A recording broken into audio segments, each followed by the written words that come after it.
Ben küçükken yaramaz da değildim ama çok da sakin bir çocuk değildim. Benim aklıma gelince hep gülümseten şey, küçükken bizim köyde arılar vardı. Onlara sopa sallamıştım. Sonra kaçıyordum. Bir baktım arkamdan bir anda beni arı falan sokmuştu. Yani aklıma geldikçe ona gidiyorum. En yakın arkadaşlarım beni sosyal ve eğlenceli biri olarak anlatıyor olabilirler. Benim için ev, aile, arkadaşlarım, ne bileyim hayvanlar, güvercinler falan öyle. Benim için hiç turnuva veya oyun oynamadığım mükemmel bir gün arkadaşlarımla, ailemle veya böyle hayvanlarla falan vakit geçirdiğim bir gün olabilirdi yani. Benim için en kötü alışkanlığım çabuk sinirleniyor olabilmem olabilir. En komik alışkanlığım da yani herhangi bir yerde bir anda espri yapabiliyorum. Yani insanlar beni belki egolu veya kasıntı olarak görüyor olabilir ama ben şöyle biri değilim yani. Bu yolculuk bana abi kardeşliği, aile olmayı, yani başka bir insanlarla böyle sosyalleşmeyi öğretti ve hayat bakış açımı yani şekillendirdi. Ben bu oyuna abim sayesinde başladım bir nevi. Yani o oynuyordu, ben de ondan görerek oyuna başladım. Sonra turnuva zamanları gelince ailem böyle karşı çıkıyordu bana, hiç istemiyordu yani. Haklı olarak. Sonra kuzenim de benim e-sporla ilgileniyordu yani, izliyordu. O annemlere falan böyle tavsiyeler verdi. Onun sayesinde yani e-sporu rahatlıkla yani onlar da benimle gurur duyarak izleyebiliyorlar. Öyle hepsine teşekkür ederim bundan.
What's up, everybody? It's Jukes. We're about to do the Aramco tier list, and I'm here with Nigma Galaxy. Y'all guys are gonna be the first to decide where these guys go. Let's get right into it, and let's decide the first QXZZ.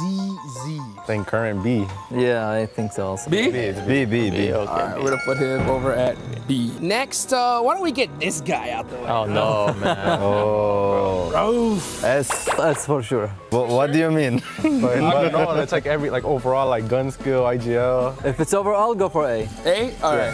QZZ from Tianba. Wait, this guy is crazy, Yeah, bro. I he's saw really some of good. his highlights, bro. He's insane. S, bro. Okay, good. I was Like, about he to can say. shoot. What about this guy? Falak. For me, S, of course. Yeah, he deserves it, to be honest. All right. Ayala? Between A and B. Between A and B, we'll go high B tier. All right, how's that sound? Next, Rebel. Currently A overall, it says it's obvious. Yeah, obvious S tier from history, but recently, I guess we'll put him here for A, right? Yep. Sound good? Yes. Mormon. B. B tier? Yeah. B. Okay.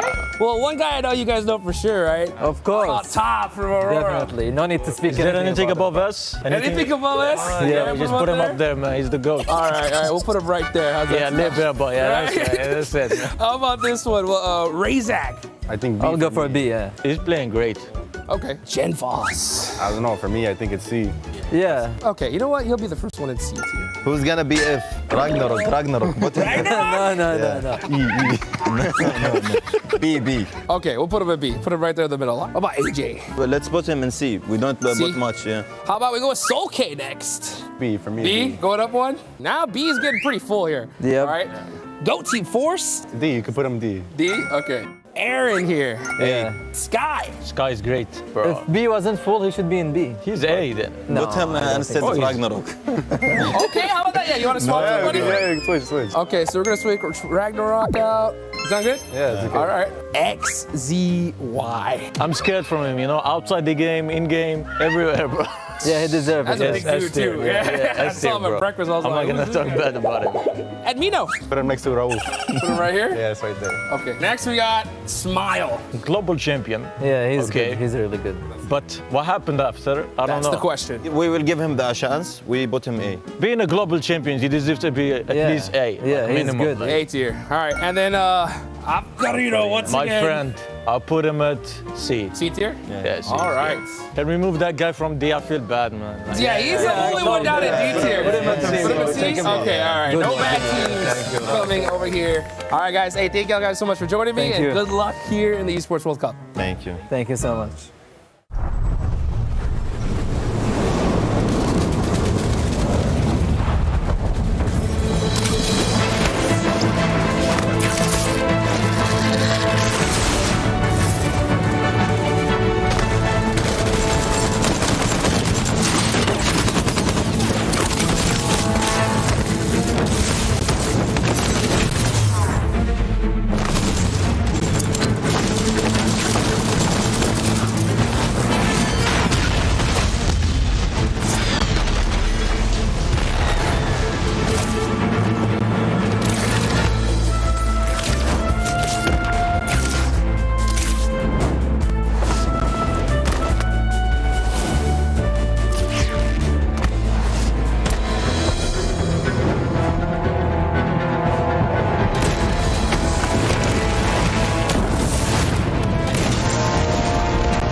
Hello everyone, sorry. This is Media Day at EWC 2026, and I'm going to show you guys exactly what the players go through every single day whenever we're taking pictures, recording content, and basically everything that you see on the streams. And I'll show you a little bit of a walkthrough once I'm done with this, so give me a second. What's up, everybody? It's Jukes. We're here backstage at the Esports World Cup here in Paris, and while watching all these players get all their media shots done, let's give you a quick little behind the scenes of what we got going on here, right? So you can see these different stages here. The production value of this is absolutely wild. We got some of the boys here as well from Nigma Galaxy. What up? How y'all doing? It's great. Organization is great. Everything is perfect, you know. As always, EWC on top. Let's go. Let's go. All right, we'll see more of these guys in here in a little bit as we go and take a look at some of the player photos that we're doing. Look at that. Look at that right there. So sick. Perfecto? Perfecto. Do I look bonita? I feel bonita. Thank you. Okay, now let's get to it. So, first things first, once our lovely players get their hair and makeup done, we start taking them towards hero shots, we start taking them towards like content ideas and such. And this is only the first stop. So, at the moment behind me is one of the teams and they're doing their hero shots. So, there's two kinds of hero shots and they usually do either solo shots or they go for group shots together as a team. And of course, none of this would be possible without our lovely sponsor, Sony, for providing us all the incredible cameras that we're using at the moment to give you the best quality pictures of our lovely players. Now, this is only one of our stops for the day, so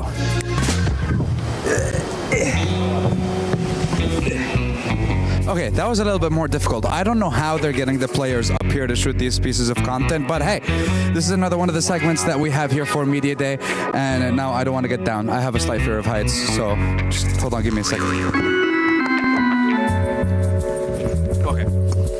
Okay, we're good, we're perfectly fine. But yes, one of our many areas here that we use for Media Day, and we want to get the players to be a little bit more creative, give them more places where they can use different kinds of poses and stuff like that. And whew, listen, I'm already out of air. This is crazy.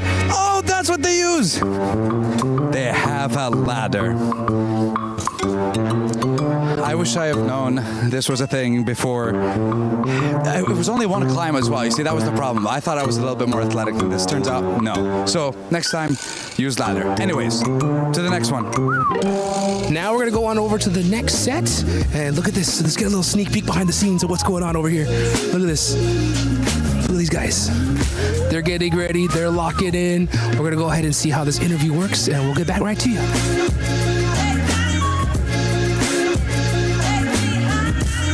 That's it for now. So why don't we go ahead and take it back on over to the studio, and we'll talk some more about EWC.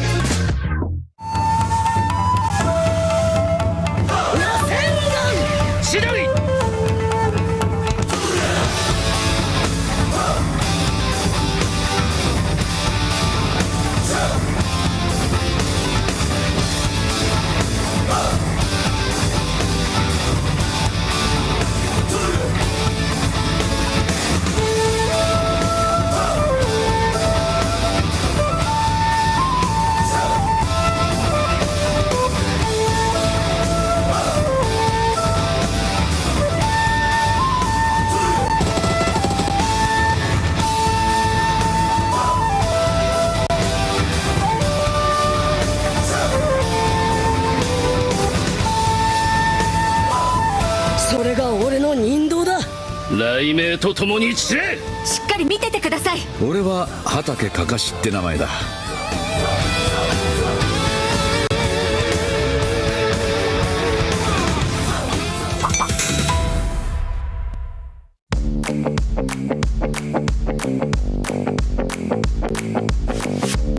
We are here at PMWC at EWC 2026 here in Paris, France, and this place is absolutely insane. There's so much going on. It's like a gaming city. So right when you walk into the door, if you get lost, you can head to one of these stations right here and see all the stuff that's going on here so you can find out exactly where you want to be.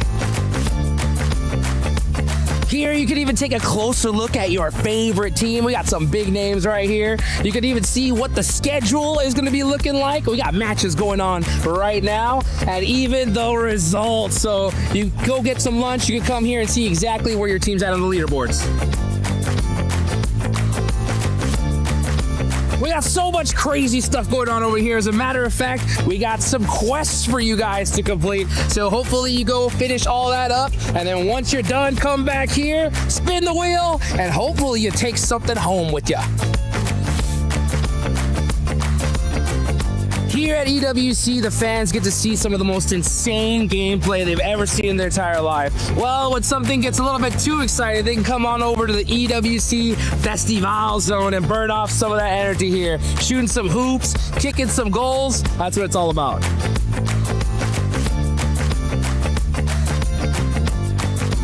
We got some crazy spots like this where you guys could test out your reaction time and see just how good it is. You wait till that timer to go down, and you better ready to catch it. Which one's going down? Let's see. Good job. Okay, now it's going actually fast. Here we go. Got one. Oh, missed the other. Woo! Two. Got it. Can you beat that? Let's see. We even got a Craig game here to see if he can win some prizes. Let's see if I can pull one out, huh? All right, slow down. Wait for it. Wait for it. Boom. Ah, so close.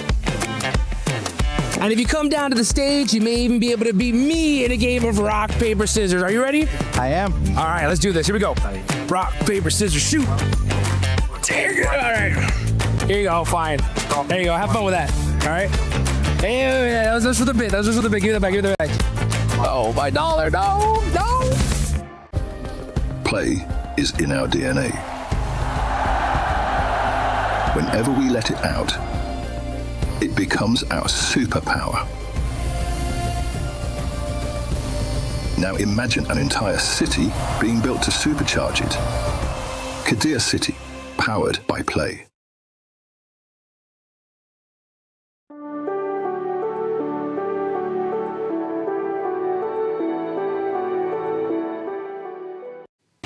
Welcome to the survival stage, where the name really does say it all. Everything these teams have been fighting for comes down to what happens right here, right now. And today, there is only one objective. survive. That's right, one bad drop, one mistime rotation. You're driving, hit the one rock in the middle of the open, that causes your car to flip over and get your whole team destroyed. Wolves, sorry about that, could cause the end of your Esports World Cup journey. The pressure is on, the margins kind of small. Every single point could be the difference between moving forward and going home. Today, every decision matters. Only the strongest will survive. This is the survival stage. Let's drop in. Je suis prêt, c'est parti, voir où m'emmène la vie. Comme sur mon green, tu m'entends quand je respire. Top le veston, jamais film, gros de pas, big plan, j'ai fait changer toute la piste. Regarde ma pêche, je pense pas à dire. Je coupe la line, laisse la qui laisse frémir. Nouvelle état, new name, toujours fluide dans le move. Main en l'air quand je rentre dans le groove. Garde ce regard, je suis déjà posé. Deux pas, je tourne, glace dans mes yeux figés. Ignore, vite encore, puis je prends tout ce qui est à moi. Trop vif, trop fort.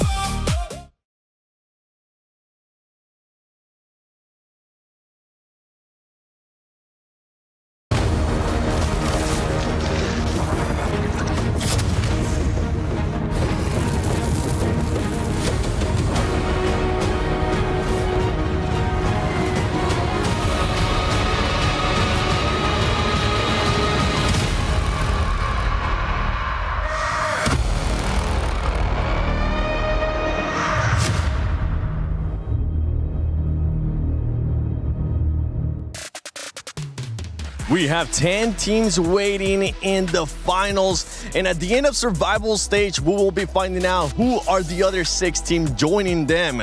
Welcome to the PMWC at EWC 26. My name is the 7WG, and I'm joined by none other than Blank, Maxman, and Lace. Blank, this is your first time actually getting to do a opener with us here. How are we feeling for survival stage? I'm feeling good for survival stage right now. You've made me stand outside though. I'm very pale. I am burning. I imagine a lot of the passion is burning for the players right now, just as high, maybe higher potentially, to get over towards where they need to be to get towards those finals going forward, because honestly there is some good competition here. I think some of the teams just about eked it out. It's going to be a good day. It is going to be a great day. Don't forget, if you want to put in your predictions, go into the EWC Play app and put in those predictions, because you might be able to win some awards. We'll get some predictions later on from all of us. And if you are putting your predictions out in social media, make sure you use that hashtag EWC and hashtag EWC26. Format reminder, I kind of explained it earlier. I'm just going to explain it to you once again. The top 6 here at Survival will be moving on. The rest of the teams aren't going to be getting a second chance. Lace, they will be getting those keys crushed. Yeah, that's it. It's going to be a dominant performance. Obviously, you've got 2 days to do it. So there is a little bit of that sort of time to be able to take things back to the drawing board. So, of course, we want things kicking off right at the start. Seven said no hot drops the other day. I want hot drops! I want hot drops too, especially because we're going to be starting off with Rondo. Max, if you were ever going to be hot dropping, that would be the map to do it. It's the hot drop city, all of Rondo, right? Yulin, Neox Factory, even maybe a little bit of dancing. We'll see how it goes. But actually, we're talking about Rondo, E-Arena. I'm hoping we see another good Rondo. But doing good also on the other map, please, like good Orangles, good Miramars, because that was the biggest throw ever. They can't afford to do it here in the survival stage. I'm actually going to disagree with that one. I'm hoping E-Arena kind of sucks in this Rondo, so maybe they'll end up showing up on the rest of the games. Maybe. Because after that Rondo, they just ended up not being existent during the group stage. But we'll see what's going to happen with E-Arena. If you missed out what happened during groups, don't worry. We got the STC rewind for you. Here for the SCC Rewind, and of course it is the survival stage, which means things get deadly serious for all of our 16 teams.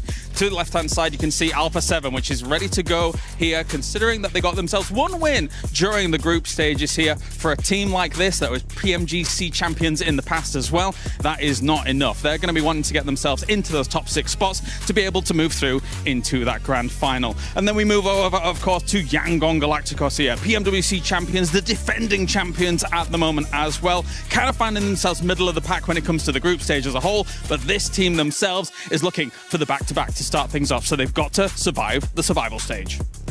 And speaking of champions, Nongshim Red Force, the defending PMMI champions, coming into this one looking to try and get past this survival stage. They displayed some real tactical brilliance over in their games that they played during their group, and hopefully they can rely on their star player Hyunbin to find that strength as we take a wander over the fence to look at another team who is going to hopefully rely on their star player too, Ulf, with Eren, who has been an absolute firecracker out the gate during his ascension with the rest of this team. Another team from Turkey joining into the finals directly would be phenomenal. And hopefully these guys are going to be able to join Ida and S2G over with a direct qualification spot with the survival stage clincher.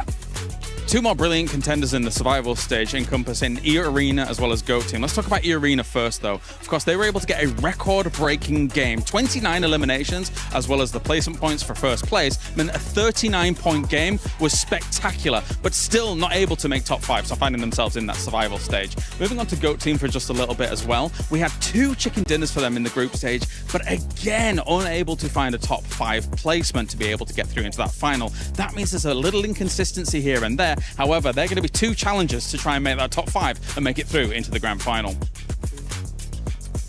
Tiamba were a little bit timid during their group stages, so I don't want to scare them here, which is why I'm trying to be quiet. Whispering for, right? Okay, so you're on about Tiamba. AGAL from their region is also in the same boat, right? A lot of pundits and experts think that they are going to be the one to potentially challenge for that title at the top, but they do also find themselves in the survival stage. And all in all, John, that now means that we might have the strongest survival stage lobby in PUBG Mobile of all time here at PMWC. So that does it for the STC Rewind. You don't want to miss it. As week 5 comes to a close and we prepare to dive into week 6, it's time for another club championship update. First, a little recap on the last bit of action that we missed out on, and that, of course, is the crowning of another EWC champion in Call of Duty.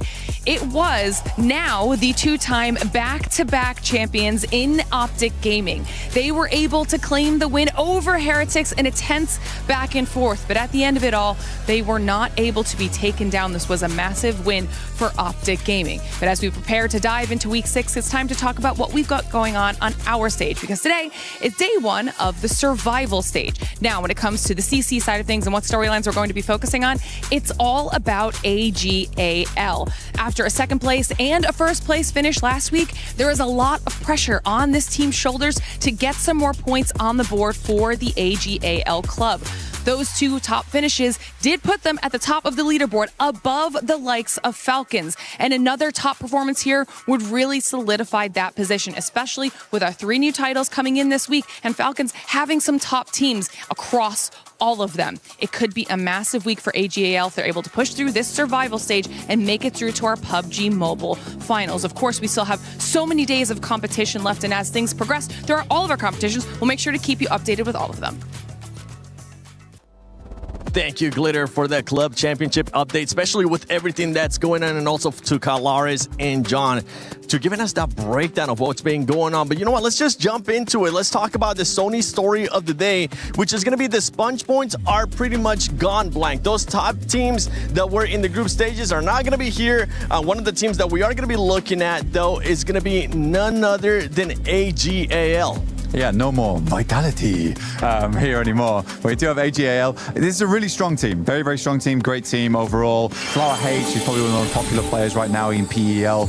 And I don't believe that they should have really dropped out from a top 5. I think they should have come into this one swinging. I feel like group stage, they really did muck that up, if I'm honest. But I believe that they can get it done here. I think AGAL has some really strong players on side. Just feels like at the moment for our Chinese teams, PMI wasn't that scrimming ground we were hoping for. Yeah. I'm going to steal that because I also agree. And looking at them, PMI was quite interesting. They improved a lot back in PMI. But you're talking about Flower H. I'm actually a big fan of Maple, especially in Neox. Had some really good clutches. Eventually, we did see Falak win that 1v1 at the very end. But Maple is a big carry of this team. 3 times PEL champion, by the way. So definitely a guy to not be underestimated. I think all gamers now, they have a good scope of the land. They have a good understanding of how this lobby worked back in their respective group. Now in survival stage, top 6, it's in the cards. All gamers, I would love to see them make it in the finals. Yeah, I mean, they even had a more influential day on their second lot of group stages. They were able to have that flower dominance, which we were just sort of talking about, and more eliminations compared to like Furia and GOAT. So not by too much, but they were actually making up those eliminations and obviously getting a chicken dinner in match 10. Let's see what AJL is going to be doing, because we see, you talked about Maple. I'm hoping we're going to see Maple show up here, especially in the first rondo. But one team a lot of us are expecting to show up, especially in survival stage, is going to be none other than Alpha 7. I know Kalara's got a chance to talk to Revo. Hello, here with Revo again here, but this time around we've got the survival stage. Day number 1 here as they look to try and compete to get those top spots and to get through into that final. So first questions first, I want to get your opinion about what was going on in the group stage and now applying that here to the survival stage, right? How did you see the competition as a whole? And has there been any kind of talks about adaptations that you want to make as Alpha 7 coming into the survival? I think on group stage we made like many mistakes about like execution. So that was our problem. I think we fixed it. I hope so. So now we are ready for survival stage, and to be honest, I like to play like things like that because it's our last chance for many things, and maybe they have some pressure. So I'm ready for everything, and let's make it. Do you think that your team thrives under pressure better compared to some of the other teams? I think so, because like it's around like 5 or 6 years on global stages. Like we play, I think PMWC last chance one time. So I think, yeah, we know how to play it. So let's try our best. Let's do everything is needed to qualify. I like that. That's good perspective. So when you think bigger picture here for a moment as well, does it feel to you like the rest of the world caught up with Alpha 7 as opposed to Alpha 7 slipping a little bit? Because the competition in PUBG Mobile right now seems extremely fierce. It feels very, very powerful at the moment. So what's your perspective on that? I think like the scene right now about PUBG is like everyone wants to fight. They don't want to hide. They don't want to keep like get position points. They prefer to kill. And I think we need to do that. We need to find kills. We need to find things to fight. Because like if you get like, I don't know, like 15 kills and like 8th place, you are good because you did like, it's like a win and like 5 kills or something like that. Sorry. Yeah. So I guess for this survival stage in particular, it feels like whenever we've had tournaments, this seems like the most powerful lobby in a survival stage ever. Is that fair to say? Do you think that that's true? And are you concerned about the survival stage or any of the teams in particular in the survival stage? I think it's true, but like as I said, like many teams gonna feel the pressure because of like our last chance or something like that, and they're gonna think about it. And I don't think we have that pressure, but we're gonna try our best. I don't know what's gonna happen because like PUBG is not like 100% like sure what we're gonna do. Everything can happen, so we're gonna try our best, like I said. All right. Well, thank you very much for joining me here, Revo. Any final words for the fans? Keep supporting us and let's go Alpha 7. Let's go Brazil, and is that. Thank you. Thank you very much. Thank you, Revo. Thank you, Kalaris, for that amazing interview. But with Alpha 7, they need to show up, and they need to show up from the get-go. Yeah, they do. And I really like that question from Kalaris. Do you think Alpha 7 is sort of slipping behind the pack and the rest of them are sort of skyrocketing? And when you have a look coming out of the group stages, they were at a 3.25 elimination average. And their contenders, Nongshim and also E Arena, were sitting on 4.5. And E Arena, obviously from that fantastic starting game, was 5.3. So it's about a 24-point gap between some of the teams that they need to verse today in the survival stage. So it is going to be difficult, especially watching the way that they weren't able to sort of take control of any sort of fight that they were in. They did go for these fights, but it looks like that power just kind of slipped away from them. Yeah, it's very interesting. Well, I mean, coming off the back of that interview, they were talking about how no one wants to hide, everyone wants to fight. I genuinely think that, yeah, the battleground has changed at this point. I had a really fantastic conversation with Aru. I think you were there as well, Seven. We were discussing essentially like how is your game plan into finals going to change? But it's pertinent to this because he was saying essentially that what we want to do going forward is be a bit more aggressive. I mean, the rondo they won, if they hadn't taken an aggressive approach up towards the northern side, they might have lost a flash there. But I think every single team is realizing we can't be passive in these lobbies. Any opportunity that comes up, we have to take it. And you've got minimal amount of time to make this happen now in the survival stage, Max. I mean, really looking at Alpha 7, there's so much potential on that roster, right? Guizao and Obscure, I feel like they've really, truly been tested many times. They won PMGC, they played PMGO, they know what's going to be coming up here into this one. But I think in particular, what I want to see from Alpha 7 is, of course, trying to be aggressive, as you were talking about here, Blank. But I would say the biggest issue I have is when they don't have the zone, they really struggle to get into the play zone itself, into those mid to late game circles. The scouting is just not there sometimes. So I just want to see them try and have a better time entering the play zone, because that's really been their biggest struggle. I'll take one of them. But yeah, I think it's a great point to bring up, because I think Alpha 7 definitely feels on the back foot when they're not in control of their own game. I think for instance, 7. Yep. Their game on North George, oh my God, once they had that building, they were looking fantastic there because they were able to play their own game. They dropped there. Exactly. They do drop there. They drop. That's the crazy thing with this team too, is when they're able to set themselves up, they're a team that can actually take full advantage of the situation and just back it up with full eliminations. Earlier, Max, you were talking about the roster, and I'm glad you kind of brought that up, because there is going to be a big change today for the roster. Obscure, when we got a chance to see, and if you actually can, Tamaj, pull up the player stats once again for me from Alpha 7, because you will notice that Obscure ended up being with the least amount of eliminations, and he is going to be sitting out. They're going to be bringing in a brand new player, Mots. We actually got a chance to see him play 4 games in their last day of group stages. He's going to be coming in, and he's going to be having to fill in those shoes. It's going to be interesting to see, because he doesn't have that group stage experience. So how is that new player going to change your whole team dynamic, Blank? It's going to be interesting. The 4th player Alpha 7 meat grinder continues. This is so sad. Squash 2.0, Pedrino 3.0, McGrellin 4.0. Who's the next one on the line? But right now, an extra player, it's really hard to analyze. Yeah, it does sometimes help, but like it's hard to analyze realistically, because we just don't know how that synergy is going to work out. I don't expect the eye-gelling to change whatsoever. I think that's Carrior just going to go with the same playstyle. But with that extra player, will it work as well, or will it get worse? Genuinely, that's a big question mark. No idea how Alpha 7 is going to do with that change. Yeah, listen, usually with Alpha 7, we kind of joke around about that 4th player, because they do end up switching rosters where things aren't going right. With this one, something that we have seen it happen in the past too with Alpha 7 new players is they get a little bit too over-aggressive. They tend to overextend because they want to show up, because the pressure is there for them, considering that Alpha 7 has won PMWC and PMGC. That pressure might end up getting to him, and he might have to compensate for that too for the new player. Yeah, but the thing is that, like, I like that they're making these aggressive plays, but they aren't actually, like Max just pointed on, scouting to be able to make these aggressive plays. So if they can just have that ability to sort of make sure that they've cleared their back, because they are sort of focusing more on that edge, except for that match 10 where they dropped there and they stayed there. If they can be able to play that scouting power a little bit more, I do think even having a new player on this roster, it's going to be a lot better. You know, sometimes you're just going to add a little bit of new flavor into the mix and great things can happen. Yeah, I'm usually very against those kind of switches, but with the way that this squad is currently playing, with the way that they've been playing in 2026, which if I actually wanted to say the word, I would end up getting fired, so I'm not going to say it. I'm glad that we are going to be getting a change out of them. And actually, Blank, give the microphone to Max, because one team that I know Max wants to talk about is none other than non-Shim Red Force. And Max, this was a squad that we thought, with the way that they were playing, that they were going to be already in the finals. It didn't end up happening. Take the mic back.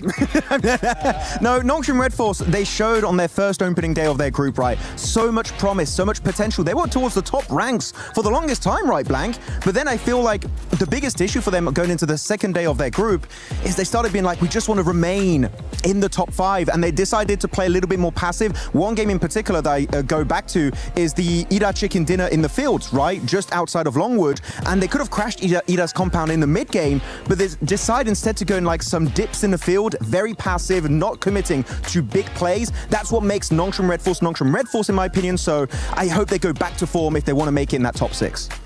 Well, you come to these international tournaments, right, and this is the problem, is that a lot of people trying to change up their play style. I think non-Shim Red Force within their own region, they can really excel with that, but you're sort of not sure when to play aggro, when to pull it back a little bit. Versus Ida, that was tough, but it really reminds me of Game 3 from them on Erangel. I think it was day 1, I believe, that they won. That was a fantastic game. It was a really good game, but even they realized it was a little bit slow, it's a little bit passive, and that's fine, but I still think they were quite proactive in that situation. happen, but it really does just speak to the way they want to play it out. It is too slow. We need aggression, Lace. Do not stress, Max. I am wholeheartedly believe that they'll be in that top 6. Thank you. You're welcome. Oh, I've wow. got that. You know, he was like, give me that good juju and I've got it for you, because they were 24 points ahead of Alpha 7 and like just a little bit under E Arena. They actually have the ability to do so, so don't stress, Max. Thank I you. got you. Thank you I so got you, much. buddy. Hey Max, Hyunbin has actually been putting up the numbers. He's the man that has been performing the best out of the squad so far. Hopefully that's going to continue on here in survival stage. For all these teams,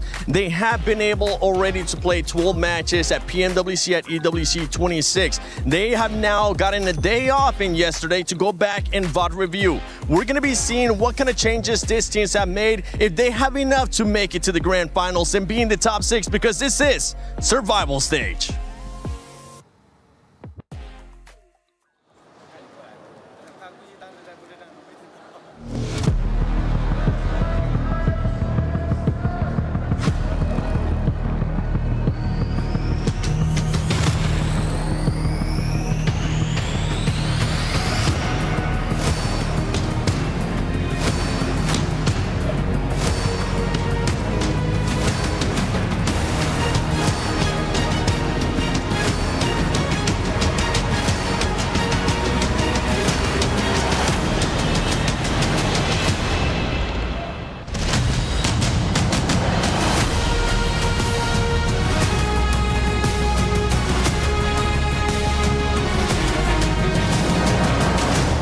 Sixteen teams live to fight another day, but now there are no safety nets, there are no second chances. Now you have to bring your A game or your key will be sent to the graveyard. Yeah, some came close making it in the finals, others came close to elimination, but today is survival stage, so the points are reset, and basically, Barney, anything can happen.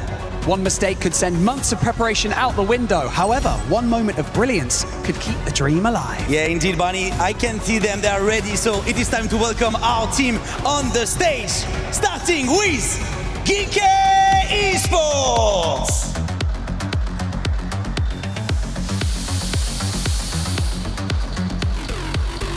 Dopeness.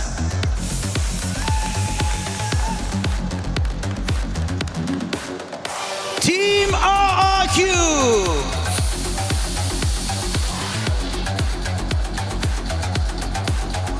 Wolves Esports.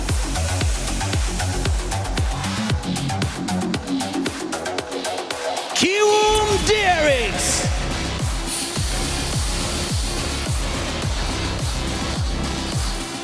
Tianba.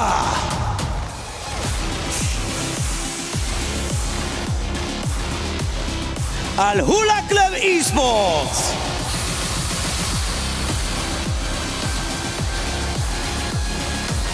(721) GS Esports.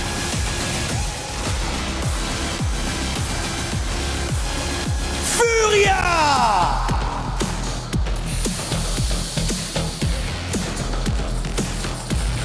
Alpha 7.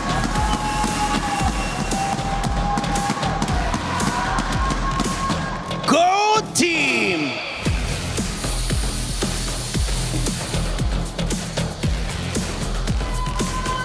Nongshim Red Force.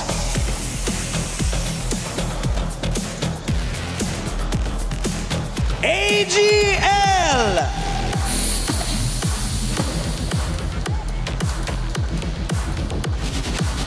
E Arena.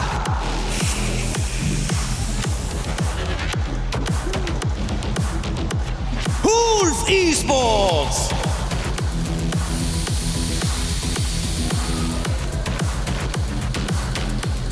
And finally, your defending champions of PMWC, Yangon Galacticos!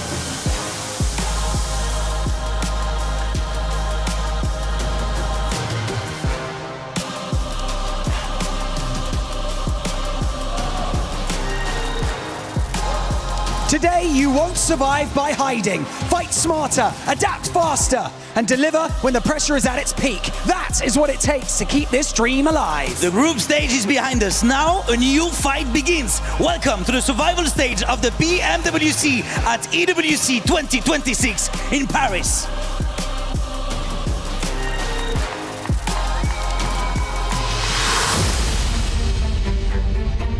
we've got to make a couple more spots available. That is for our survival stage teams, joining some of the best teams in the world.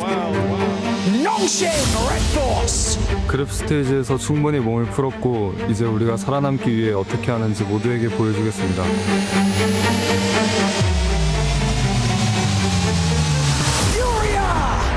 Não tem mais chances de errar. A gente vai dar o nosso melhor no survival stage para passar para final. Go team! Biz guruh etapda ko'rsatdik nimaga qodirligimizni. 2 marta topdira olib, survival stage'da ham harakat qilamiz finalga uchun. พวกเรารู้ดีครับว่ามีอะไรเป็นเดิมพันถ้าพวกเราอยากจะเข้าสู่รอบแกรนด์ไฟนอลพวกเราจะต้องทำตอนนี้ให้ดีที่สุดครับ It is time to see who will rise above the rest and continue their journey in the PMWC. Nessa repescagem ficaram muitos times fortes, times que eu respeito muito, só que a gente está trabalhando muito, treinando muito para passar para a grande final. will pick themselves up a win, a real turnaround today. Biz PMWC turniriga prosta kelganimiz yo'q. Eng yaxshi o'yinlarni ko'rsatish uchun kelganmiz. Позиtsiyaga qilasizlar degan umiddaman. Killer Dome gets it done, and that is Go Team with another chicken dinner. ก็ในแผนที่รันโดพวกเราก็ทำให้ทุกคนเห็นนะครับส่วนแผนที่อื่นๆพวกผมก็จะทำให้ทุกคนเห็นครับเพราะพวกผมก็ทำได้ในทุกแผนที่ครับผม Thailand makes a stand here at EWC. 우리는 몇몇 팀에 얕봤지만 다시는 같은 실수를 하지 않을 것입니다. On the side of Nongshim Red Force. Para os adversários, quero desejar boa sorte. Se eles estão aqui é porque merecem, igual que a gente. E é isso. 저희를 교전으로 상대하실 때 긴장하셔야 될 겁니다. Let's find out who has what it takes. You know what? Talking about the group of death, is it Group A? Is it Group B? I think it's the survival stage because, oh my goodness, that is stacked as hell. Welcome to the survival stage. We are getting straight on into it. 10 teams have already booked their tickets directly to those grand finals. We need to find 6 more. Where are we going to do that, Jackie? Over the course of the next 2 days, John, we're going to start to whittle down the list, see who's able to, of course, keep themselves fighting, make it through to our finals, and who does go home. Like we said on the stage, right, no more safety nets, no more backup plans. You either do it or you're gone.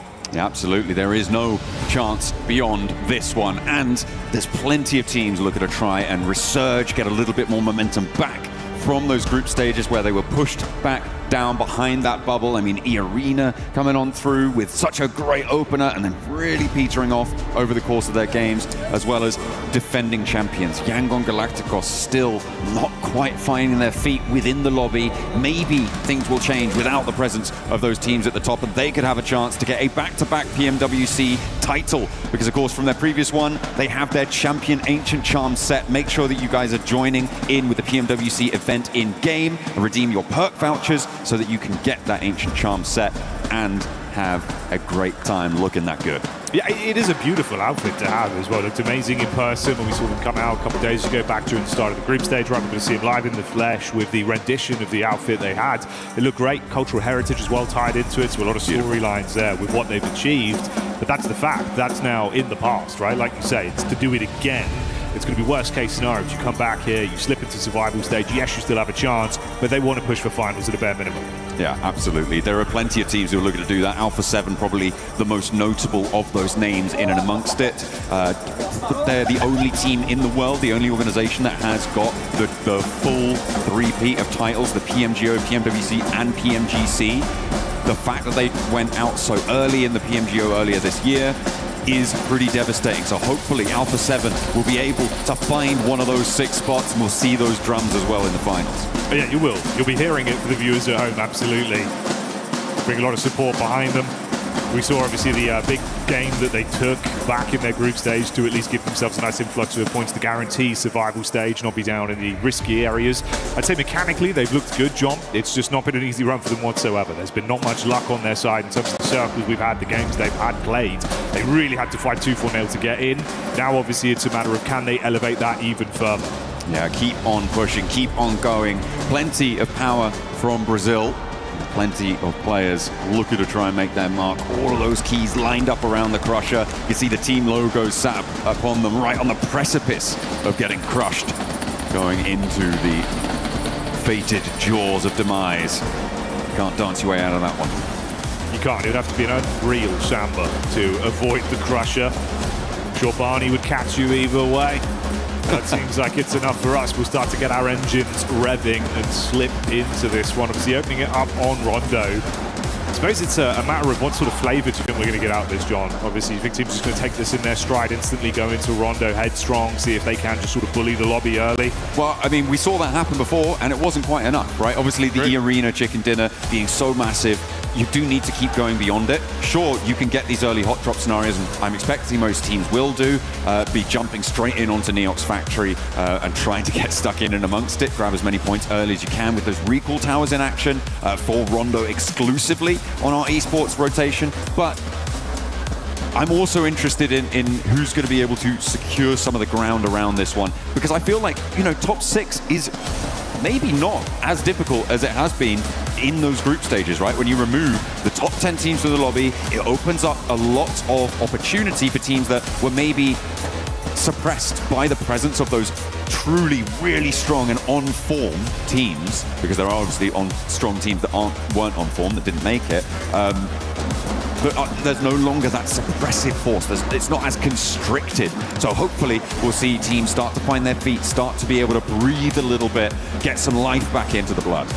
I've turned you up in my ears already, John, so I can already hear the Alpha 7 fans starting to get a little bit excited. I know how today's going to go. They're going to really bring that energy early, see if they can get the squad locked in and bring in their best. I think you touched on some nice points there, though, man, where maybe it's going to be at a different landscape here with the teams we've removed, right? Obviously, some of them hard cut from the tournament. We saw those keys already destroyed.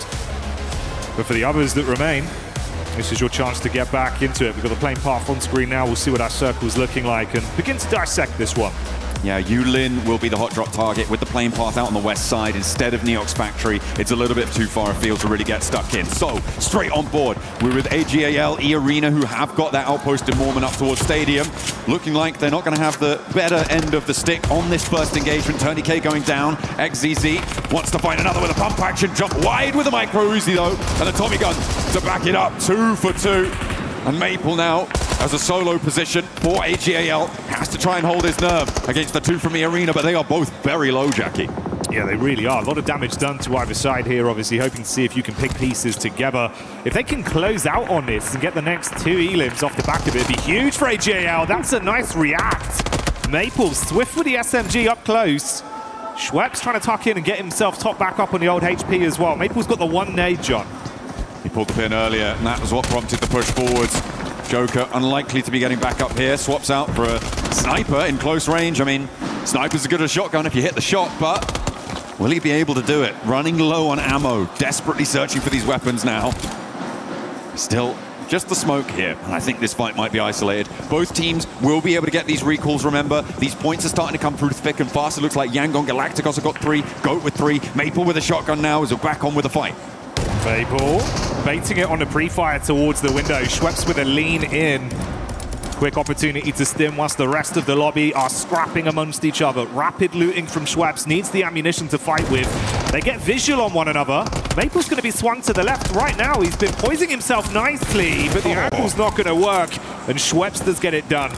Hey, Schweppes is the only player in this tournament with a chance to get a triple PMWC title, and there he was showing a little bit of that power of old. We'll see if he can bring E-Arena to the forefront, because they are up on 3 elims, but there is so much on the tables already. Look how many players have scored one. Tiamba wants to try and take him down. They heard this one. They move on through, and Tiamba want to take that 3 elim title as well. We now have 6 teams with 3 elims. Yeah, we missed out on the GOAT fight off the back of the drop. That was up against KRX, I believe, and they did great work on that, finding themselves the 3 elims and leaving it down to 1 player to attempt to recover them. Weird thing is about GOAT team, John, usually in our regular rotation, it feels like they're super good at playing it slow with the long rotates around the outer edges. Rondo, they love a scrap. They've got the talent for it. We see 1 knock here onto Foops, but Ketch can't flush it, as they will have to lock in for this one. Force up close and personal. Scarface over the top side, downs him. Okay, keep it 2 on the spot as well for Ulf. They do have Kelsey off in the distance, so would be fine. Well, not fine, but it would be okay if Scarface had gone down in that scenario. But to hold his nerve is brilliant. Means he can get in and maybe get a couple more points. Look for the confirm onto Bootsman, but it's not going to work. Not on the first peak. Killer Joe has to hit the back, but without a helmet, those headshots are going to ring mightily in the ears if they're able to land. Dropping the smoke, keeping the power. Has still got another smoke behind him. Some more meds, but it's not going to matter. Killer Joe puts him down. So Ulf recall further up to the north with the circle throwing out that way too. We're on board with Alpha 7 now. Yeah, A7 coming in swift. Ooh, good damage done onto QZZ here, trying to keep Tiamba down. Make it uncomfortable on the peak. Awkward pixel angle. Can't quite thread the needle with it. Milu wrapping over to assist as Guizao does get aggro. Good moves on the peak, but that was swift. Straight past that windowsill and in with the shotgun shells. Alpha 7 get dismantled by Milu. What a pullout for Tiamba, able to just swing past that entire fight. Alpha 7 do have that outpost and can go for the recall. Teams are starting to outstrip each other on these elim counts, but Tiamba on 6 elims. GOAT team as well, getting those 6 on board is a great start for them. Looking to start transitioning now into the mid game, get up north because the circle is quite dramatic up there. A lot of it is cut off by that river and the crossings are not as easy as on other maps. Yeah, that was the thing. We didn't quite catch it right. Obviously going from that very southern sort of plane path we had into a hard northern shift on the circle. A lot of teams going to have a big rotate here. We'll see if it comes back to bite some of our squads that would prefer to be set up a little bit earlier. Furia looking to get out of Yulin towards that north side. Geek have already sent out and that away from it as well. Goodness me. Everyone is still alive, and that is very lucky, Jackie. That is incredibly lucky. And if you guys want to be lucky at home, you can hit that lucky spin. Make sure you're jumping into the game for your chance to draw that exclusive 2026 PMWC tournament set.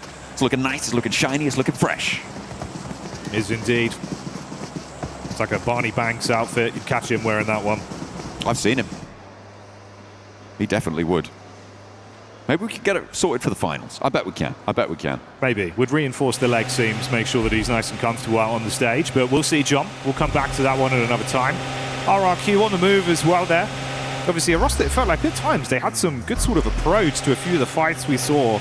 Maybe a little bit more paralysis by analysis in a few of the situations, though, right? We want it to be slightly more cutthroat. I suppose that is the name of the game for all the squads we've got in survival stage, but I think that resonates with them as well. Yeah, for RRQ, I mean, they do have a standout performance in terms of Lepar, definitely on point when it comes to getting in those clutch situations, making it work, and to an extent, he's the reason why RRQ were able to get in towards these survival stages. But they do need to be more cohesive, more together and fluid in those fights. Hopefully, they can play off one another a little bit better here. Looks like, we might see an elim that may well stick as Geek do have one of their players taken down, and Geek are all around Alpha 7 and E-Arena, so it could be a little bit difficult to get to one of those recall towers, even though they are still fairly available. I mean, you've got Ryan that is completely unoccupied, you've got Kunxia up on that northeast side as well. So there are accessible positions, but those will start to get more closed in as teams move in. I mean, we've got Yangon Galacticos, who are on board with right now, moving past Meiran with GOAT team on their west and Alula are quite far to their south. Ahead of them, though, it's the Wolves, who have managed to get up to Heme Town, up on that northeast side, fairly swiftly and without too much trouble. Some replays here of the early fights. Obviously, Yangon getting a far better start. 3 elims there. Nice to see for the squad. Again, so much more pressure on your shoulders, right? It's all the added pedantry as well, having to come out bringing the trophy twice now. It feels like all the other squads you're playing against, all eyes on you. If you can't do your organization justice and for yourself as well, those memories of last year probably flashing before your eyes, John, when you're back at the hotel. You know they need to show up here in survival. Next circle goes quite far west here. I mean, this is a good opportunity for E-Arena to get into a solid spot. They're already on the north side of this river. The crossings, as I said, can be a little bit more treacherous than on a lot of other maps when you have similar divides over water. So hopefully they can start to establish. Do they keep this 2-2 or do they regroup over towards a more central, more centralized and coherent position? I feel like they still have a little bit of time to do that. So they may want to try and stay out in the open for a little bit, but within the next minute or so, they will need to regroup. Yangon Galacticos able to find a player from Kiwon DRX, and yeah, very nice pickup there. 4 elims now for Yangon, although they did lose SayCloud in the process, so a 1-for-1 trade. And as I said before, the recall towers are still open, but from this point on, it's going to get harder and harder to access them, Jackie, because the blue zone will start to cut off quite a lot of them, the rotates won't be there, and teams will be on top of them already. Yeah, you lose that availability. Makes it far harder to weigh up the decision-making if it's worth attempting to go for it. So we'll see if that plays too much of a vital role for these squads as this one develops. Obviously, KRX had a bit of an unfortunate start off the drop as well, went down to the 1 solo that was offset for the recall. That worked out to get them back up, but only 1 elim point to their name at this point. They are able to safely get SayCloud back into the action, though, on their wrap. So they're going to be all right with that. Is he going to be caught by the Wolves, though? Dropping back in right now, they're both going to have to advance, obviously, outside of blue. Not going to be doing too much damage right now, John. So maybe they can avoid each other. I don't think that Wolves would commit to go for the player on the parachute. They should know that there is a team to their south. Sure, that would be an indicator that someone has just recalled there. But given that it was only 1 player dropping down, you're fairly certain that it's a full 3 squad already on the ground. Committing to that fight for Wolves in their position right now, I think is a little bit too much of a risk. And they weren't really in position to get the player on the way down already. But Yangon Galacticos have other ideas. They have just crossed swords and taken a knock over to the Wolves. Yeah, I guess it goes both ways. Wolves didn't want to engage, but Yangon said, you know what, if you're here, we might as well try and get some points. Put some warning shots their way. Don't necessarily need to commit onto the fight. Just get a couple and get out. Or, hey, maybe actually just grab the whole squad. Romeo's back in for more. Yeah, they were able to find that flush, and they're immediately across the bridges around Muhopan on that north side, and potentially looking to guard the Wolves out here and stop them from getting to a recall tower closer to the zone. It will start to hurt a little bit too much for the Wolves' liking if they don't get through quickly, and the northern pair for Yangon Galacticos is going to send out and maybe look to control that recall tower on the north side. This is nice, actually, with how they've been playing it. SayCloud was able to safely get himself a vehicle as well, join the rest of the squad. You can see where they're repositioning to right now. Like you say, be in a good position to swarm effectively all angles towards that recall. If Wolves come up to it, they could catch them. Okay, the circle's on the north side as well, so pretty important to get a position up on that north edge. As I said before, E-Arena now in a very commanding position, and maybe Rondo's their map, who knows. They haven't managed to get a huge number of elims early on, but then again, they didn't when they were in their stadium chicken dinner either. They have already got 4 as well, which, as I said, not huge, but still pretty significant. Ryan, having that recall tower in and available for the next about 4 minutes or so is also going to be quite important for the teams on the north side, as Yangon Galacticos trying to corral the Wolves against them. But the north side is going to get more and more packed, so Yangon Galacticos taking a bit of a risk here to try and make that fight work, to try and hold this one out. They are losing time, losing tempo to get towards the zone. Yeah, investing a lot into this now. At a certain point, it becomes a matter of cutting your losses.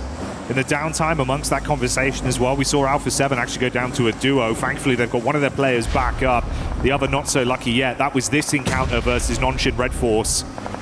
A side that's surprisingly powerful when they're feeling confident. Revo out of the running already, John. Shot at the back of the vehicle on the exit. Not ideal. No, and it's very difficult now to get to a recall tower. There is one to their northwest. They might try and break for it, but Nongshim, I think, have read into that and have moved 2 of their players out towards it as well. For Alpha 7, it feels like a 3-play on. And I don't think they're going to be able to go for it. Ulf have got 2 of their players right behind this ridgeline as well. The backstop 2 for Ulf, Ketch and Kelsey, have yet to cross by Stadium, but it seems like with Nongshim Red Force on the move, they can just get gone. Wolves do manage to move all the way over on the north side of Yangon Galacticos. And Goat team are now going to bear the brunt of the aggression from the defending champions. Yeah, didn't expect this one. Goat, they were quite far back towards KRX's position, but they've wrapped up towards the northern side, got stuck into Yangon. Already been able to knock out 1 player from the squad, leaving them with a triple threat. Yangon actually doing pretty good work here, right? Coming out tied in first place between 3 other squads, and Tiamba and Goat, the squad they're head-to-head with here in the fight. So cleaning up on this one would be huge for them. Ooh, looking to do a little bit more damage, but they'll be content with the first knock, and they do have their backs to the blue, so need to be careful. The zone is going to hurt pretty significantly here, especially as stage 4 starts to come on through. It's going to be unresable, so you have to get on the road. Al-Ula taking shots from an off angle. They're a team that hasn't crossed the river yet, hasn't made their way through, but is going to try and put pressure on the back lines. For Yangon, they're going to have to play on as 3 now with that knock coming through. I was looking at where Tiamba as well were playing, given, as you said, they were in that top 3. They were in a really sticky spot on the south side for Tiamba. I think their fight through is going to be maybe the hardest at the moment in the lobby. We'll have to wait and see if they're able to make it work as Yangon Galacticos get out of there, get into the next zone, and they wait for this next circle. Yeah, Go bailed on the fight. You can see them pulling back down towards the south side. Dopeness caught line of sight from the ridge as well onto Yangon, and it's Al-Ula that are coming up around the back. That's the shift on the zone, though, pulling away, going back down south. Oof. All right, mate. Fair bit of water as well, cutting off a lot of the play space you've actually got the longer this one goes, John. Yeah, I was looking at Tiamba, as I said before, and I feel like this is seemingly what I kind of thinking they should be doing here. Moving over to the south coast, maybe able to swim across later on, but a lot of teams that have already committed to the north side are going to be fighting for the hills around that E-Arena Ulf position where GOAT have just moved on into. This is going to be the focus for so many teams. So I feel like Tiamba, they're looking to play for a 3rd place, but they have taken a knock on the back there. And this rotation is under threat, under danger. Eren is waiting for someone else to step forward to say, I've got the shot, before they go for that spray. But Tiamba, if they could find cover on that south coastline, I feel like they might have a chance of getting fairly deep into this one. A lot of movement as well. Yangon trying to advance quite quickly. It was AGAL that had angles onto him. Unfortunately for Eagle, going down to the zone has resulted in his demise, so he's cut out of the lobby. Maple also hit from the sideline. Dopeness very far back, but with good line of sight onto them. So they're just peppering to make it uncomfortable for these squads. GOAT might be tested by the wraparound from Al-Ula as well, John. This is heating up now. Yeah, a lot of teams crunching in. AGAL on the north side will have to face off against Dopeness, as you said. Yangon just beyond them. And they are now within nade range. As we get a little replay from... Oh, he's knocked himself with the deployable cover flare there. That is not good news for the Wolves. That's going to slow them down a little bit on the replay. I missed that one, but there we go. Sometimes it happens. It is a danger. And he's going to get run down as well. The front bumper to take him out. The Wolves are going to chime back in, though, with look at the damage pouring in on the Elim feed there. Goodness me, the Wolves want vengeance. Yeah, this is getting messy, John. You had this back and forth game of nade badminton going on. I thought they were able to thread it through the window, but it's a near miss. The Flower H stays alive, and that's at the detriment of Yangon. View, nade over the top. Trying to get the distance, but not quite there. And this is the difficulty. They can't really take fights on 2 fronts, and Lufa able to expose one angle against AGAL. And now he moves forwards with a shotgun in hand. XZZ wants to find an answer, doesn't get the full knock, has the shotgun, but he's on a sliver of HP now, and another nade might just be all is needed. The healing desperately important for them. Across the road is Romeo now on his last legs, and AGAL are suffering. Dopeness have pushed up hard from the backside as well and got into a good position to command respect on what they've realized is now 2 very weak squads.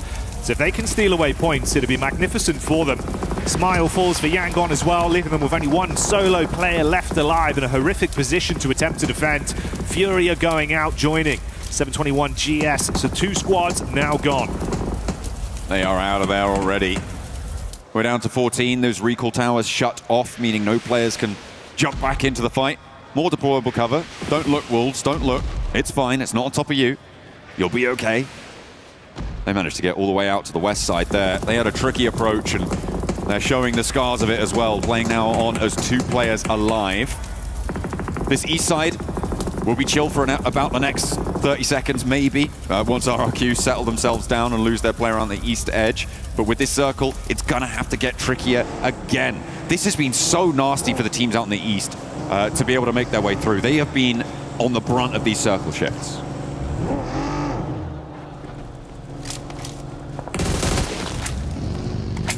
Non-ship getting a bit of a look down towards the road. Meanwhile, amongst all this, we've seen another play coming out from GOAT.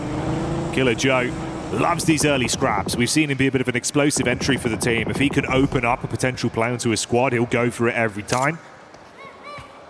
4 elims just tied to him. They did lose out on Foops, man. There's a nice back and forth between Foops and Killer Joe and how they play off each other, but you've still got a ton of talent left alive on this roster. If you know anything about Go John as well, they're going to be gunning for a big victory here. If they can start it off with a nice bit of energy, feed the hot hand, they play with that throughout the whole day. I mean, it would be a great start for them. A team that was in the contest to jump up in a top 5, a direct qualification spot. They want to prove to everyone at home, to their fans, to themselves maybe even as well, that they do deserve one of those spots, and here's the place to do it. Another knock over the top from a nade from Goat, doing damage, suffering across a lot of different teams right now with nades flying back and forth. A close proximity engagement is not favorable. Arena were under pressure from Dopeness, but they handled it. Seems like they're doing okay. Mormon does get flushed away though, and hang on a minute, Arena may not be able to handle the pressure because Goat and AGAL looking to rock up all at the same time. 4 teams now on spot, and Dopeness up on high, taking shots, laying down the lead. Oh mate, sweating bullets on the push in. Panic stations, and they just can't compose themselves to slay the Goat. Thankfully, Kenji with the sacrificial nade bounces it out the window and hits that one on top of Moxie to leave them down with only a duo in position to attempt to fight here. Awkward collection of players all amongst each other. Tony K, nade, cooking. Doesn't quite know where these players are, and I don't blame him. The amount of chaos that just happened. 2 teams descending immediately just after another one crashed on through. On the southwest side, in the meantime, Alpha 7 do go down to Geekay. That southwest side is clean. Spicker moving on out. Spiker around the corner. And Goat will be able to hold him for 1. Moxie down, but will be resable. Dangerous scenes though, E-Arena. They can smother blood in the water. They'll commit on the peak, spam into the smoke. They had a rough idea of the angle, and the bullets will find their target. Amongst all this, Alula have been scrapping up against Ulf. Quick. Wanted to keep the pressure on. Ulf have been shredded down time and time again. It's just Eren remaining, the star player on the roster. I don't think you can call him young blood anymore. Tiamba did manage to get across the river in the meantime as well, Jackie, and they're on 8 elims. They've got 3 players alive. They're not looking too shabby right now, and they have an oversight onto this fight. If they can spot Alola on this roll-up, Eren may be able to take 1 or 2 of them down, and they may be able to shred the backlines, but it's getting away from them. The pace of Alola just a little bit too much for them. I think that pace is the operative term as well, right? We've seen them be quite passive in situations where they have had advantages before back in the group stage, and that was a problem for them. So the fact here they're willing to actually take some of these encounters a bit more headstrong, it's good to see. Zone crunching in there again as well.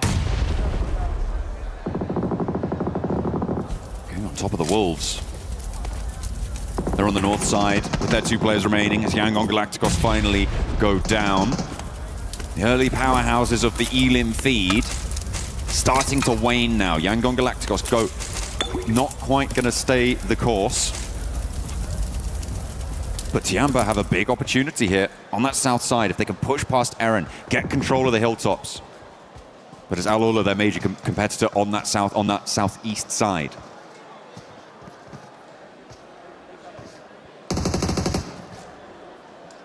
Tiamba starting their swimtation as well inside of the water. Ooh, they get vision on Eren's backpack here, so you're going to know. I remember from Olves, he's just going to peek up on the coast. That's a freebie. It's easy, John. Yeah, Geekay looking for the shots from the high ground, but not quite going to land in time. And now the rest of Tiamba can look to suppress the position from the backlines, allow the push forward. But Milu also under threat from range, but Alola chime in to keep Tiamba safe. Ooh, a nice little assist, and there's the off angle. QZ, masterful hold. That's really nice. Big response, made it so uncomfortable for Geekay here as well, so they can safely get out of the water now and look to try and splash back on this. QZZ, amped up today. A linchpin position. Both of his teammates down in the drink. He needed to be able to hit those shots, and he did. Alola with the little assist to keep the players safe. But Tiamba now on the south side. Once Geekay have to move, which they do, their position is going to get a lot stronger, Jackie. At the moment, it's quite timorous because of the position of Geekay, but that is going to be pushed out by the zone. Milu responds again. That fight does continue between the 2 sides, taking casualties amongst each other, whilst Alula are fighting E-Arena from range. We cut back over to the POV of Tiamba. QZZ, the off angle towards the back, and doing great work. Cover flares coming in as well to try and bolster that defense for Geekay. trying to put themselves right on the edge of this zone and maybe try and wait out the bleed down. But there comes the Wolves with a cheeky thread on an angle across the zone there, right through the valley. And Kevin now has a little bit of trouble. GK are low. They don't really have the sightlines. This is an opportunity for Tiamba to actually move forwards and maybe look for the res, but it's still such a risk. I don't think they're going to go for it here, Jackie. Have all the information they need to make the call. Meanwhile, though, Alula going big on the peak. Wolves thought they were safe, thought they had an opportunity to third party steal some elims from across the game here, but no, Alula rock up onto them. 8 elims, John, playing very differently right now. Yeah, that's what you need to be doing here with those 8 elims, with all 4 of their players alive, the only team to have the full squad in action. This is the last chance, as we're on board with Tiamba, to get this res. I don't think it's going to happen. He will bleed out, so Tiamba playing with 2. That's pretty nasty. They did have an opportunity to move forwards and maybe take more control here. GK helped out by the zone again as Nongshim Red Force on the north side get cut in across the road from everything. Alula going to have to move, as are E-Arena. Oh, shots from the side. It's Nongshim. That's easy. Tizzy, good work done with the AUG. Saw the reposition from Tony K, setting up the vehicle, so they'll take the scrap to him. That's a 3-man squad there.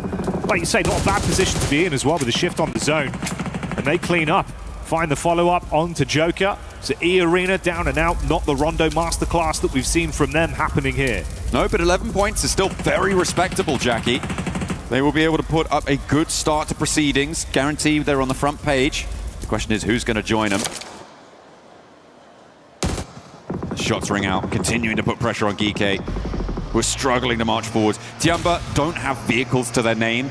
They are really still just waiting on GK to have to move, and that is the first indicator that they are going for it. They should know that there's only 2 players over there, and Tiamba can start to move forwards now, and I need them to be able to do that, right? Something that we were criticizing them for was being a little bit timid, being a little bit shy. And so now, stepping forwards at the right time, that's what they need to be doing, and it looks like that's what Milu's gone for. As the rest of the teams joust across the zone, Alula have to descend on one side of the hill or the other. The question is, which do you choose? With the zone coming in, Alula on the rocks, being peppered down from Nongshim Red Force. It's keeping them very weak, making it uncomfortable for the hard commit on the wrap, but eventually they've got to push up. Going to be somewhat exposed here as well. If they're aligned in their crosshairs, they could punish. Thankfully, the map geo providing just enough cover for them to tuck in. And Tiamba, you touched on it before. When does that change? That mindset going to come alive? Because if they don't start to get a bit of a periphery scan on the go here, you could have Alula wrap in around the back, possibly put pressure onto them, just remove them from the equation before they even try and make a move for themselves. I mean, they really can't move until Ragnarok does either, which is the nasty thing for them. It is causing a lot of problems. They can redistro ammo for Tiamba, and Alula not going to push too far forwards. They know that the angles from Nongshim are still going to be in action. And they can't afford to overpeak to get a little bit too bold because they have got their numbers advantage and they don't want to let it go to waste. But an opener onto Tiamba could open up their south rotate, and with the circle pushing towards them, that's going to help out nicely. But Nongshim look to strike to open the door, but they're crossing of the road and bring Alula back down to 3 with them.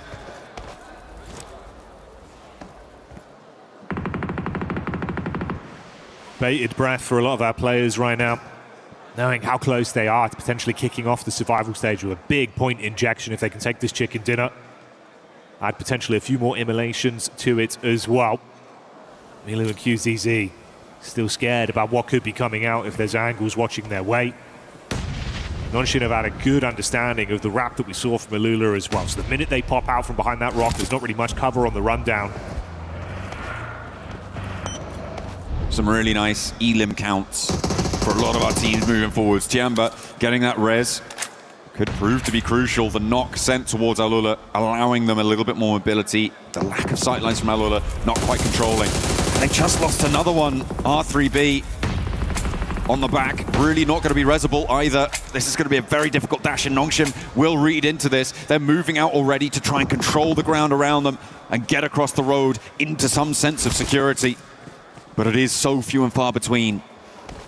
Everybody operating in inches right now, Jackie. There is no grander dimension on these really close quarter scenarios. Step one way too far, one step either side, and it's a completely different story, but that is a big pickup on the Nongshim to bring them down to 2 to stop their third player regrouping onto the south. Every team starting to lose a lot of the battle of attrition here as we get in towards the fine margins of this game, like you say. Oh, Kike as well spotted out. Yasser with the reposition. The eyes lighting up for Tiamba, but knowing now the pressure's going to be put on them from Al-Lula on the hillside. Never gets any easier, John. Using those nades to create potholes moving forward, steps up for the flush.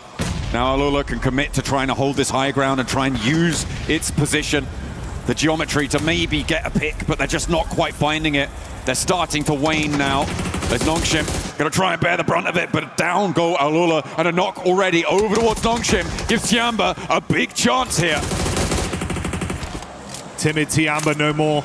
They start to play with confidence, knowing that they can take the fight to Nongshim Red Force.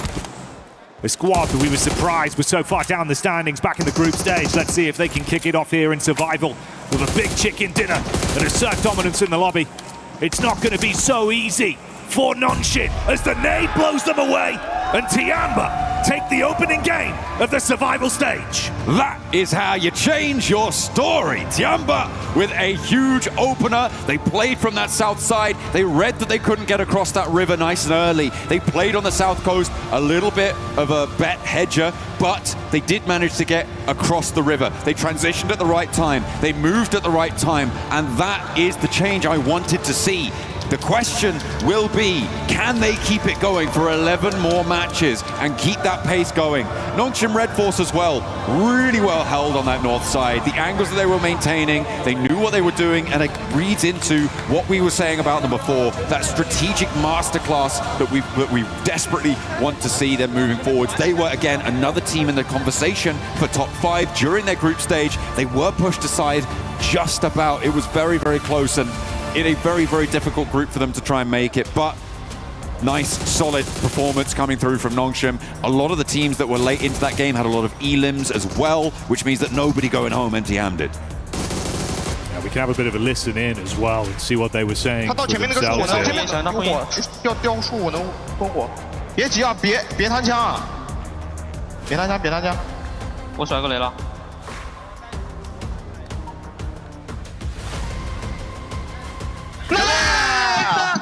Lovely arc on the nade. Keeping things nice and tight with it. Didn't even need to peek through.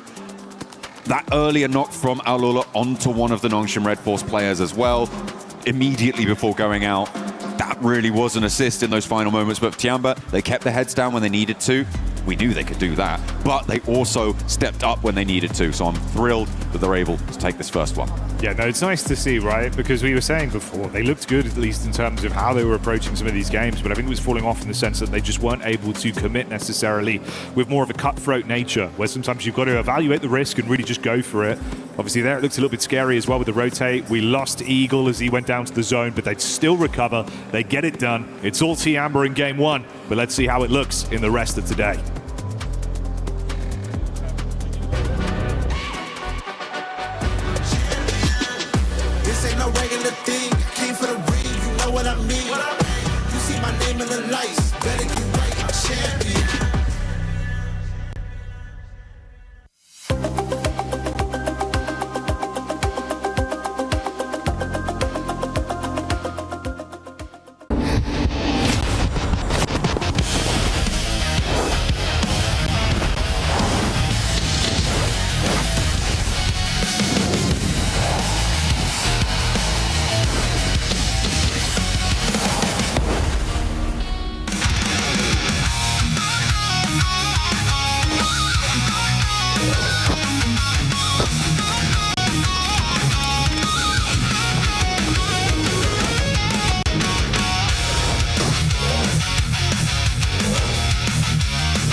I'm here down at the stage for day number 1 of Survival Stage with Smile, the handsome man from Yangon Galacticos, to talk about some of the stuff coming into the Survival Stage as a whole. And that is my first question, actually. Based on your group stage performance and what you were actually able to see in the group stage, now coming into the Survival Stage, has there been any kind of looks at those results and seen how you might want to change some play styles, etc.? What do you think from the group stage coming into Survival?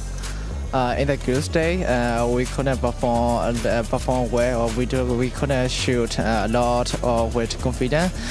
So for the Survival stage, we will do our best.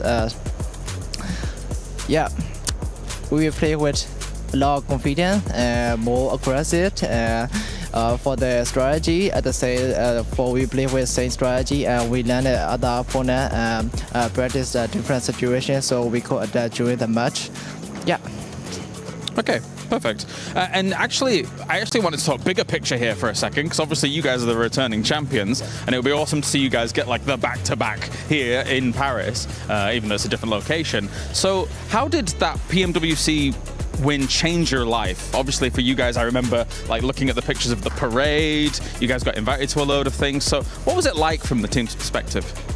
Honestly, a lot has changed since we won the World Cup last year. It gave us a lot more confidence and recognition.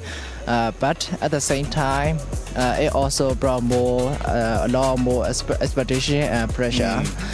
People started looking at us differently, and we realized that staying at the top is even harder than getting there. But overall, I'm so grateful for everything that came from that victory. It motivates us to work even harder and represent our country with pride. Yeah. That's awesome to hear. Well, thank you very much for joining me here, Smile, and good luck at the Survival Stage. Yeah, thank you.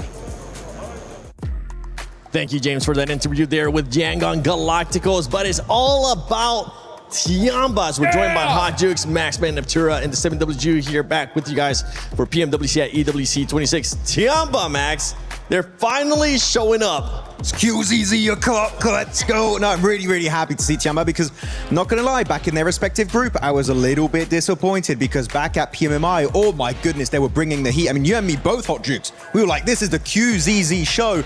And yeah, group stage was a little bit topsy-turvy, but this Rondo, by the way, keep in mind, they got 6 eliminations in the hot drop in Yulin, and then they dropped Tinlong Garden. The circle could not have been any further away from their loot location, and yet they still come out on top and get a win. That is an impressive rotation coming out from all of Tiamba. Yeah, it's about damn time, baby. We see Tiamba do what we expected them to do all tournament long. Yeah, had a really rough group stage, but they come into this one, 13 eliminations, 2,300 damage, and we expected QZZ to be kind of like on top of that, but it was Milu here that was able to really clutch it up for a squad. And honestly, after a rough group stage, to start off so strong, I think it's gonna finally put them in the form we all expected. Same with Alula as well, putting up a good amount of eliminations for that squad. Yeah, it was really nice to see Alula come in. I mean, me and Max, we were all talking about it, be like, ooh, at the end there, you know, they had a really, really good position. They should have utilized it a lot more because they were having that momentum throughout the mid stage. They were looking really, really good. They came in, they took over the position from Ulf. They were moving in, great momentum, and then all of a sudden they kind of just were like, this is the high ground, we're going to keep it even though the zone pushes us away from it. Yeah. We're just going to sit still and let everybody else not only see us and get rid of us one by one, but actually get situated and have that time to make those decisions for that endgame. Ooh la la, a little bit too passive.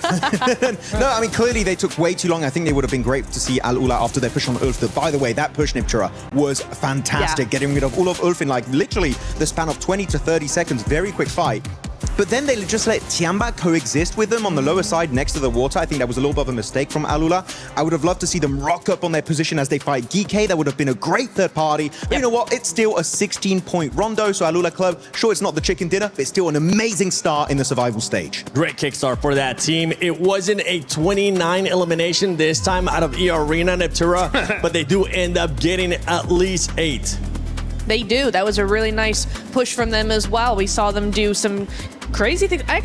Actually, they were on the east side of the zone, right? So there was a lot of teams over there. So for them to get as many eliminations as they did, I mean, it was just constant fighting from beginning to end for them. You know, them as well as Yangon. I really liked what we saw from Yangon in the beginning of this game. I think it was still a very strong rondo for them, even though they didn't really go very late into the game. I still liked the presence that has seemed to be making a return for them. I'm really enjoying that. Yeah, we're seeing some changes from these squads too. It seems like they put that extra day off and to work with the VOD review. One team that I think ended up doing that perfectly was Nongshim, especially with their rotations. Finally, just committing to a play. Sure, it was not an aggressive play. I think they didn't really have to go for an aggressive play this game. But it's just they see Geekay in a really good position in the play zone next to that lake in the center of the zone. And I see Geekay actively rocking up onto Alpha's position southwest of that circle. Like, wait, that position is free. Let's not waste a single second and just capitalize on that opportunity and snatch that spot for ourselves. And that gets them so deep in that game, podium minimum, second place off the back of that Niptura. That is what I wanted to see from NSR. It is exactly what I wanted to see as well, because we saw in their second day of their group stage, right? They lost that momentum. They lost they were finding the opportunities, but they were just being so slow to actually do anything about them. And that has definitely changed in this game. We saw them actually take those opportunities pretty instantaneously. And that is what we want to see from Nongshim Red Force. We know they can do it, and they've done it again. And it is going to be Tiamba being the match MVP, and Milu.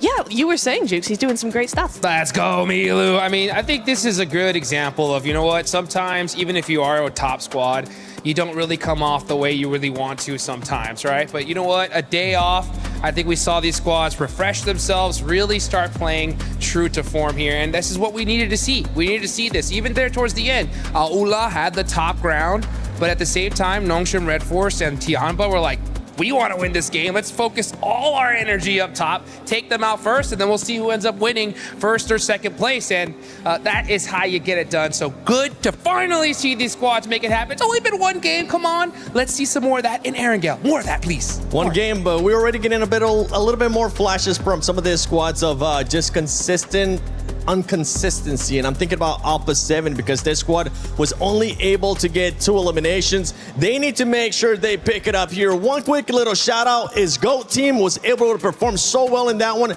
being aggressive, exactly what we expect out of GOAT, but let's see what teams are going to be bringing it in game 2. Thanks for setting us up there, Seven. Great desk as always. Very exciting to get the insight, the narratives, and build ourselves back in before another game here. As the survival stage, tension much higher. Changing over now from Rondo to something a little bit more consistent, John. Excited to see what really is going to be, hopefully, a stepping stone for our teams throughout the remainder of the day. Absolutely. I was excited to see Hot Jukes' boots. Those they look good, right? Looking pretty fresh, man. You know, representing Texas. You know what they say, everything outside of Texas is smaller in size. Absolutely, they definitely do. That's what I've heard anyway. The plane path looking pretty big though, from the middle of the map on the south side. Looking to lean a little bit westward, but nice and kind. Opens up most of the map for access, and no one should be getting into any hot drop trouble, but it is a slightly reshuffled lobby, remember. We didn't really talk about drop spots on Rondo because it tends to just be let's all hot drop and then see what happens. But here on Erangel, it's a little bit more prescribed, it's a little bit more thought out and measured. So hopefully our teams have figured out where they want to go, and there won't be too much conflict over zones. But already 3 teams out over Millie, as well as, well, maybe 4 teams out over military as RRQ jump out a little bit later on. Everybody else, I think, is looking to head further north and get to the mainland. RRQ may be looking for that bridge split on the west, bridge split on the west side. Yeah, it's more standard, obviously, what we'd expect there from Yangon. They've gone for this quite a few times in Erangel, very comfortable to have those military starts. Similar sort of opening as well for GOAT, so no surprises there. You imagine they can split off and wrap away.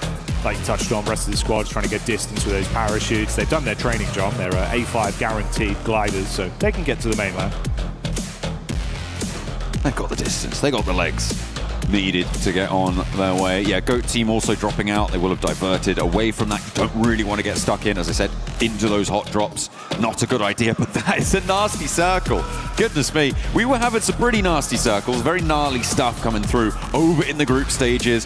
Looks like we're going to continue that trend all the way out on the southwest side.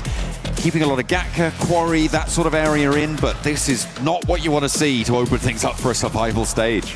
No, we've been here before, you're right, man. Those group stages, very aggro with some of the circles we were getting, and similar scenario there. A lot of landmass going to be cut off, potential for the bridge to be in play as well. We'll see if that's a blessing for some teams or a haunting prospect for others. Obviously, we're dropping far further up towards the north side. We joined the POV of Dopeness early on towards Pachinki. Couple shots out of the window from Mikita, getting a read over onto Geeke. Pretty nice game one from them. So obviously, if you can punish early and slow down Geeke from actually accumulating point after point, will be the dream scenario.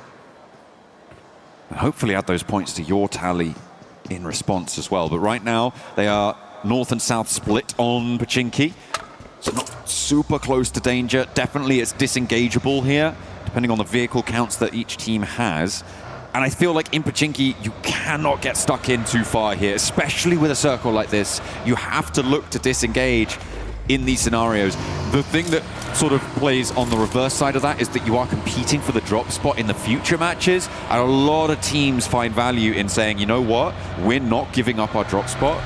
We're just gonna, we're telling you we'll sacrifice our game in order to maintain this top spot, this drop spot for the next, well, they've still got 5 Erringels after this to play.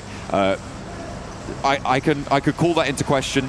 I'm not a professional coach, so maybe there's some reads in there, maybe there's some maths to do, but I feel like it's still very, very dangerous, especially on Pachinki, and especially on a plane path like this, where a lot of the map was just super accessible.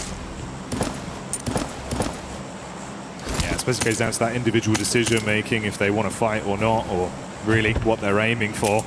I imagine for the viewers at home, you're going to be aiming to get yourself some beautiful skins as well. John, we've got a great event going on right now in game. I know you've been hyped for this one. Absolutely, the Uzumaki Naruto event. Make sure you're grabbing those character sets, looking fresh with the skins, as well as that Ninetales org, looking pretty. Doesn't look like any of our players have the org though, which is unfortunate. And neither team really going to be able to take on the supply truck either, given that they're in a bit of a standoff. Which makes things a little bit nastier to play from Pachinki.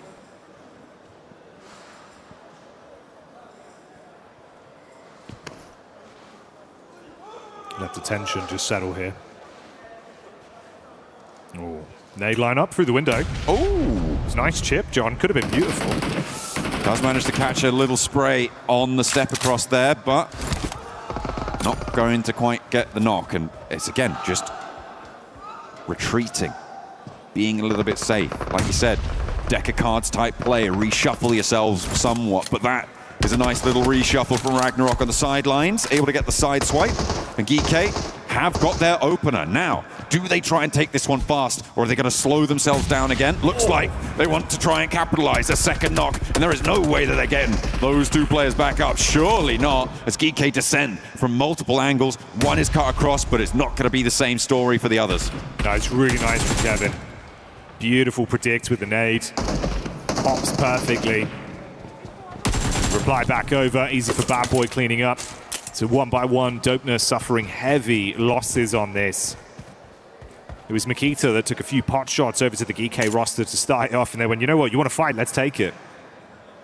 Let's get it done. 2 players now left for Dopeness. Ulf did manage to rotate over the north side of Pachinki, and because this fight is taking place, it means that the teams in Pachinki, or if there had only been one, the team in Pachinki, has not moved out to the west side. For Ulf, this is pretty good news because it means that they have access to a lot of zone that they may not have done before, as well as a third-party angle. Leaving Eren up on the top of the hill, they could start to slow it down even more. And they got what has been going on in this area. Eren doesn't even want to stick around for the flush.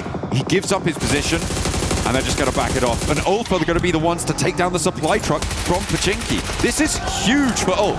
Yeah, this is really nice. Cutting out a lot of that mid-game looting time, getting themselves hopefully some high-tier loot to play with off the back of it. Good comms on it, set themselves up, dump a few magazines simultaneously into the truck and grab your benefits from it. Alongside possibly forcing the hand of these two teams a little bit more as well with the damage done from that high-rise angle. Oh, Kenji, good for one. The double up coming potentially as well as he spams.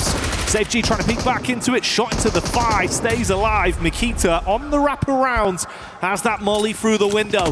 Oh, he tears the player step a little bit too late. May have been able to swing faster, but it's going to work out. Holding the ground floor now, and Geeke get a little bit too bold with it. Eren from the off angle rattled them a little bit, and they are starting to shake, starting to show vulnerability. Another big nade from Saf G, though, puts them in the advantage once more. One player now standing for Dopeness. Kenji has the Bizon to play with. What can he do? Not too much there. Spams over on the side, but not enough to keep them in it as the nade from Ragnarok blows him away, and Dopeness off the drop. Exit stage left with 2 elims. But that is a detriment to GK, John. Even if they reset, it's only a duo. Yeah, they do win the fight, sure. There was that third party coming through from Ulf as they wrapped around on that northern side. Tiamba now going to take up that mantle, but this is what you have to be afraid of on these hot drops.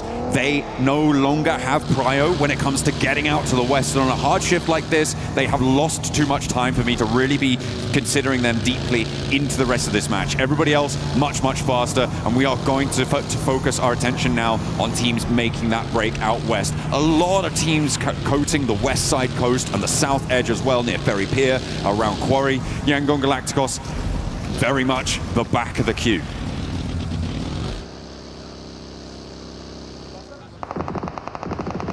See if Yangon can keep some good energy rolling for that roster over the course of today's playdate. A lot of eyes on them. Now 2 reigning champions in the lobby, of course, being Yangon Galacticos, and then behind that, Alpha 7 from the year prior, back in 2024's EWC.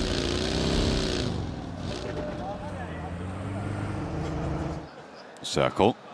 Oh, no way! John, what are we doing? What is going on? Goodness me, a massive western shift on this zone. It is brutal. Quarry is so impactful here as well. It's such a quagmire of a position. It just sticks you down. You can't really move freely around it. So for Ulf, they may be able to take the ridgeline, but getting down future may be difficult. I don't think too many teams are going to be able to play around Quarry, and this is going to get nasty. The positions out on the west are difficult to hold, and for Arena, they need to regroup.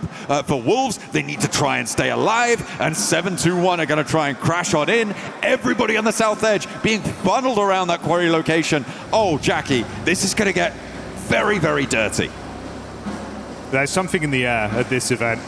I don't know what happened this year, John, but the circles we've had have resulted in some ridiculous games the whole way through, from start to finish. It's never easy.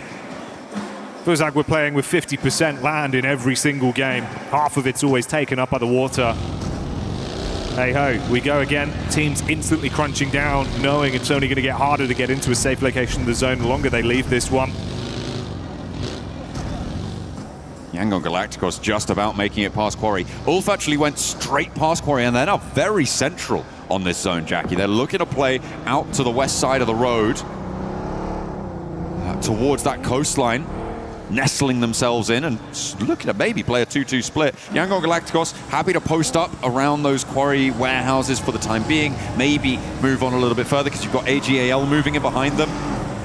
Furia, in the meantime, trying to get out of Primorsk, playing in from that south edge. I like this this move coming through from Igor. Moving one of their players around the headland gives them a little bit more latitude when it comes to having to move later on, and that really is the plan for the scout out on the west.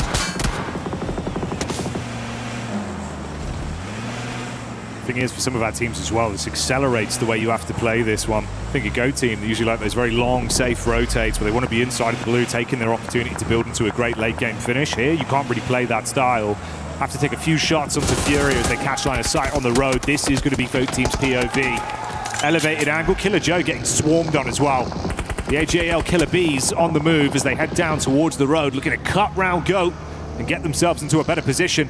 Doesn't get any easier though. The Wolves just up ahead. And Ulf as well, looking to try and stymie that approach from the south side. AGAL on the side of a road, looking to maybe control the shack, but Eren's already in occupation. Ketch needs to line him up, and Eren takes a lot of damage there. Far too much for my liking. Has to fold back, and that gives AGAL a chance. Ketch now in danger as AGAL continue their pursuit to move on forwards. Somehow they're making this march, and I'm surprised that they've been able to get this far, Jackie. Next circle, is it going to be similarly brutal? It goes coastal side, maybe less brutal, but even so, it's nasty. Still punishing stuff. Cutting out that landmass. Teams standing on each other, shoulder to shoulder in the zone. In AGAL, you're right, man. barely tucked in behind the ticket booth, found themselves a few moments of brief respite to catch their breath. Tiamba as well. They're here, they're catching line of sight of this. Few pod shots being fired towards their general direction. Only really 3 squads that are even outside of the zone right now. And Nongshim Red Force down to Primorsk with a wrap up from Furia close by, and then Geeke coming in down from the north side late. This RRQ position, really important. The hill that sits towards the coastline, you can see the high ground that they're able to control. Ulf trying to move into the foothills around it, but AGAL are peppering them. Apparently Eren is in nade range there. That's a long arm on that one. Looks to try and find some more, but he's already crawling away, crawling back to the rest of the roster. For RRQ, this is great, but they need to start leveraging it for elims. I think that's Eren down and out. I think it may well be, but Furia and Nongshim Red Force in the meantime, all on the south side, coming to loggerheads, and nobody's looking happy with this. Furia on 2 players and Nongshim left on just 1, Jackie. Yeah, this is rough, man. No one's getting out of this with a smile on their face unless they can completely recover now. Thankfully, the last shot goes through pretty heavy-handedly to punish one more man from Nongshim, leaving it down to a solo. Furia are going to be attempting to get the recovery on the go. CXCY did bail out. Surprised he's still standing. Bullet after bullet being injected towards the vehicle. He just keeps driving. Cheeky little seat swap there for XZY to stay alive, but where's he going? He might as well have pulled up on that shackle. Maybe he's going to pull up on a player from AGAL. It's not going to work out, though. Okay, a little bit wild, but not really too many options left for him. If he'd have stopped maybe a touch earlier, he could have had the hop out, grab some of those shots, but wasn't quite there with it, not quite slick enough. And AGAL, with a little bit of a danger approaching them, able to hold their nerve. Elimination delivery on that one. Drove in, double-checked the code, gave it to him. TRX as well, hillside peek over. Trey trying to get a read on things. Alula back into the fight as well. Geeke taking the head-on approach towards Yangon, with Alula amongst them, sandwiching them there. So they do go down. That's our 3rd and 4th position team off the back of our opening game of Rondo, already out of the running, so opportunities for some lapping to occur. Geeke obviously the team that won Pachinki, but kind of lost as well in that first hot drop. We'll be keeping an eye on if that continues to happen for those 2 teams, and if Geeke continue to win it, if it does. But either way, they will slow themselves down, something awful. A lot of casualties in the middle of this zone, and rightly so. It keeps the coastline in here, and again, RRQ's position on that western side, on that hill, gets stronger and stronger, as well as the compound for E-Arena on that west side too. Those buildings, I'm imagining Fury is going to be crashing into them. Either that, or they try and sweep around behind RRQ's hill and take control of that area of the map. Could be a game-changing play. Establish a nice area of control for yourselves, force them out. Starting to get a bit excited in the crowd now as well. Energy building up here in Paris going into game 2. Foobs man with the quick repairs. He's certified for this one. Let's go team with all 4 players still alive right now. Got a wraparound potentially for KRX as well. Bit of a split there between Trey and Binny as they've broken off from one another.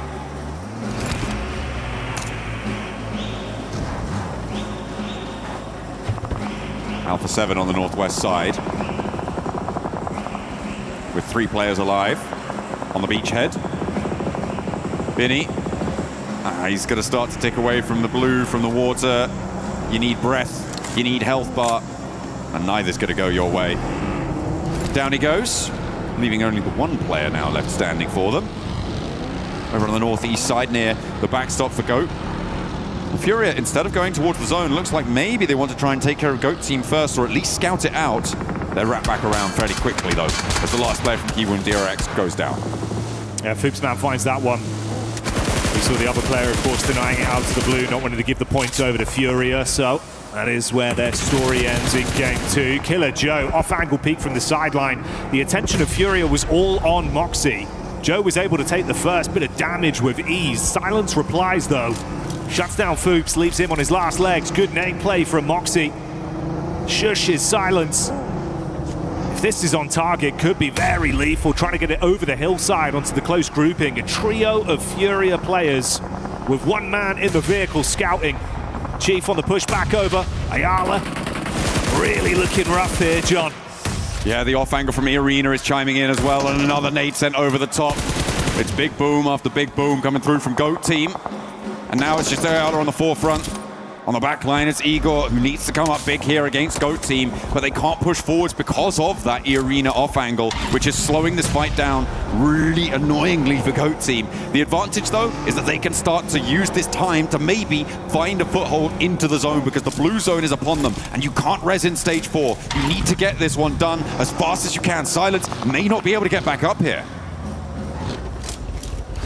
They knew there was the rock up from the back line when Elementrix got the takedown on GOAT team, so they've read that, reassessed and wrapped off, like you say, and they've gone straight into the awaiting arms of Tianba. Terrifying Tianba today. They've changed their fate. A few more elims racked up. That puts them on 2 so far. Now they're encroaching towards AGAL. Both from the same region, and there's the crash from Eagle on the shack. They know there's a player in here. They need to try and keep safe, but it's not going super well for everyone. Tianba able to stay alive on the inside, but losing one on the out, and Liu gets some retribution. AGAL now playing on us 2 in the center of the circle as it shrinks right on top of them. Holding this position would be great, but there's so many angles now staring you down. Oh, nades are good as well. Primes that one, gets it right on target. Goodbye, AGAL. They go down to the nitro they've been given to breakfast. And this is where it gets far more scary as well. Alula, low on HP with a bit of a split on the setup. Yangon Galacticos pushing in as a roster. Coming in together, struggling on contact with one player buckling under the pressure, and Wolves, they smell the opportunity to steal some of these elims. Nade arced over, Elementrix dives out, Romeo will fall, can't withstand that. Oh, but there is an answer from Smile to find a knock over onto a Wolves player, leaving Aola potentially to be able to... No, I don't think they can get this res with the blue zone coming on in now. Doesn't quite have the time to get the crawl back. Would be a miracle to get that back to 2. So Aola may be drawing short here. In the meantime, the Wolves have got GOAT team pushing in behind them. Wolves felt that they were third-partying it, but they've been fourth-partied necessary. Can't quite do what he needed to. As Force goes in with the shotgun trade. Elementrix, though, still on the swivel for Wolves. Doing work. But Killer Joe left to survive this one. Has another opportunity for the fight, but Elementrix is looking clean with it. Takes too much damage, though, and has to dip back. Killer Joe thrives in these sort of encounters, Johns, where he does his best work. He's able to really nail that one with the UMP. Get the quick pick up, looking for the revive on Force as well, so they can fight on as a duo. Turney K. Oh, he's got it. He's got the angle, John. Oh, he doesn't quite get the peak fully there, though. He's a little bit too timid, and that's going to allow the res to come through from GOAT team. Tony K could still play spoiler to it. He sees them 2 on the broadside now. He's going to know exactly where they are, and he can step forwards for it. Force, I think, might know as well. Killer Joe into the buggy. He's rolling forwards. They're going to have to play against this, but Tony K gets back, and the Arena don't want to overcommit.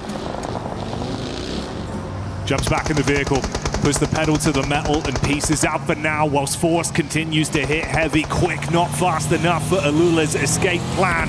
There's only one man remains. Claws cruising over into the awaiting arms of Ulf. They've seen him coming. But if he keeps going, it'll be RRQ that will have this one set up on a platter. Back exposed, easy tags, that's the takedown. Should have gone that way a little bit earlier. RRQ retreating to the beach side, have given up control over a lot of this hill. It was under pressure, but I feel like you do need to start to think about stepping forwards now. The difficulty with that is, of course, Furia's position on the south edge. They do need to keep control of that, which is why they've invested so much in terms of moving there. But that opens opportunities for Alpha 7 on the north side to start to be a major player in this circle, because they've been quite quiet up until now. Moving down south, they get a lot more control and maybe sneak in behind RRQ, or rather in front of them now. Furia, it's not been easy for them for the positions they've been forced into. Still standing as a trio after losing Silence quite some time ago from that engagement over the top. It was Foops that took him out. Nade onto the vehicles. RRQ not overcommitting for this, wrapping off with the zone shifting in as well, crunching further up towards the mainland. Yeah, I mean, that's where I wanted RRQ to be looking to play. They kind of probably did want to play that already, but you can see that Furia would have had some pretty solid angles on this. Irina may as well been able to chime in, depending on exactly where you're playing it. But Irina going to have to move, Furia going to have to move. And the crunch in on the east side, I think, It's going to be pretty tricky. Irina looks like they were willing to go for those wraparounds, go quite wide with things. So potential for them to actually move into this west side engagement, but they may just look to push up towards Tiamba and towards Go, as RRQ look to regroup further north and fence off the area from Alpha 7. Nuth, the sub coming in for Alpha 7, will be the player to hold, and he's on the vehicle spot, looking to control it. Doesn't quite tag with the first shotgun, but there is the top of the hill coming on to play. They focus all their fire on him. He's able to withstand the pressure and get back up from the rest of the boys as Alpha 7 start to thrive off the noise being made by the fans in the arena. RRQ detonating the vehicle to shut down the super sub for the side. What can the rest of the roster get up to here? Bullets being peppered towards them. Amongst all this, 721 GRS struck upon by Ulf as they go in heavy with the shotguns. Ravo just drives into the middle of it all. Looks to go crazy, John. How on earth does he dodge all of those rounds on the outside? Korea with the seat swap looks for more, but Alpha 7 fall at the final hurdle. Revo looked immaterial crossing that open beach, but it was not to be, and now Furia can roll on in, happy as Larry, to go for the fight. Irina wants to try and crunch it behind this too, and they are doing just that. Nades on target, good damage. Furia, they've had to play defensive for so long. Now we're seeing that aggression come out. Cutthroat play so far. Wrap around the back, the nade look good, but a bare bounce over the top side, and they'll get it done with the rounds instead. RRQ fall.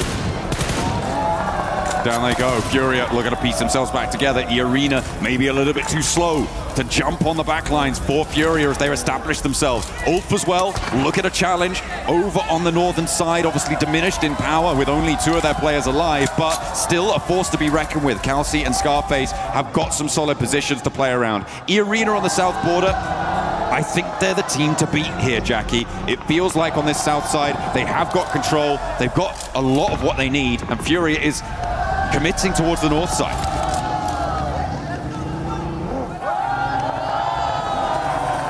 Energy building up. A lot of fans in the house today. You could see all the Yangon Galacticos signs, John. The Alpha 7 fans bringing the heat once again as well. But they've got one thing in common right now. Neither squad remains alive currently in game 2. Out of the contest here. A lot of different sides that are looking to really squeeze a good injection to point out of this for Tianba as well, thinking about the potential of a ludicrous start to the day if they can do the unthinkable. I mean, they've already gotten 5 elims and gotten up to a 5th place. This is a good game regardless for Tianba. They are going to be happy with this performance. Next zone coming on through. Shrink's pretty dead center. I don't think there's too much to worry about for the arena, for Tianba, for Furia. But for GOAT team, I think this is going to be their big test, right? They are just playing on this one tree. They've got some vehicles in the back lines, sure, but they have to move. And where do you go? Where do you go? It might just have to be a crazy wide sweep up to the north, but Tianba are going to light you up, the arena are going to light you up. You need a pick, you need an opening. I just don't see GOAT team moving forwards.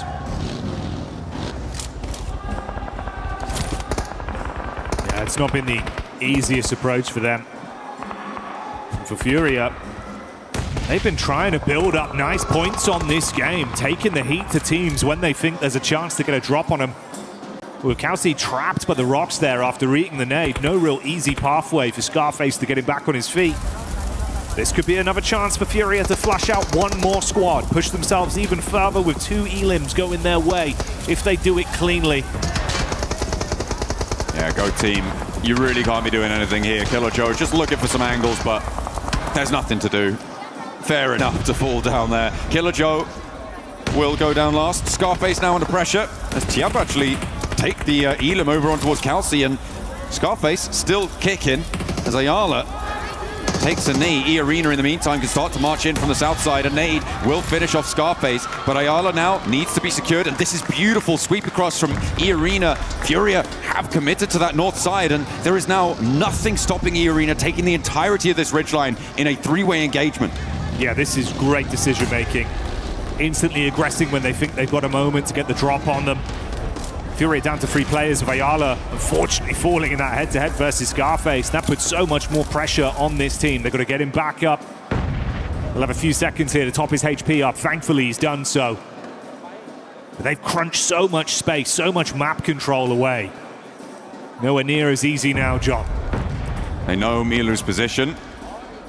With the nades, they've been able to push forwards. Ayala creeping up to the ridgeline as well. And the Arena actually going to regress on their hold, not wanting to stay overextended or maybe move those vehicles in different ways, swap them out, something like that. But just like giving that ground there was an interesting decision, but they get it back very, very quickly. Furia don't try and push over the top on it. Still waiting for this one to get forced by the circle. You can see Chief will get moved. Igor as well has to leave his little ridge and step up probably towards that burnt out buggy. That's where he's pacing himself towards. Ayala cannot find an angle. For love nor money right now.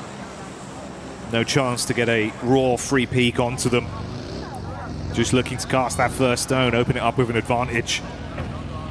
The first domino falling for either of these squads will be very detrimental, obviously, for E-Arena. That big benefit you have as well in the trade game. They've got one extra man in the squad. Takes a little bit more pressure off them, but they still need a clean fight. Pin from either side, it wouldn't really change much. Next stage closes dead central on this, and no one really has the full inside track, but E-Arena have the most ability to move around. If Furia go down, Tiamba can start to move up the hill. That might give them a little opening door. Furia now moving much closer towards the Arena, and the nades are going to start to cause problems for Mormon. The Molotov's there as well, but he has the smoke to cover his vision and hits the deck. Looks to get some healing. No knock found. Shocked. I'm absolutely shocked he's still standing there. Stereo nades got out either side. It felt like one bullet away from him falling. Topped himself back up, like you say. He's quick with the meds. Fury are debating where they really need to engage on this. Is it easier to try and wrap around onto Tiamba's side? Do they just have to hold in the middle, wait for the crunch to come towards them? They're going to go in the direction of Tiamba. Ayala, thought maybe they were a little bit closer than they are. Had the DBS primed. Scouting play as well. They're losing a lot of space from this peak up from E-Arena, starting to force them further back. It's getting scary out there. Final zone closing as well now, Jackie. It's straight into the middle. Can't hang about now. No elims for E-Arena. So they would love to try and sweep a couple of these up. Over the top of the hill, they're looking to put a pressure onto Furia, but they fight back. Eco goes 1 for 1 on the trade, which is not great news for them. But where are Tiamba? Can they make a pass at this? Try and move in behind Furia. I think they might be going for it. They've heard this fight break out. They've seen the knocks come through, and the backlines from E-Arena getting a little bit false-footed as Tiamba make their play.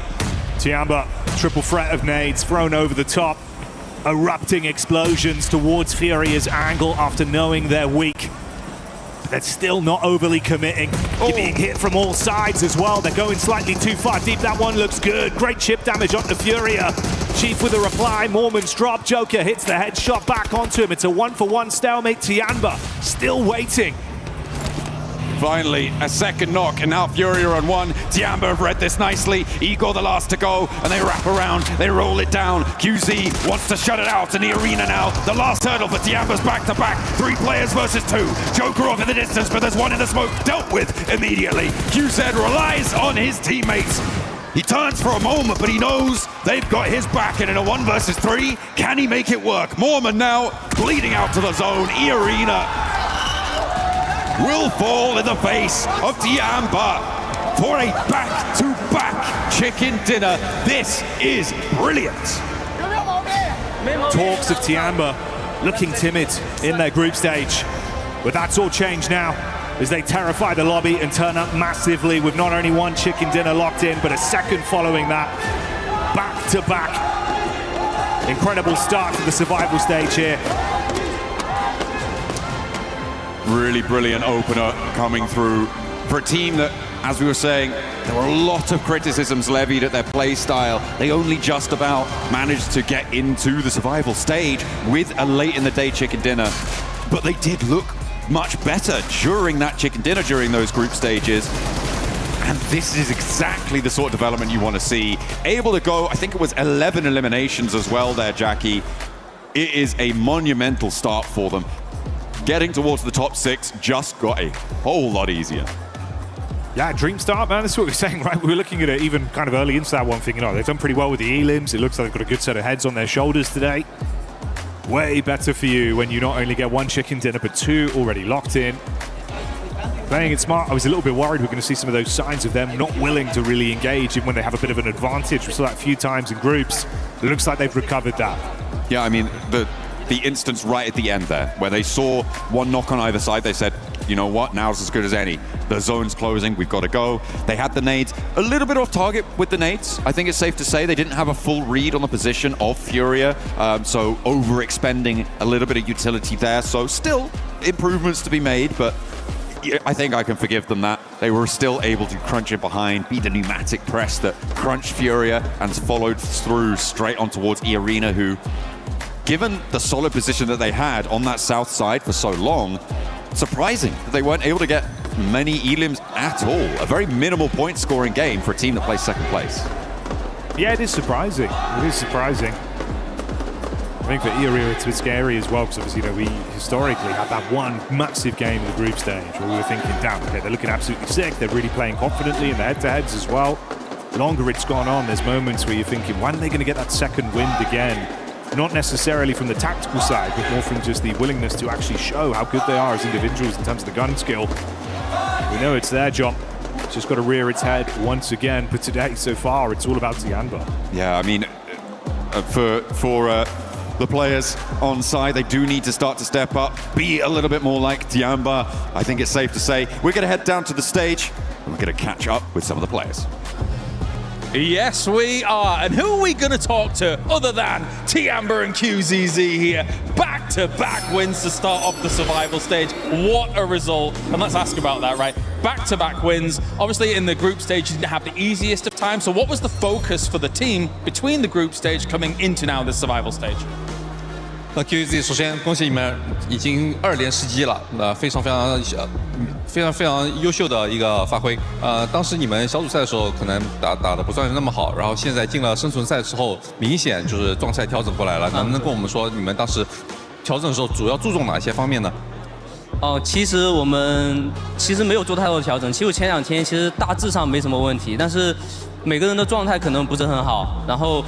昨天调整了一些东西，然后大家状态都变好了一些。然后我的调整就是我加了个手机壳，因为我用那个手机老断触，但加了手机壳之后断触会变少很多。I'll say that we didn't really make a lot of adjustments. I think that we were, in terms of strategy, I think we were absolutely fine. It's just that in the group stages, I think everyone's form was just a little lackluster. And then coming to the survival stage, I think we are now performing a lot better. I think everyone's form is just peaking right now. And in terms of adjustments, for me personally, what I adjusted was I added a case to my phone. And I think that really helped to reduce some of the kind of like not registering some of my key inputs, my touches. So I think that really helped as well. More accurate at all. That makes a lot of sense. And going to the Rondo game, you guys came in from the south side of the river and played alongside the river for almost the whole game. What were the biggest threats to you guys for that first win?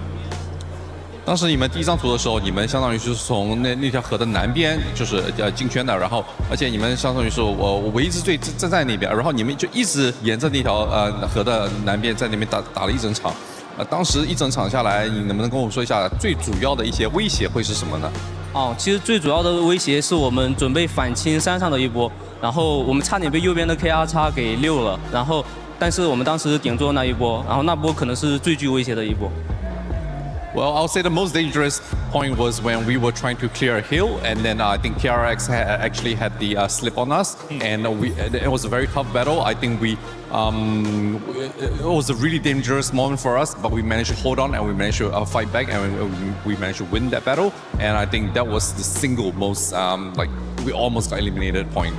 All right, QZZ, amazing once again. Thank you very much. Thank you for the translations. That does it for us down here on the stage. Will Tianba get another win on the day? Looking like it. It's crazy.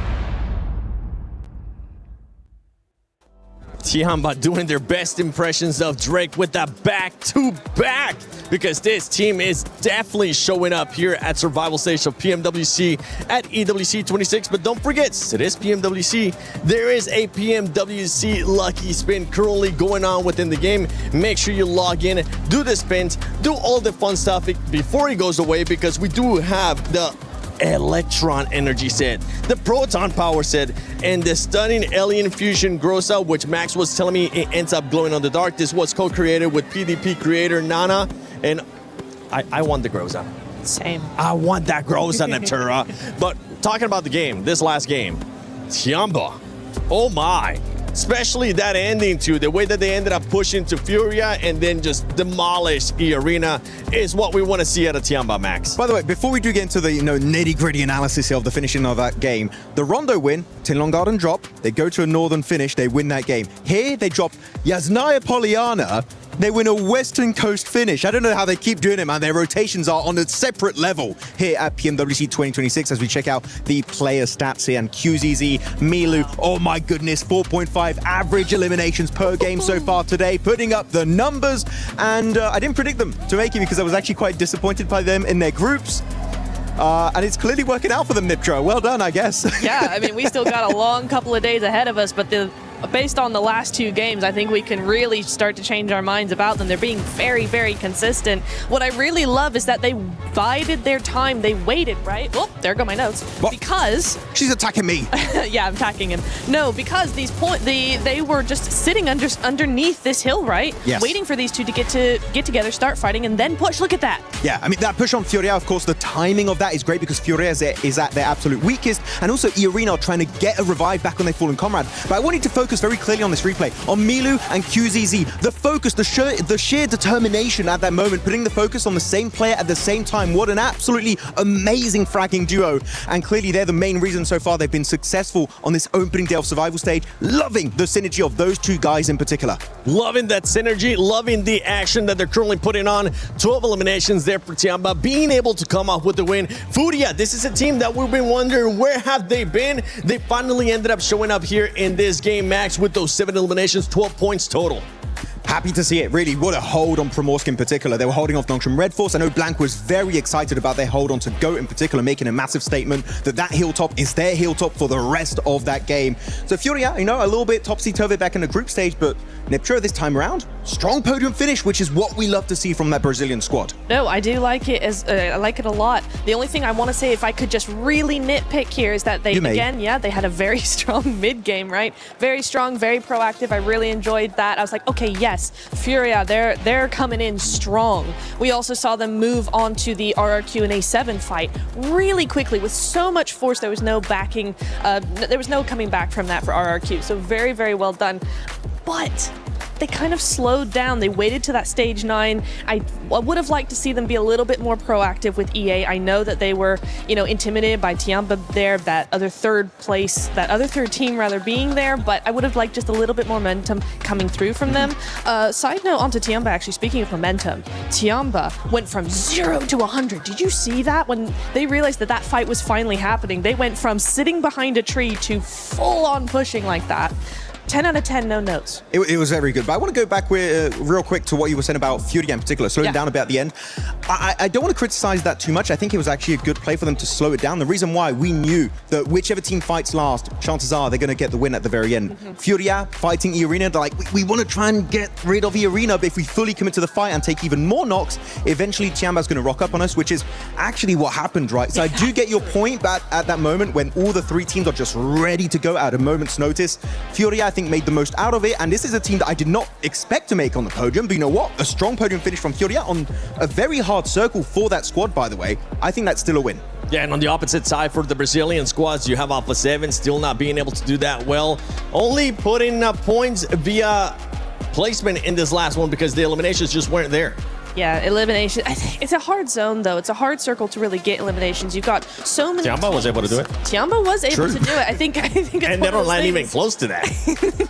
True. I think it's probably one of those things where it's like you get in there early, you're able to do something. If you avoid teams, then that eastern side was very, very busy. So yeah, you can get a lot of elims if you're there. But I think there's just so many angles. What it's actually doing is intimidating teams into not taking those fights because there's so many angles. Those angles are completely covered, and so you're like, I can't make a move in this. By the way, going back in this game, there was a very interesting moment for Tiamba, which really enabled them in the first place to be a contender for that chicken dinner, is they had all these teams over to the eastern side in the swamp. They're like, just let's get away from that position. It's not worth it. So I love seeing that they understand when a fight is just not worth taking. But you know what? Chicken dinners are definitely worth taking. 2 chicken dinners, 35 points. Tiamba making it happen on Rondo and the first Erangel. And you know what? With only 12 games to play here, if they don't pull an E-Arena, Neptura, top 6 is looking pretty good. I mean, top 6 is looking very, very nice. The thing, though, we have to watch out for is it's a Group B all over again. It really is, because you've got that point sponge at the top. You got 45 points versus, what, 19 we saw there? Everybody could still get into top 6. Probably gonna still go that way by the end of today. We're probably gonna see the same sort of gaps being in that leaderboard. And so, yeah, we're looking at a very spicy survival stage if this keeps going from Tiamba. At the beginning of the day, we're talking about Sony Story of the day, no sponge points against what? Now Tiamba is like, we are here. We're going to be sponging up all those points. We still have a lot more survival stage coming up. But before we go into the next game, we're going to be sending it over to Kalaris and Blank. Yeah, you know, I'd really like to talk about all the other teams here in the survival stage. I'd really not like to overlap with what you guys are saying. But it's all about Tiamba. How are we supposed to ignore what they've been able to do? I think, though, if we really kind of step back and look at those 2 victories they got, though, here, Blank, winning in the face of adversity is what has made Tiamba a world-class team. On Rondo, on the Riverside, being able to hold that down as long as they did, and then on Erangel, sending it from the swamp location, and the perfect timing, very, very important as well. You are a stage heavy hitter, aren't you, really? You're coming out here swinging with some hard facts, some hard knowledge. I like it. But it is correct. The adversity has been a big thing for them, but they've been decisive, clean on a lot of their pushes. I think even just not last game alone, it's nice to see QZ with a bit of teamwork going on. Milu was bouncing off him so well. It's also crazy. I think that one of the things that I like about PL teams is they will use the DBS at mega distance. Yes. And it works. I will say as well, I can pull the curtain back a little bit, as I've just interviewed QZZ. Just before the interview, actually just after that win, you saw as they got up and they were elated, high-fiving and everything like that. He showed me that he hurt his hand. He hurt his hand from the high five alone. So, yes, they were very, very happy. It's a strong high five right there. That's a very strong high five. I bet he whacks that fire button really hard, to be honest with you. But yeah, it's nice to see, again, for QZZ, he came from PMI, FMVP there as well with 39 eliminations, over 7,000 damage. Crazy result from him. It's good to see the rest of Tiamba stepping up, though, because there is so much conversation around QZ and how good he is as a player, but I think it's mainly what we're looking at right now with the rest of the team, who are all rallying around him. It's easy enough to be that front man, but you have to have people who are following you into that battle. Well, as Max just mentioned on the desk as well, Milu was kind of the determining factor in that first game. Likewise, when you look at the damage output and the damage numbers for that second game, it was, of course, QZZ that was able to kind of take the reins and really run with it. But it wasn't just the timings at which they were able to move. Again, it's the opportunistic gameplay, right? If you take that position away from AGAL in this Erangel game and find yourself bogged down in a fight, if Ulf wants to kind of continue on a little bit of that aggression, you're suddenly going to be taken out. But they were able to shore up their defenses so well after taking out AGAL. I am super impressed by what we've just seen in these first 2 games. It's definitely astonishing, and I think Fury is almost a little bit of a other side of the card, right, for that. They were very, very resilient all the way through, even from early on in the game to where they faced off against GOAT team. There they were able to almost dominate just by LOS control, keeping themselves on the left-hand side towards the coast, where GOAT was struggling because eventually they were going to start being spotted out by teams off in the distance, which did happen. And Igor's, man, he was playing phenomenally well all the way up to the end. But Tiamba, just going for that instantaneous push. Now, I really do feel we had another weird one, though, with E-Arena. They had a 4-man on that south side. I think there was just a bit of a stop-starting maneuver from them there, and they weren't able to fully control it. It felt like the fight actually came down to Furia and Tiamba to really close it out. I have my concerns with E-Arena. Yes, so do I. Because the thing is you were coming into that late-game scenario and you've got 0 elims. And then I'm thinking to myself, actually, okay, from this position they could win, even though they've got 0 elims. But then kind of flub it in some of these moments. Yes, we had the record-breaking game from the group stage by them, but outside of that, it has not looked fantastic. So they need to really kind of change some things up here throughout the survival stage. Thank you very much, Blank, for joining us. It is time to head over to the casters once again for another game on the grassy pastures of Erangel. Oh, absolutely, it's time. Let's head on in. Are we going to get another hot drop in Pochinki? Is it going to be a circle that, you know, keeps at least 60% of its area inside of the main landmass? Well, only time will tell. We'll have to wait and see who's going to be able to come out on top of this one, because Tiamba has taken the first two. Those are scratched off the card, and we have to get into the rest of it as fast as possible. He's locked and loaded, inches from his screen, focused as anything. Yeah, assessing the situation early, getting themselves nice and ready for another one, another outing. We have these little establishing shots to some of our squads here, AGAL, Tiamba. A few teams have been bringing the heat. Nongshim Red Force as well, looking pretty good out there in some of the moments of play. Alpha 7, it's been a bumpy ride. Topsy-turvy with some of the results we've seen. Looks really good for Fury as well, John, right? Obviously, that's kind of the keynote we were hitting down there on the stage. Some of the conversations we've had, they've been pulling out the stops. Getting fired up for Alula. Nice, good celebration. Uh-oh, he's knocked his headrest off. That's going to be... Doesn't need it. A comfort issue. Yeah, to be fair, if you land forward, you're fine. It's only when you're out of the game that you're leaning back in your chair. Or at least I hope it is. We'll have to wait and see. Everyone just getting ready. Tapping around, playing on that spawn island, waiting for the plane to take to the skies. But I think it's coming through fairly soon. As the lights start to change, the music gains some tempo. And we are gunning for another game here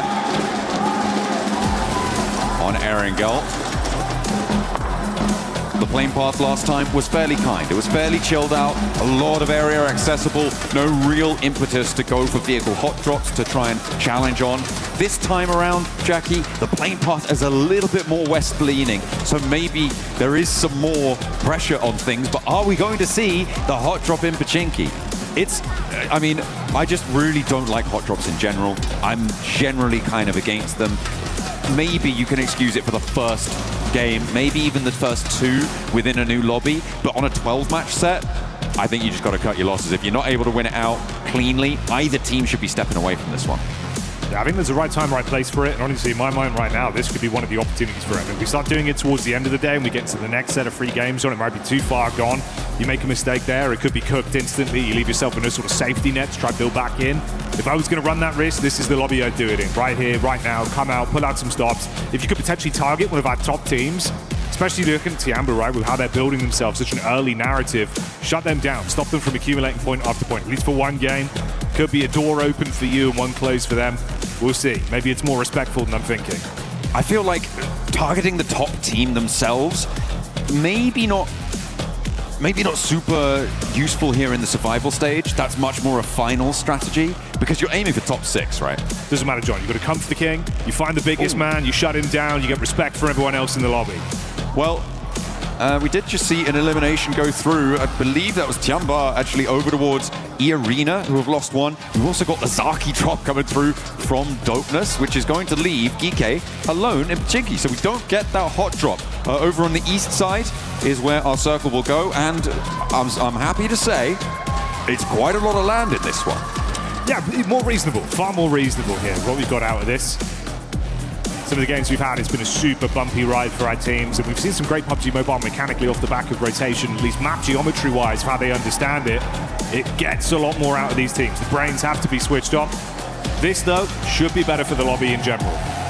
Slightly worried about down on the south side near Novo with Yangon Galacticos and AGAL both dropping in the area. AGAL trying to grab the vehicles.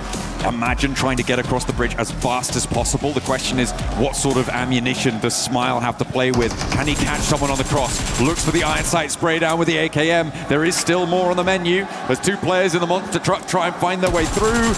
Will they sneak on in? It looks like it's not quite connecting on the spray. Some damage there, but the ammo's starting to draw low, and they don't have the scopes to really get the distance on this one. Jackie, I think AGAL just make out like bandits on this. Yeah, get out of there, get away. Only the iron sight, no scope attached for max precision, so he can't get it done even when he throws the clip in the AK. Just a spray from far away, John. No one from AGAL hitting the DCK. It's not even how you spell deck at this point. It's one of those days, John. No, well,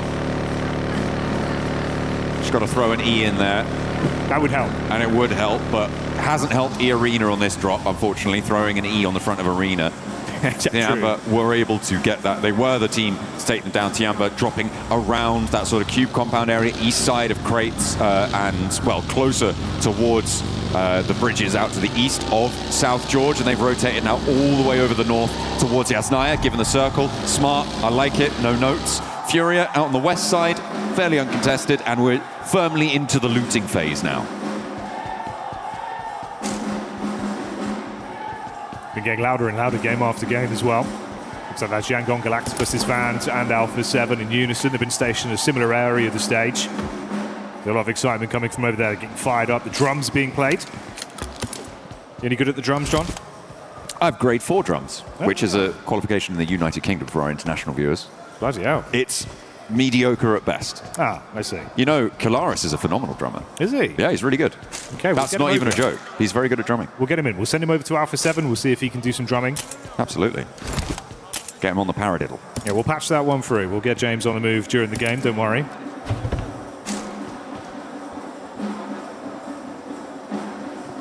Alola looking to drum themselves up a chance in towards those finals.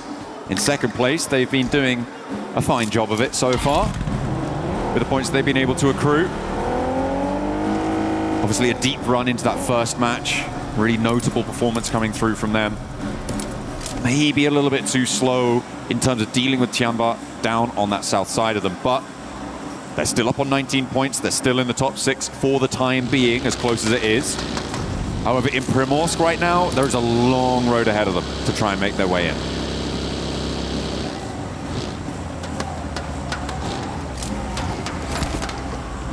Yeah, quicker early moves for some. Others using the availability of a longer, safer rotate. Obviously, this is more the consistent sort of play that we prefer to see from squads like Goat and Yangon with how they want to approach it. Something you'll all want to see, though, of course, are the amazing weapon skins that we've got going on here with the event that's currently occurring. That Ninetales Fury Org, a beautiful bit of kit, John. You get those variants as it evolves when you use it. Really cool stuff. A powerful beast, and you want to lock it inside you. You want to keep it and elevate yourselves to find those various levels of different tails. Moving on into your games on PUBG Mobile. Furia looking to add another tail to their story in these survival stages. 5 teams, well, 5th place rather, on the tables right now. 16 points, very much in the thick of it, as we said, with the points being fairly level when you exclude Tiamba from the top side. Furia looked fairly dynamic in that last match, and they took agency into their own hands, which I like to see, I really do. So for them on the southwest side, hopefully they can break through, play towards this mansion open area west of prison, this shelter positions as well. A lot of open ground, a lot of rolling hills in this zone. So you need to make sure you get your little patch under control.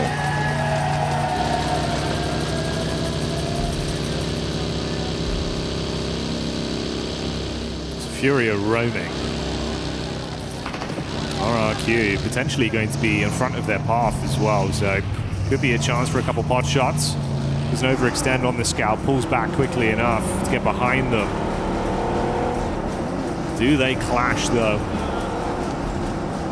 They're being fairly civil right now, Jackie, but getting across this road is when they're going to be completely open to each other. But it looks like, given that most of the players here are in their own vehicles, unlikely you're going to see that second seat spray down. But Genforce, he's on their tail. I mean, fair enough, you follow them a little bit, try and get some information. In the meantime, Geeky run into Ulf. This is on the route out from Pachinki from that southwest side, and Geeky have lost one. Aaron on the upstairs looks for more, swaps to the weapon, does a lot of work around the door frame, but the shotgun still ringing in his ears. One round in the M4 is not quite enough, but Ulf have lost one on the flip side as well across the way. Scarface has taken a tumble, and Geeky are giving at least as good as they get, if not better. Yeah, it would have been hellish for them as well, right? Great game 1, at least keeping themselves in an elevated position. The points, the placements going into game 2, nowhere near as clean. If they had an uncomfortable start here, lost their players, limped away, would have been brutal. Instead, the egg is on the face of Ulf, as it will only be a duo that remains. They're going to have to play in positions that generally are going to need a lot more firepower to hold down those more open areas, the dips around that zone, maybe some of the compounds, the buildings in that area. So you have to try and find something, keep this one going as the zone coming on through. For the next pot for our stage 2 zone. Is it going to be hard? Is it going to be difficult? It's very firmly on the south edge there, Jackie, but it keeps a lot of land in. We're moving away from Yasnaya Field. We're moving down towards the farm area, the positions east of Potato Hill, and those shelter positions out on the east side, I think are going to cause a lot of problems here because we've got so many teams on the northeast edge. RRQ are already posted up around that area. It looks like they are retreating a bit though, but a lot of teams are going to be trying to move in from this northeast side, and it's going to get messy. It's going to. That's a John Allen guarantee. I don't joke about mess. You can trust those. Man, it's been a bit bumpy as well for a squad like 721 GS, right? You see their POV here. They had a few games back during the group stage where they were able to sort of harass other teams, still good elims, and have their head on a swivel. I was thinking maybe they'd be able to elevate themselves in a bit of a generally considered weaker lobby where there's opportunities to rise to the occasion. Our top team certainly have. For them, still down towards the bottom side of the pack in 12th place right now. Got to give us a little bit more if they want to keep themselves in it. Wrap over from Tianba as well. They're going to be on the move down. Can it be the free Pete's already eating good today? 47 points in this game. So far ahead compared to the next close squad, which is that tied second podium position between Alula and Goat. So they're really coming out to play. It was 108 points was the record set by Vitality in a single day. Yep. And I feel like I brought that up maybe slightly too early in the day, but if you're on 45 points in 2 matches, simple multiplication will tell you that you're going to get there, right? You would need a little bit more on this game. It's safe to say, but still, like you said, in the position in the northeast side, they're fairly isolated. They can maybe chill out a little bit. I thought it was going to be the northeast side that was going to be a little bit messy, but that seems to have rotated down and split around the prison. Instead, the positions to the north of Milta are going to be much more chock-a-block with our players moving out the Wolves from Milta past Kiwum DRX, who did actually rotate over the water into Milta, which was quite interesting. They were able to jump on in and force the teams in the area out wide. AGAL, who went across that bridge early on, of course, going to that Milta Power area. They went out all the way to the east, and they have now slung into a pretty solid position. But it was Kiwum DRX who were the team to sort of divert them on that part.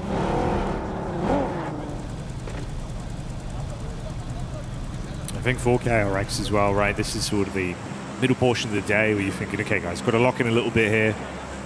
Get a bit more energy, some wind back under the sails. If they want to push for more.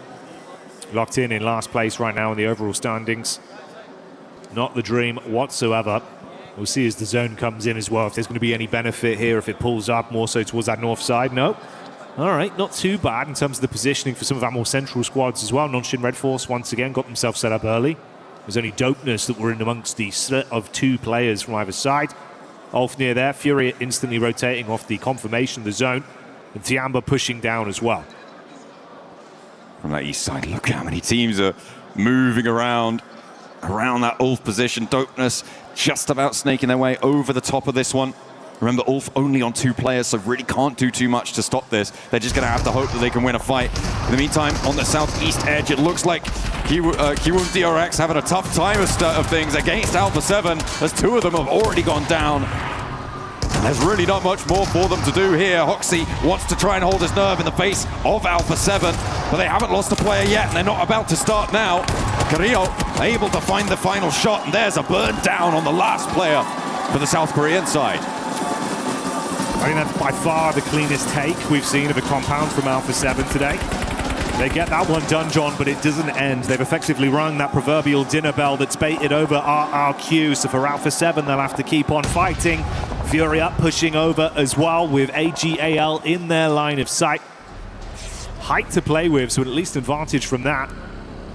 Liu has limited meds as well. He's going to be able to top himself back up. Fein wall of smoke between them. Good bit of open distance. So if that peels off, Ayala's usually clean for these. Going to somewhat peek out towards the road. Just assess the situation, see if there's room for a couple quick shots. I feel like they're going to be okay for the time being, but with Wolves moving in from the east side, that could potentially force Furia to crunch in and lose influence. But are the Wolves going to stop there, or are they going to try and keep going a little bit deeper into the zone? I feel like they're going to be more of a problem for AGAL on this situation. And indeed, they do head further and further west, getting out of dodge. So Furia can continue their presence. And the Wolves actually managed to get through fairly securely. They are only playing as 3, but doing okay, I think it's safe to say. And right on top of the final player from Dopeness as well. To try and make your way into the center of the zone. I'm surprised that the Wolves have gotten as far as they have here, Jackie, because it was a kind of crazy thread through all of this. It was probably helped by the fact that AGAL and Furia were both looking at each other, were a little bit isolated away on that fight, so they just moved over the north side of the ridges that sat there to get into the spot. Good read. It could be a good reposition for Alpha 7 as well. Last time we saw them, of course, they had that great injection back over towards KRX, cleaned up on the compound. Then they were briefly met by IRQ that bailed out on that one. Alpha 7 chasing down Yangon, at least one of their players. They're going to get away. Zone crunching further in again as well. Dead center setup right now from Nongshim Red Force. Haven't had to move or fight for anything in quite some time. And they got 4 of their players alive as well. This is pretty decent news for Tiamba, although that less so. They have taken a knock onto QZZ on that eastern side with RRQ bearing down upon them. In the meantime, Furia and AGAL starting to come to the forefront of the fighting. As there's 1, there's 2 knocks as well. A flush coming through from Igors. And the nades can't quite repel them, can't quite rebuff them in time. And Maple trying to stand against an onslaught from Furia. This is tough stuff. XCZ also feeling the brunt of pressure. I think that might be an off angle coming through from Yangon Galacticos. And what can you do? A nade over the back does tag, but doesn't quite get a flush or another knock. Yeah, just a bit of chip damage. Not enough to punish him with. Chief going to step back up with one of his own as well. Dashes it onto AGAL. That's more what you're looking for. Now they can compress in and try and collapse upon the squad. AGAL going down swiftly as they will lose out. Removed from the equation here as Furia are still standing. On that south side, lining the roadside now. Well, more of a path, really, if we're honest, but we'll be able to use that ridge line that was protecting the Wolves on their rotate, potentially to launch themselves forwards, but I don't think they can do it fully just yet. Instead, they're going to have to worry about their south flanks and their west and east as well. Alpha 7 rolling over, trying to take on the other Brazilian side. They're not quite getting fully stuck in just yet, Jackie. They're calming things down. And hit the deck, belt buckles, meeting dirt.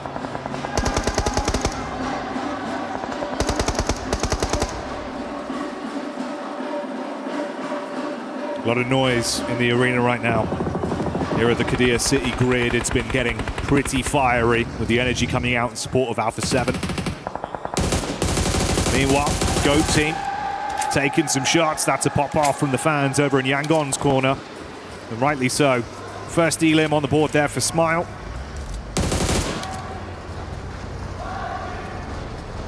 They want to hunt for more. There are goats out to the west, and they want to find them. E-Arena and Al-Ula now coming into conflict. Remember, E-Arena losing a player on the drop, so they are as 3, and 3 players from Al-Ula bearing down upon them, a 4th to join them pretty swiftly too. Nades not quite connecting on the first form of the hold, but 2 immediate knocks come through, and the flushes are brutal and coordinated. 2 now players for Al-Ula on the back side of this fight, but there is a 3rd party from Go Up the Hill, R3B, now the last to stand for Al-Ula, and E-Arena hold their nerve with a beautiful 1-2 punch to kick things off, and a lovely shutdown from Turney K for the final elim there. There was no way to get into that compound. No, not for love nor money.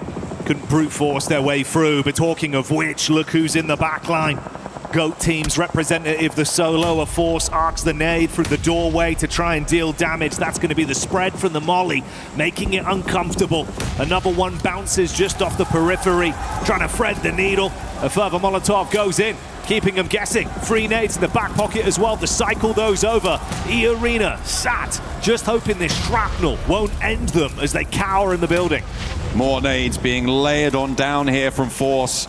In the meantime, players around them looking to move away from this fight because the circle's gone southeast and you do need to get out. A bounce on the final nade and in he goes. The DBS in hand, looks for one, but he can't even connect on the first. And E-Arena stay alive as 3. They have to get a move on though, Jackie. They've got 30 seconds, or well, a little bit less now to move before this zone is going to shut them out. Decent distance to try and conquer as well to get over there, so it's not an easy pathway for them. The solo representative of Go Team there having it all blow up in his face. Ironic after how many nades he throws. But it is what it is. And E-Arena, if you thought you'd finally have a safe exit path, no chance to egress yet as DK come back in for even more. 5 nades in the back pocket. Let's see if he can do better than Goat on these. Chuck in one straight through the doorway. Smoke out as well to provide some semblance of cover for them. Easy for Bad Boy trying his luck. They're low, they're trapped. I mean, they're going to be ushered out by the zone. You've got Cycloud up on top as well for Yangon with potential chance on the periphery. Are they even going to get out here, John? They try and jump in the vehicle. They got a lot of distance already. 2 players from E-Arena moving away. Schweppes may be the sacrificial lamb. They have a vehicle that they stowed earlier or were aware of earlier. Geeky are taking shots from the off angle. I mean, Geeky are spending a lot of time outside of the zone to try and make this one happen. The fact that they've let 2 players get away and they're taking shots from a third party is quite nasty. Schweppes may be able to hop into a vehicle and get into this one depending on what sort of stim condition he's in and if he's taken too much damage. But yeah, for E-Arena, I feel like Geeky may have overcommitted for it and instead they're losing more than they gained by quite a long way. Yeah, I mean, you can see the knock-on effect, right? Smile just being able to third-party onto this with the backup of Saycloud further ahead. So for E-Arena, been trapped for so long. Every time they get past one squad, another one comes over to punish them once again. So they're farming points off the back of this with Mormon going down to the play zone. Schweppes barely pushed out. But there's a timeline where he's the only survivor left for Geeky. Fragmented off the back of their engagement. Results in the last man falling to Dopeness. Ooh, north side, 7-2-1. GS and Tiamba going toe-to-toe, and right now, Tiamba don't seem to have anything in the back pocket because they've only got 1 player now left standing all the way on the outside. And could our top team finally take a tumble? With 3 elims, they'd be going down with just the 1 placement point. He's trapped out in the blue, behind the shack. Gets the first aid and the smokes are there. Might be able to dart forwards, but he's already taking a lot of damage and the blue zone's right on top of him. Jackie, it's gonna tick, it's gonna do it. And Malik gets the final blow. Finally, he's able to take it down. Oh, it's actually the play zone. So it was the play zone tick to take down Tianba. 3 elims, couple points. They're up to 49 now. Still a very hefty total. Cut short the storyline of a triple from Tianba. But does open the door for other squads to raise themselves higher up in the standings now. Potentially a game where Furia could keep some of this good trend we've seen going. Non-Shin Red Force, they've been pretty blessed by the circle crunches we've had over the course of this one. Haven't realistically had to vie too much for control. Still got good compound setup as well. I feel like this north side could potentially be quite leverageable for a deep run into the game. It may not be a winning position, but it would have been brilliant for Tiamba if they'd been able to hold it to convert another strong game. They lost a player earlier on, though, to RRQ, and I feel like that was kind of the major changing point, that inflection point for the squad. Losing that 1 player, they lost the ability to have the full force resistance against a full crash that came through from 721 GS. And if they'd had 4 players, I think that would have been a different story. And they could have been the ones on this north side looking to line everyone up as they roll forwards.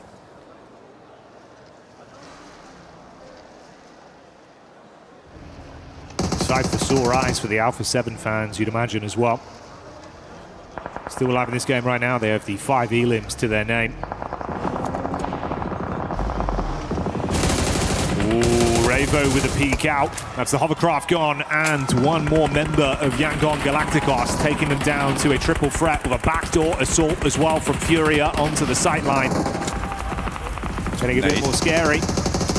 Landing not quite on top, goes a little bit too far there. Igors wants to try and connect, but I mean the damage is pouring in from Furia, from Alpha 7, and Yangon Galacticos are trapped. There's nowhere for them to go. There is no easy way to move forwards. think that might be E-Arena out as well in the meantime. Up in second place on the overall standings, but Furia, I think, now guaranteed to be surpassing them. Yangon Galacticos want to try and stop them, though, at this point, and they send straight over the top. Furia are going to have to face off, but Yangon Galacticos not quite able to punch through. Igor's still left down in the dirt. The drop down's just too strong. Yangon cannot get it done. Furia fighting 2 for now and looking damn good whilst doing it too, but you've got to get your man back up. He's been a huge part of the roster, but taking shots from RRQ might cut that storyline short for them and leave them in a worse position. It's good damage. Here's the push up though. Oh, the nade over from Chief. The Spear of Furia strikes into RRQ. And there go the rounds, finding that flush as well. There is a knock over onto Igor's, the flush coming through, and Ayala does go down as well. Silence trying to make a break for it. Out wide, can't quite connect with the front bumper, but draws some fire, gives some protection, makes a little distraction. Chief is going to fall, and RRQ are going to win out on this trade. In the meantime, a massive flex out coming through from Nongshim Red Force. Really timely as well to flex away from their position, to get involved, get stuck in, and will be able to clip the wings of Alpha 7 somewhat, losing at least one. But there is a knock, there is a response. However, Obscure also takes that tumble, and Tizzy could potentially find this res if Forever and Carrillo can't get a position, and La Par could stop them doing just that. They've got the hillside peak onto it. Rabo exposed from the backside. Looking good. Oh, it's an easy takedown as well onto Obscure that was knocked prior. Such little HP left to play with for Alpha 7. They're not going to be remaining alive for much longer at this point. The split from Nongshim was well timed and well executed. Carrillo, all that remains. Oh, barely missing on the driver. Trying to bonnet in with a vehicle. Firing off warning shots, but that's all they are. Just warnings as they're gone again. Out in 4th place on this one, leaving our top 3 squads remaining. What a timing on that for Nongshim Red Force as well. That flex out down to the south, really, really instrumental. It gets rid of Alpha 7, and it felt like maybe they were going to lose 1 or 2 players there, but the RRQ peak over the ridgeline kept Nongshim safe, and they have managed to get that res, get back to their compound, and back, more crucially, to the circle as it shifts all the way up north, and RRQ are going to have to make a mad dash here. Yeah, Nongshim licking their lips right now with how they played this one. Early game was good for them. Weren't really contested too much. RRQ getting hit by the zone as well, so it's just getting messy out there. I think they're just going to leave him for RRQ. They're playing as 2. They're already sprayed out in the open. Another knock sent their way. And 721 GS want to take down the player on the south side. Rayhan should have angles on this. But there are shots being fired back. Nongshim Red Force do have the toe sight, and will be able to clip those nails. And that's going to leave RRQ out now. A 4 versus 3 from the position that Tiamba were holding against Nongshim, who have been in this spot for the longest time. 721 GS had some moments of greatness in the group stage. It feels like if they want to try and revitalize themselves and prove that they can go further, fight for an opportunity into finals, this is a game they need to win to get themselves in that headspace. For Nongshim, it's more of that consistent force.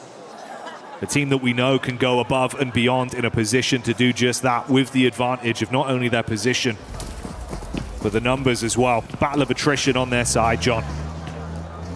This is a jump up to second place on the cards for Nongshim Red Force. And for 721 GS, it's a chance to try and join closer towards the top 6. Early doors on the tournament does mean there is incredible amounts of volatility on the tables. And Nongshim would love to try and rise above that. That's exactly what they're looking to do here. TC with the flex out, even though the monster truck's gone up in smoke, is brilliant, because there's still 2 players who have to crest this ridge, who have to get across the road for 721 GS. And when they do, it's open season. Nongshim are going to be on the hunt. There's been some great reactions out of them as well. So if it comes to a fair fight, I feel like I've got to back them from some of the angles we've seen, man. A lot of talent. Gunplay's through the roof right now for this team. Coaching staff watching on as well. Fingers crossed and hoping for the best result for the squad. Seems like there's still a decent amount of utility left in the back pockets there for 721. It's going to be the smokes over, create a pathway, smoke wall up on the roadside. Vehicle to play with for the rotate. Do they have the cover though? Can they get there safely? The cannons start to fire. The nades are pouring in from TZ on that off angle. They know that he is a vulnerable position for Nongshim Red Force. So if they can get into nade range of him, that might change the dynamics of this circle, Jackie, because Nongshim Red Force also do need to move forwards. They haven't managed to deal a blow to strike a player down on that crossing. So now they need to go a little bit more bread and butter. Thing is, if they're thinking Tizzy's the vulnerability, I think in reality he might be the volatility they need to open this one up. You expose yourself for even a second, that off angle, he's so damn crisp with it, he's going to be punishing you towards the side. These nades as well, every time just eating away at them, draining out some of that additional medical utility. That circle's going to start to crunch him. Really going down to the wire on this one. Nongshim do have the more central position with their forward spots here. Not too sure how many nades are in the back pocket for 721 GS, but XZY launches one forwards. Doesn't quite go the distance. TZ also lobbing it on in. The volley starts to come on through. Remember, the numbers are still in the advantage of Nongshim Red Force. Oh, that looked quite good. That was from Hyunbin on the back lines. TZ starts to move and Alico clips him, immediately shutting him down. A really good opener, but there's a nade in response, and Hyunbin connects again up into the sky. Oh, he bounces it down. Alico's going to be forced out wide, but no one's looking. No one's ready for it. The flush comes through to Malik, and it's a 2v3. Scary scenes off the back of that. Panic stations. Fumbles with an 8. Looking for the reset on the follow-up. That's the last one. Dashed in towards Nongshim, hoping to deal some decent damage. They're being constantly peppered by these. Molotov goes over as well. Grenade. Just decent damage, but no conversion. Another peek back out. Rahan falls. This isn't looking great now. Down to a solo. Trapped in an awkward angle. Shots over. Can't quite find it. It's not enough as Nongshim see red and get that one done. The aggression pays off. Taking the chicken dinner in game 3. Some really timely maneuvers coming through from Nongshim Red Force. That flex out to the south with the duo to have an impact on the fight with Alpha 7 was so important. RRQ as well were forced to stay on that south side. The subsequent circle shift all the way up to the north does help them out immensely, but even if it had gone south, they had that outpost. They had that opportunity to move forwards. They chose their timing perfectly, and every single step, it felt like they were in control. It felt like they knew what they were doing, and they had a backup plan in case it didn't go to it. Good signs of life there. A team that, again, you know, we know can rise to the occasion. Inside of that game, they rolled the dice perfectly with what they were given. Really loved that one split where they pushed out as well, right? That was kind of a pivotal play where you saw not only are they happy to just play with their cards close to their chest, but if they need to split off, take aggression to a team that, if got far into that game, like Alpha 7, we know they're very volatile. They can make big plays. You've silenced that early. You've not left it in their hands, John, which makes a big difference for them. Absolutely. I mean, you take away agency from other teams, you're going to be in a much more predictable scenario. You're going to be able to find those paths to victory much, much easier, even if you have a little bit more of a branching diagram, right? You are aware of exactly where you need to be going. Triple thumbs up. Not going to get the 4th, Jackie. That would be silly. It's only match 3. It was on point, on brand. 3rd game, 3rd chicken dinner, 3 thumbs. It's basic maths, John. The numbers are great. They have been crunched, just like every other team under the boot of Nongshim Red Force during that last game. Really, really nice stuff. They were obviously in that compound for a very long time. They didn't need to make a lot of decisions during the mid-game, which was really quite safe for them. It was very homely, I'm sure. So good news on that front. But it does take a really strong team to not get super comfortable in that, and that's kind of why I'm focusing so much on that flex out to the south, right? Because it means that they were permanently, constantly, unrelentingly thinking, when do we go? Where do we go? Who are we targeting? What are we going to achieve with a flex out? That sort of thought line is exactly what we want to see from a team looking to make their bid to get in the finals and a chance to win that oh so special trophy. It's a beautiful bit of kit. An amazing trophy, obviously the pride of it as well. Taking the event, putting your emblem inside the middle portion there that you can see is currently open for any of our teams. Still the potential of a previous champion doing it again. But come the end of tomorrow, John, that chance could end for not one of our previous champions, but both of them. They're both here. They're both fighting in the survival stage. Will they make it out? Time will tell. We'll find out later.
मेरा video से एक HP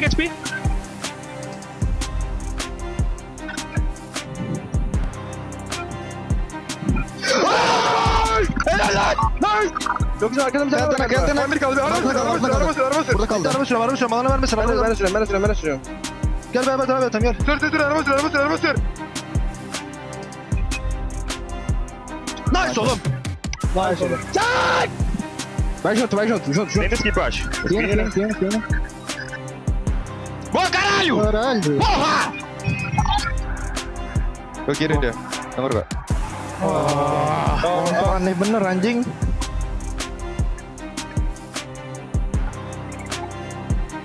Yubi.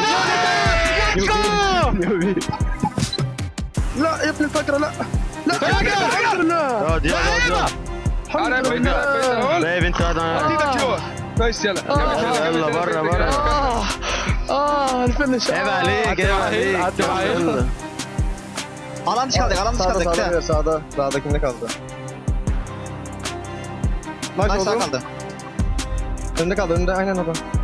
Helal lan.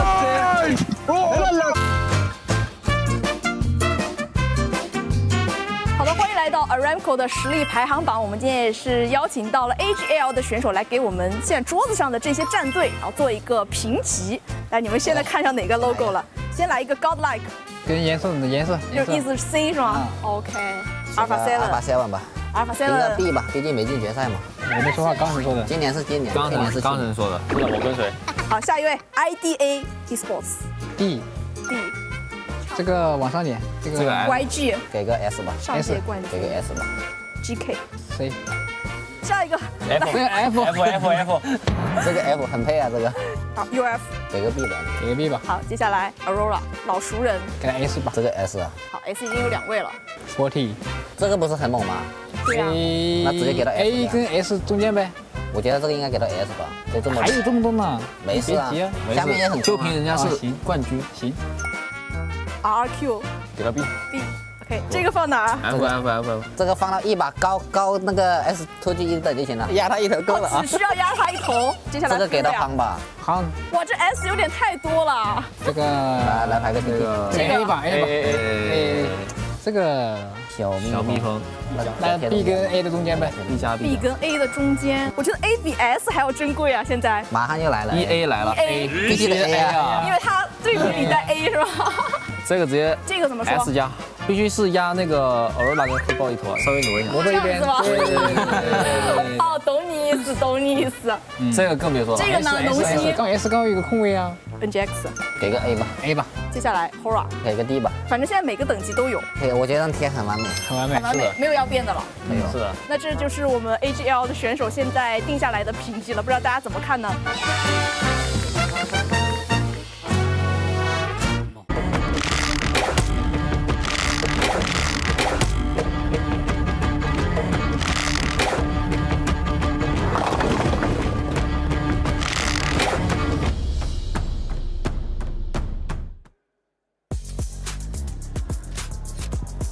Where am I?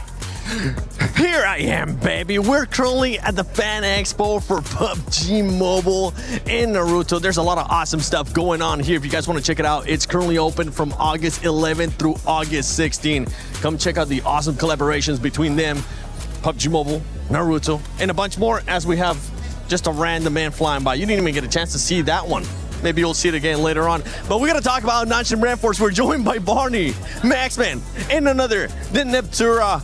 non-Shim Red Force with an amazing gameplay in that last game, having to do pretty much absolutely nothing throughout the first half of the game, and then afterwards actually being proactive about it. Yeah, I mean, non-Shim Red Force dropping Razen Shurikens all over the place here on Erangel. Very excited to see a win, but despite that being a win, it was not a very impressive win because they dropped farm.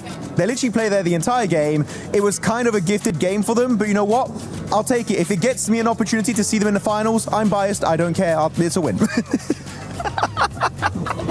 You know what? You heard it here first, folks. But oh, and there he goes again. That was so fast. I don't know who it was. Speedy. Who is that? Who was that, bud? It was me. He doesn't know either. It's fine. It's fine. What is this segment, by the way? Just a fun segment. Welcome to PMWC at EWC 26. What were you going to say, Natura? No, I was just going to say, yes, they were heavily gifted this win. Heavily. However, Tizzy, being that anchor point, is what won them the game. And I will say that you are looking at a team that knows how to play this game. That's all I gotta say, right? Because Tizzy moving up to that rock, making sure that he's that anchor point, allowing his teammates to push forward into nade range onto 721, so that even when Tizzy did get knocked, it didn't matter. The game was already won. So that kind of synergies, that kind of gameplay was really, really nice to see, and it made it more of a win than just being gifted that win. They made that win happen. They did make that win happen. TC with the off angles, and then 721 helping them out by just absolutely fumbling a nade. If you do all that kind of stuff, you'll definitely be able to get a win. But you were asking, what is this segment? Let me just give a quick reminder of what's going on. This is the Fan Zone experience for PUBG Mobile lovers. So make sure you guys come check it out. As I said earlier, open August 11th through the 16th. You can come here, maybe get some cool Naruto bandanas, maybe get some extra swag, check out some of the other collaborations currently going on, and with some prizes. But oh, wait, you got that one from here? Yes. Oh my goodness, this man is nice. swagged out. It's mine, don't touch it. But Barney, while we have you here, when you come into survival stage, we usually have to talk about the mentality of some of these players, right? Because there is no second chance after this one. It is make it to top 6 or go home. And some of those squads are currently making sure they put them that performance here on survival stage. It's true, yeah, as your hat comes flying off your head. I think one of the things to take note of the most is the mentality coming into the survival stage is very different. Now, we're seeing teams like Tiamba who only managed to get 49 points in the group stage. However, coming off the back of that, they've already managed to conquer those 49 points in the space of 3 games out of the 12. So it's really impressive to see the adjustments made coming into the survival stage, and I think Ula managed to put their best foot forward, but they kind of tapered off a little bit. But the team to focus on right now is kind of Alpha 7. They're moving with hesitation.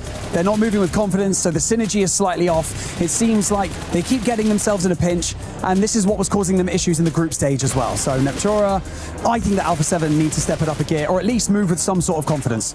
I agree, and I also want to point out Fury as well as another team that I want to see step up a little bit. They're doing better, but it's just not the same. It was a very weird push around from Silence to be coming over into that vehicle, moving away from his team just as they're getting pushed and trying to come back for a distraction thing. But really the better option would have been an off angle. We should have seen Silence able to have an off angle play and then try and help his teammates. In the way he kind of abandoned them, that's what it felt like. And so I want to see that sort of tactic being shaped up a little bit to actually help them, not hinder them. I gotta say though, looking at the end of this game, especially with the replay, it's 721 sure don't get themselves the chicken dinner, but the smokes to deny vision from all of non-Shim Red Force as they tried to leave their own compound. Again, that they've had pretty much the entirety of this game was very impressive. So 721, despite not getting a win, very excited to see if they can do more in the next coming games. Yes, we're looking at the overall ranking right now. You can see Tiamba with the performance that they had earlier, continuing on at the top there. non-Shim Red Force with that win, they do end up jumping up, but a team that I'm happy to see here, 2 teams actually, Max, that I'm happy to see here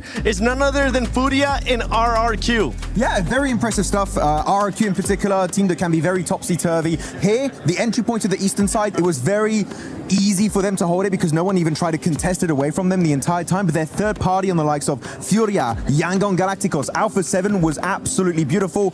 Then the Circle had a different plan in mind, which is forcing them downhill, which as we saw there, it's really hard for them to make it work out. So overall, very happy with them. And Miramar in particular, I need to see some RRQ presence. Yeah, we need to see some RRQ actually. They ended up doing a cool rotation a little bit towards the end of the game where they ended up going south. It seemed like they were going to be a bit too passive, but then we saw the aggressiveness out of them. And I'm loving that we're getting more people, more stuff from PUBG Mobile just joining us here. Got a cool chat. How's your day going?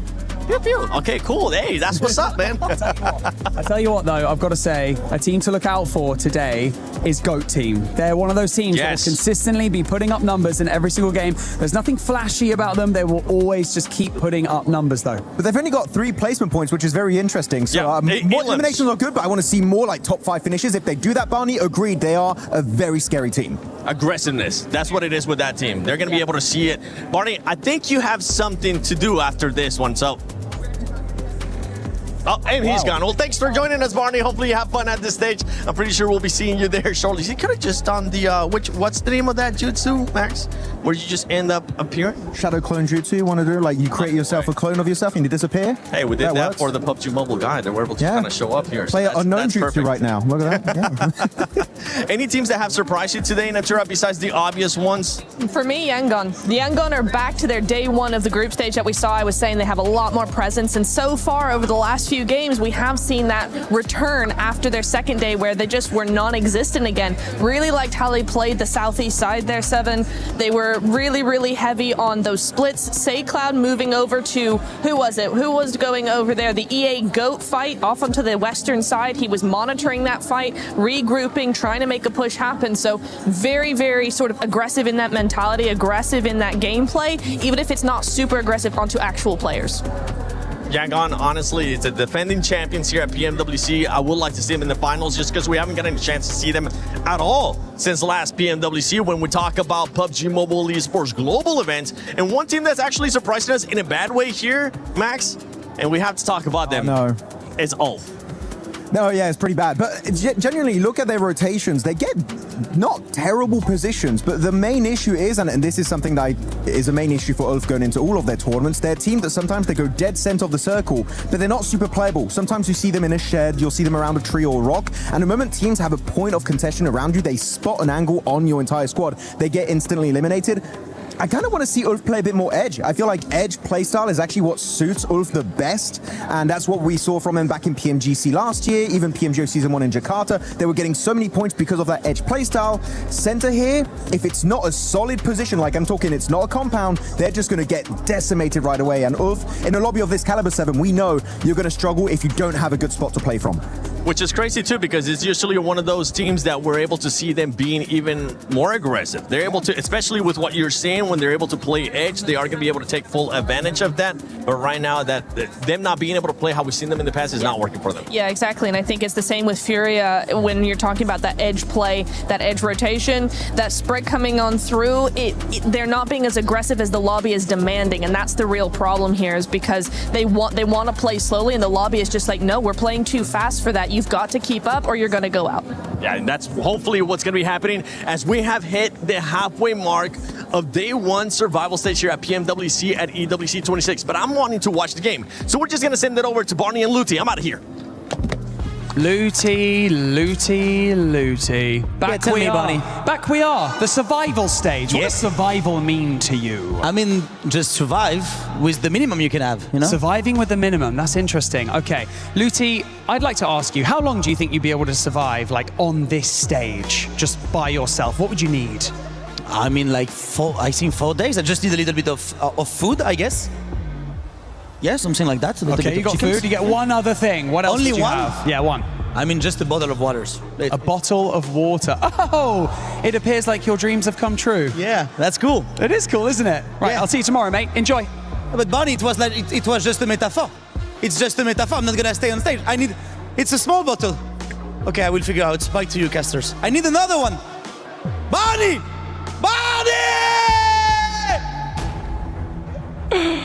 let's get it going as we're getting ready for the final 3 matches of day 1 of the survival stage. I'm on Jukes here with my man Blake, and we are ready to go here.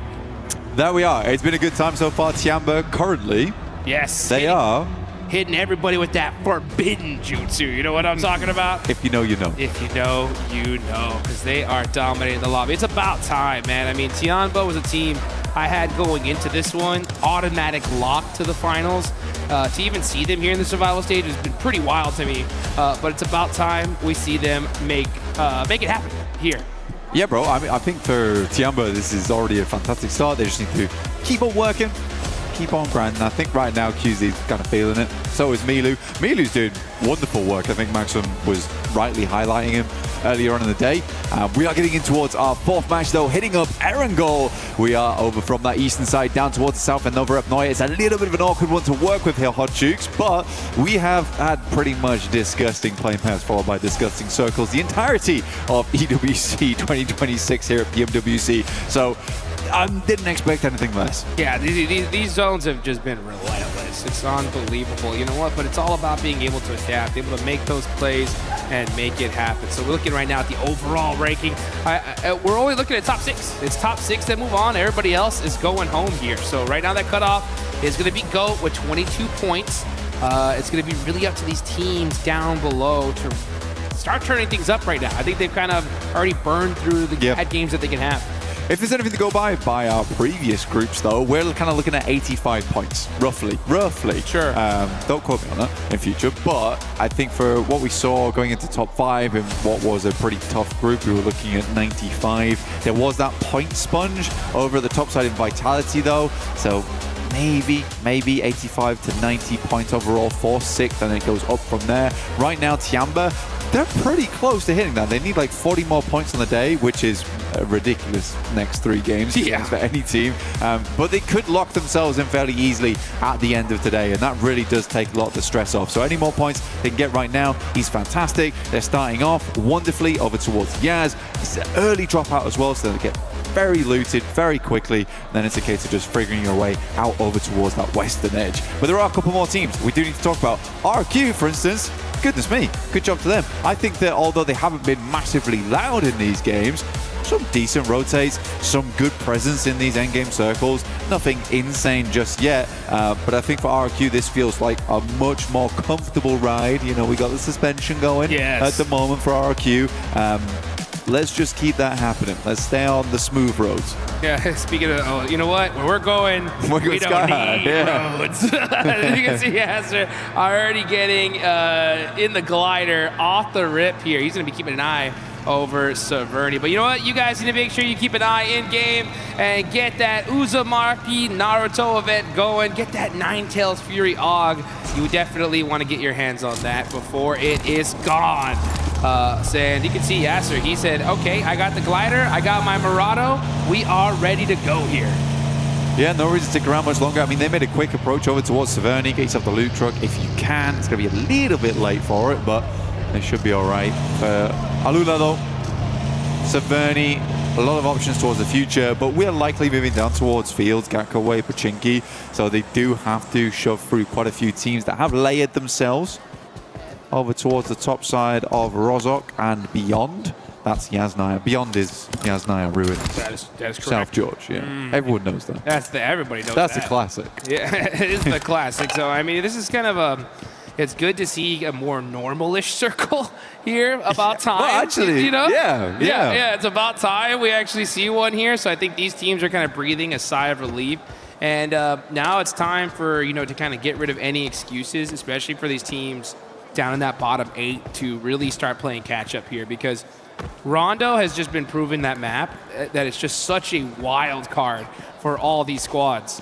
We saw a 39-point game for E-Arena in just one single one. So, yeah, teams at the bottom could have a crazy pop-off match, but a team at the top could do it as well. So I think if you have the opportunity, like a normal circle here, you got to take advantage of it. You do. I think right now is an easy time to be going for something a little bit more casual, a little bit more chilled out. For Wolves, hey, not their biggest fan at the moment, which is totally understandable. It's understandable. It's totally understandable. There has been some, let's say, minor mistakes here and there from Wolves, but this is a good start for them. And I think it always has been difficult as time goes on with those kind of circles. If you're not experienced, you don't have that idea of how to play that at a lobby this level, you are going to get caught out. But this is a big chance. Now for Wolves, if they go out pretty early here, I think we can safely say to ourselves, it's not likely happening over the next couple of days, because this is a big chance for them. Yeah, it really is. And you have to utilize these opportunities here. You're not given them very often. And if you can't even capitalize on something like this, it's just a terrible, terrible sign. I mean, yeah, we've seen some miracles happen in the past, but with how consistent this lobby is already kind of showing, because, you know, that was the problem when I saw the list for the survival stage. I was looking at some of these team names, and I was like, uh-oh. This is a problem, right? We got our previous champions here, right? We've got our PMGC champions here. We have our PMMI champions here, right? It's like... and then it's like Champ City. You got Tianba, who almost won PMMI, and so many other great names as well. So yeah, you just can't afford to slip here at this stage. And that Wolves play in the group stage of accidentally hitting that rock. Yeah, that upset you, dude. That broke my heart. Yeah. I mean, thank goodness Baton hit the most ridiculous, like, head pan shot out of a vehicle I have ever seen. To it's like minus 1,000 aura and then plus 1,001. Literally, like it's evened out. But if they don't make it to finals here, on that one. it's going right back down, dude. Oh. Yeah, I think for definitely, I will say honestly, Elementrix has been impressing me. There's been some good moments. I think if Wolves take anything away from this event, it's definitely team cohesion. Sure. I think individually all these players are like fairly decent, but we don't see these crazy team plays coming out from them. We don't see them work together like massively well. I still think they should be very, very proud to be here and getting through to survival stage though, because this is a really tough tournament. I mean, you just highlighted the amount of champions we have in survival stage. Yeah. Very cool, by the way. But yeah, I do think because the circles were so insane over towards groups, yeah, some teams were able to get in that maybe wouldn't have been able to before, but you got to look back on the circles, and I think there was a lot of deserved wins, honestly. Oh, sure. I think it was just hard. It was a very, very competitive current lobby at the moment. This is a very fun survival stage. This doesn't feel like we're really just culling the necessary amount of teams. It's like we're going to say goodbye to some real heavy hitters here. Some teams that, honestly, I would have liked to have seen through to the finals. We still got one more day left, though. Okay, I don't have to shed any tears just yet. Yeah, one more day is definitely a good opportunity for these teams to get it done. And it's so crazy, right? And I think the big reason on top of it why we see so many monster squads in this lobby is because in the group stage, good games were okay. You know, we saw just something special that just made things so wild. I mean, Team Vitality on day one. Dude, Vitality was just absolutely insane. I remember talking to like all these different coaches and players and be like, hey, what do you guys think about Vitality's day one performance? And the answer was always, what the? And then you just fill in the blank, you know? Yeah, bro. 100%. It was just shock and awe. Like, I don't even know what to even say to it. And I mean, you really can't say much. No, you can't. Well, I think for Vitality's performance, it was one of those things where there isn't much to say. It's like, it is shock and awe. That's essentially what it is. I think there's not much to be said in terms of like what they did wrong or what they did right, because it's just a case of you guys played out your minds. When we see you winning, we're just happy for you. We're just happy for you. Yeah, it sucks that we're going to struggle to make our way in now, but goodness me, you guys definitely deserved it. It made Group B very, very difficult for some other teams. We had such a tight, knit top 5 when it came down to it. A lot of teams like sitting on that 90-point border up towards, I think, 3rd place, because I believe it was only really Godlike who were able to break out of that 3-digit boundary, get up there. But yeah, everyone else was struggling. It was right down to that last game, which did shift up the rankings massively and led to E-Arena being here now. Unreal, dude. Honestly, like that's like probably what frustrates me the most, dude. Like I couldn't believe it. Like E-Arena, 39-point game 1. How do you break a record like that and just still not make it to the finals? I'm glad I wasn't on the desk there, because I would have gone absolutely crazy. But oh, here we go. We're getting to the action. It's Tianba once again, catching out Alula quick. Ooh, Yasser getting punished as well. Tianba not messing around here on rotation. Also the feed, we see 721GS getting to it with the Wolves. That's bringing out back and forth. Looks like one of the Wolves players does get thirsted, so they're going to be stuck with 3. Man, there's that crazy fight going on here, because now we see 721 getting in with RRQ. There's a battle going on all back and forth. Well, it totally makes sense. When you get the circle coming down towards the south side, there's a lot of fielded over towards the northwest and down towards the south. There's some very key compounds, some very key areas of the map you want to take control of around these trees. And we already know from watching groups, these players and these teams are not afraid to get stuck in 4 strong areas of the map. And it does cut out a lot of players quite quickly. 721GS, they went down. They struggled off the back of it. Right now, Ulf is trying to rotate on through. Geekay is finding shots over towards Tiamba. They do lose 1 player because of that. But yeah, everyone wants a strong spot inside the circle. It's just amused me that Tiamba's taking a lot of damage. They're currently playing around Pachinki.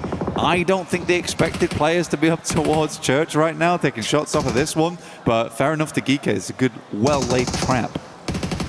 Yeah, they're going to hold this spot for as long as they possibly can. Oh, Marnet getting popped on the roof there. And he's going to go ahead and get back to safety.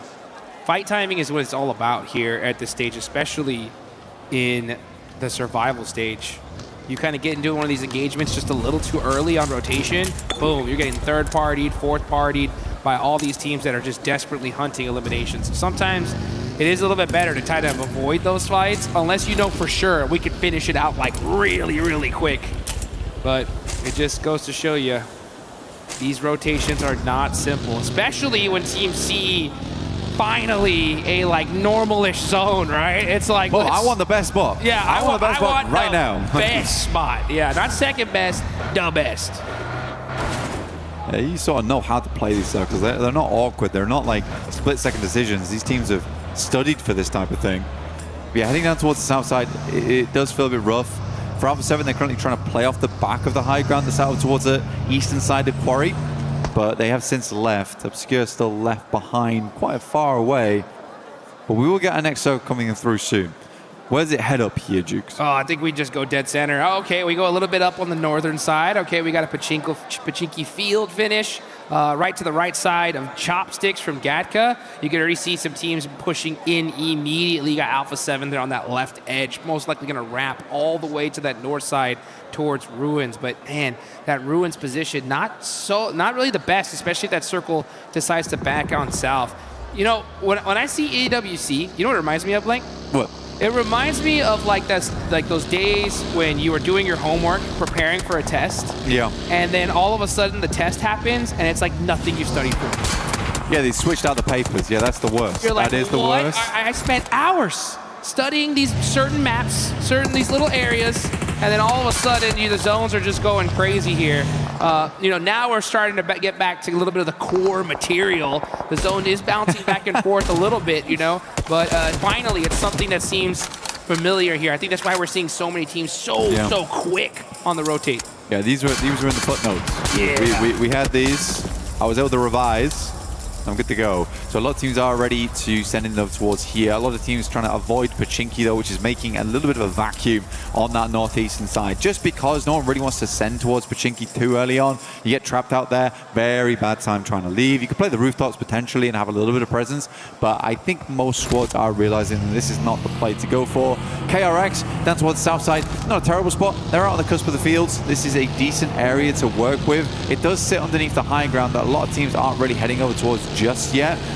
They'd rather try and locate a little bit of a safer position to play. You don't want to be in the open because teams might just end up starting to crash you at that point in time. GOAT team also will find a little bit of a tricky rotation from that south side because they need to move up full through the fields. The biggest thing I'm most interested in right now is this split from RRQ. They are trying to control the majority of that western side. Yeah, that's a crazy split, to be honest. I think, yeah, just trying to find some intel, waiting for this next circle to decide where things are going to end up.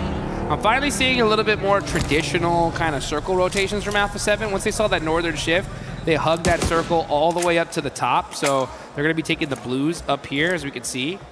And yeah. Very, very OG from them. But, man, what's going on with them in their end games right now? They've just been struggling they can get into some decent fights, but even in the last game or this game before, we saw, you know, Carrillo, Revel driving, hitting these crazy shots out of the car. I feel like if they just kind of go back to the basics, yeah, see them really perform to their maximum level. It sort of used to feel like teams would avoid Alpha 7. Like, that's a team you didn't really want to bump into. And I think for especially Miramar, a lot of times they kind of suffocated teams out. We do get a Northern shift on this one, which means that Alpha 7's not in a terrible spot. They do control the majority of that Northern side. They will regroup on this one, trying to hold out teams, trying to swing around. But yeah, I don't think we've seen much times in the past, like Revo and Carrillo just dry pushing, no smokes, no nothing, over towards a location. Felt like a bit of a desperation move, so we'll wait and see. Again, as we know, they are trying to work some new tactics in right now to make it work. That's just pretty wild to me. I mean, I think right now you're in the survival stage. Do with what you know. You know what I'm saying? Maybe if you're ahead by 100 points, then you can go and try whatever the heck you want. But right now, it's just making sure you make it into that top 6. With this circle, though, the crowd is starting to get hyped because they know that this is a beautiful zone for them. And meanwhile, we got some teams that are going to have to be pushing from the south side. You got GOAT trying to find their way in. You got Fudia, Nongshim Red Force as well, looking for a spot in this next circle. And you can already start seeing some players get knocked here. Ulf catching out Claws. And that actually is going to be Alula eliminated. So that is already 3 teams out of here pretty early. Alpha 7 do find shots over towards Yangon Galacticos. Again, good setup from them. They were trying to cut off a eastern rotate over towards the position. I think for them right now, they understand that they were likely one of the teams that is only on that northern side. Not a lot of other teams had to make that approach. They didn't have much choice in the matter. So for them, they're like, okay, there's going to be some teams probably rotating out from Pachinki here, or at least trying to wrap around on that eastern edge. We sort of know that a team will be holding the compound over towards our southwest side, which is currently RRQ, and this engagement right here, which is going to pop off, but that's not going to endanger Alpha 7. Right now, though, Fuchsman does walk around the corner. Killer Joe also with the JS9 doing some good work. Go is just cleaning RRQ out. Now, this is the man to be worried about, though. It is Lepar. He's on his own. Might go terribly. We'll see what he's got. Chops out the vehicle and hits the shot. No way. He jumps through that window and makes it happen. And now you got Force from GOAT. Gonna go ahead and get this res. But a crazy there from the park. And now here comes E-Arena, quick on the third party, trying to soak up some of these eliminations. Perfect timing as well. GOAT is hurt. They are not looking too hot here. Attorney K up close and personal, looking to catch one of these knocks. Oh, they're instantly thirsting this. They're getting it done. E-Arena making it happen against GOAT. Perfectly timed, and that is GOAT pretty much done and dusted here. Great read from E-Arena, honestly, moving in over towards this one. This is a team that knows they need points right now. They do not want to have to go out. Good nade as well around the corner. Tries to make this as easy as possible and get the full cleanup on this. There's nobody nearby. Now, for E-Arena, you do have to think clearly for a second here. They just cleared out 2 teams to the western side. They have so much space to work with. Really good third party off the back of that one. So many teams over towards the eastern side. We had a very eastern playing path to start this off. So they just have a lovely amount of room at the moment. This is beautiful stuff for them. Beautiful indeed. Yeah, so that west side is clear for E-Arena. They're looking to get some of their aura back after losing it in the group stage. Wolves, though, there we go, starting to make some noise. Next zone does pop on up. This is the blessing that Alpha 7 have been waiting for. Honestly, this is no excuse at this point. A7 need to hunt down a double-digit elimination win here. Let's see if that's something that they can close down. On the side of Pachinki, we got Fudia, though. Ayala up close and personal with AGAL. And the side of Wolves. This is outside the circle. They need to finish this fight fast. Beautiful Molotov. And now AGAL forced to spread thin. But when is Fudia going to make this push? They are hurt really bad, and they got to get it done quickly. Great scatter, though, coming through from XZZ as well as Flower H. Both went either side on the back of that one, ensured they wouldn't immediately get taken down by a secondary grenade. And they're just going to back this off. They don't want to spend any more time here. They see that Wolves are coming in from the western side. not bothering to deal with Furia just yet. I mean, AJL's like, why are you chasing us? Oh, wow. Go fight that team. Adios. See ya. We don't want none of this right now. But we'll fight you guys later once we get into this circle. So they set up a nice little car wall here, and they get away. So beautifully played for them. Honestly, that was the right play. They just realized that if we want to extend our life in this game, this is not the place to do it. So now Furia are on the hunt. Wolves are forced to move on in. KRX was waiting for him, though. Oh, this is a really, really rough push from the Wolves. There's really nowhere to go here, and they are barely making it out alive for now. For the Wolves, it's a mad send, right? I mean, there was definitely an opportunity there to try and just take the fight to Furia in the first place, clear out that south side, and then play it slow in from the southern edge, then even look over towards Ulf. So for Wolves, I can see that they're trying to reach for something. For Alpha 7, though, they have a wonderful spot on the map right now. So much space. The entirety of the northern side. They control half the circle here, Dukes. They have to do something big with this. Last game, they were given a ton amount of space on Erangel. Didn't bother trying to clear the south side. They were very hesitant in their approach there. Again, they seem to be only looking over towards the east. I would have loved to see a western rollout here from one of their players, get the lineup, see how much space they can take and what they're working with going into the future. As long as they have information, they should be good, because info at this point is king.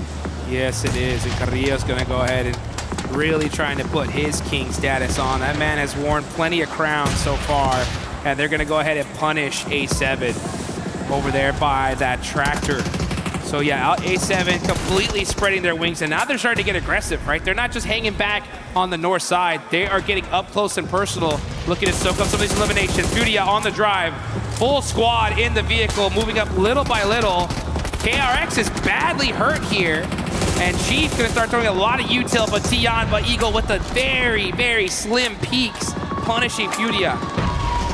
Yeah, Tiamba know the position they're in. They want to clear out as much as possible. They've caused some casualties right now.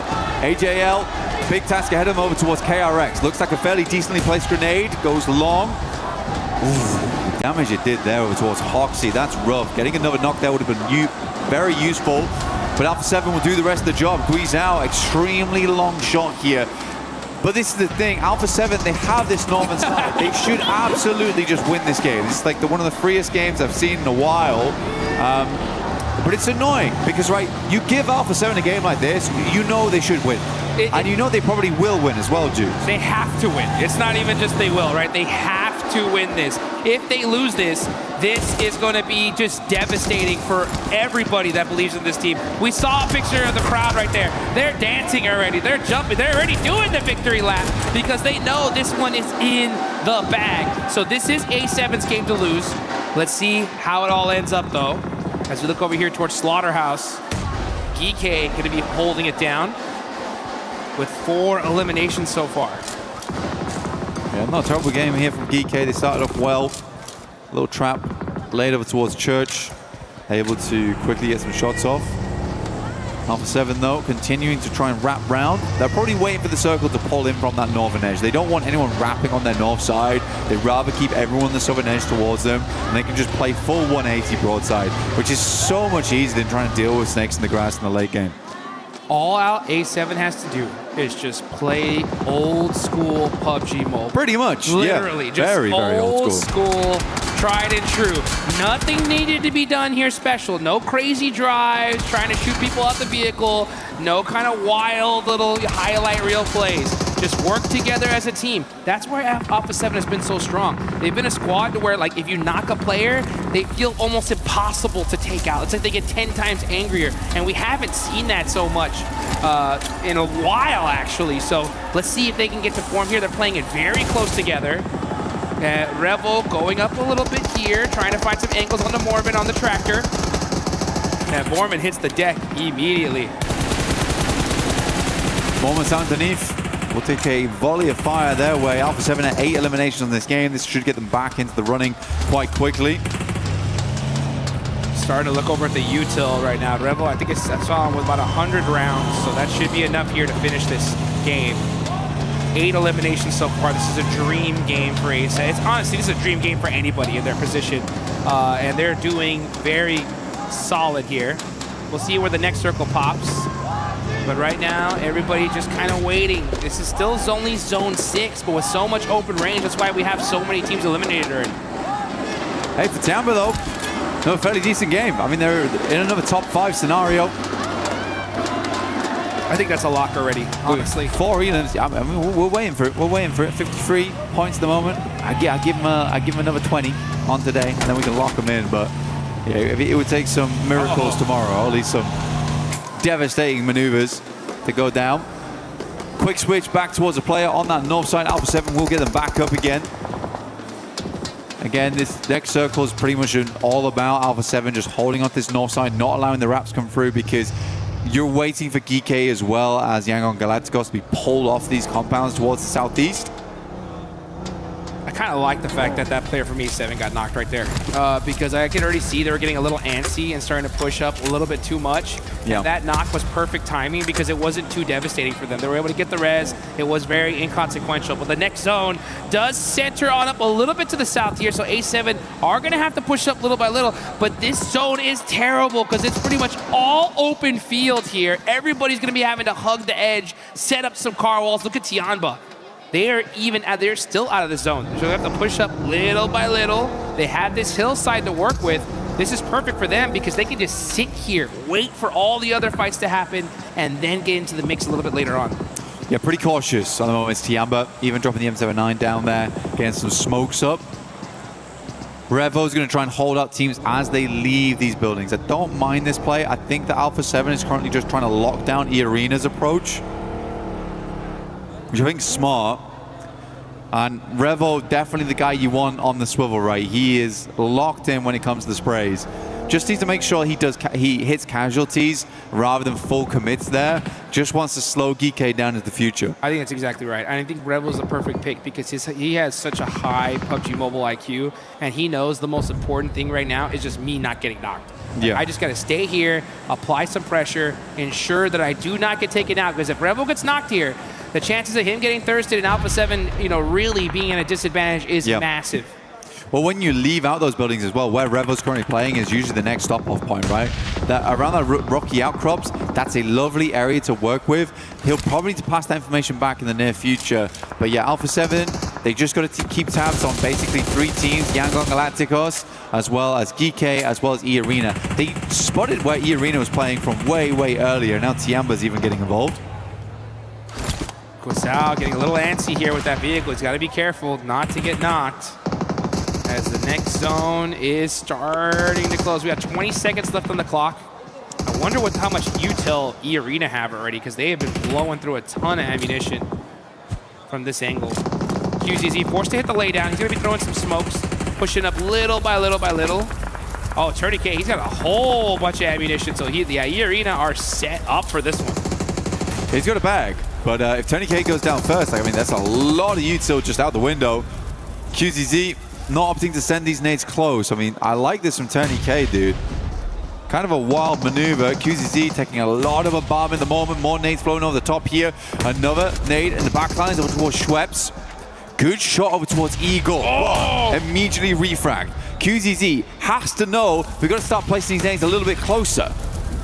Those vehicles really protecting the side arena. That one hurt, though, and that is going to be Schweppes done and dusted. Mormon done. Tourniquet is the one. Up close and personal. 1v1 situation with QZZ. QZZ running in the open, shimmying back and forth, trying to find the angles. Tourniquet with the laydown finally stands up here, and that short nade hurt him big time! What are we doing? QZZ that shuts him down!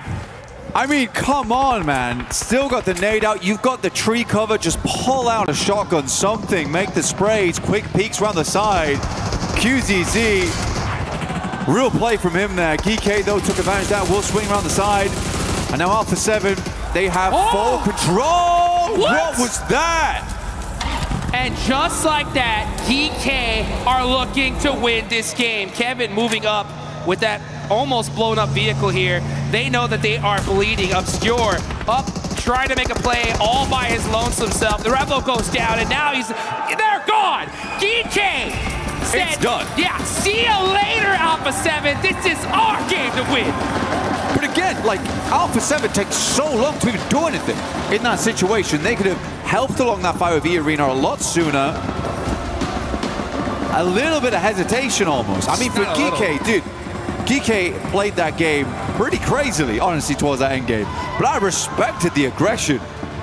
What happened? I mean, how do you lose that? Yeah, look at that. Carrillo scratching his head. He's like, did we just lose that game? It was in the bag. It was in the bag. It was handed on a silver platter. There's no excuses, guys. Like, I mean, come on.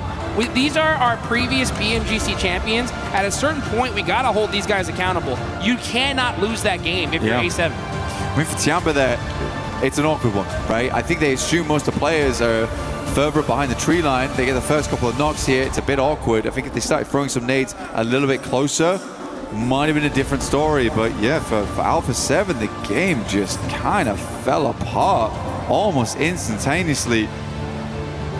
Rough stuff for them. But they play it how they should do up until that final moment. Again, I think right now at PMWC and EWC, the aggression is at an all-time high. You can't afford to be sitting back here.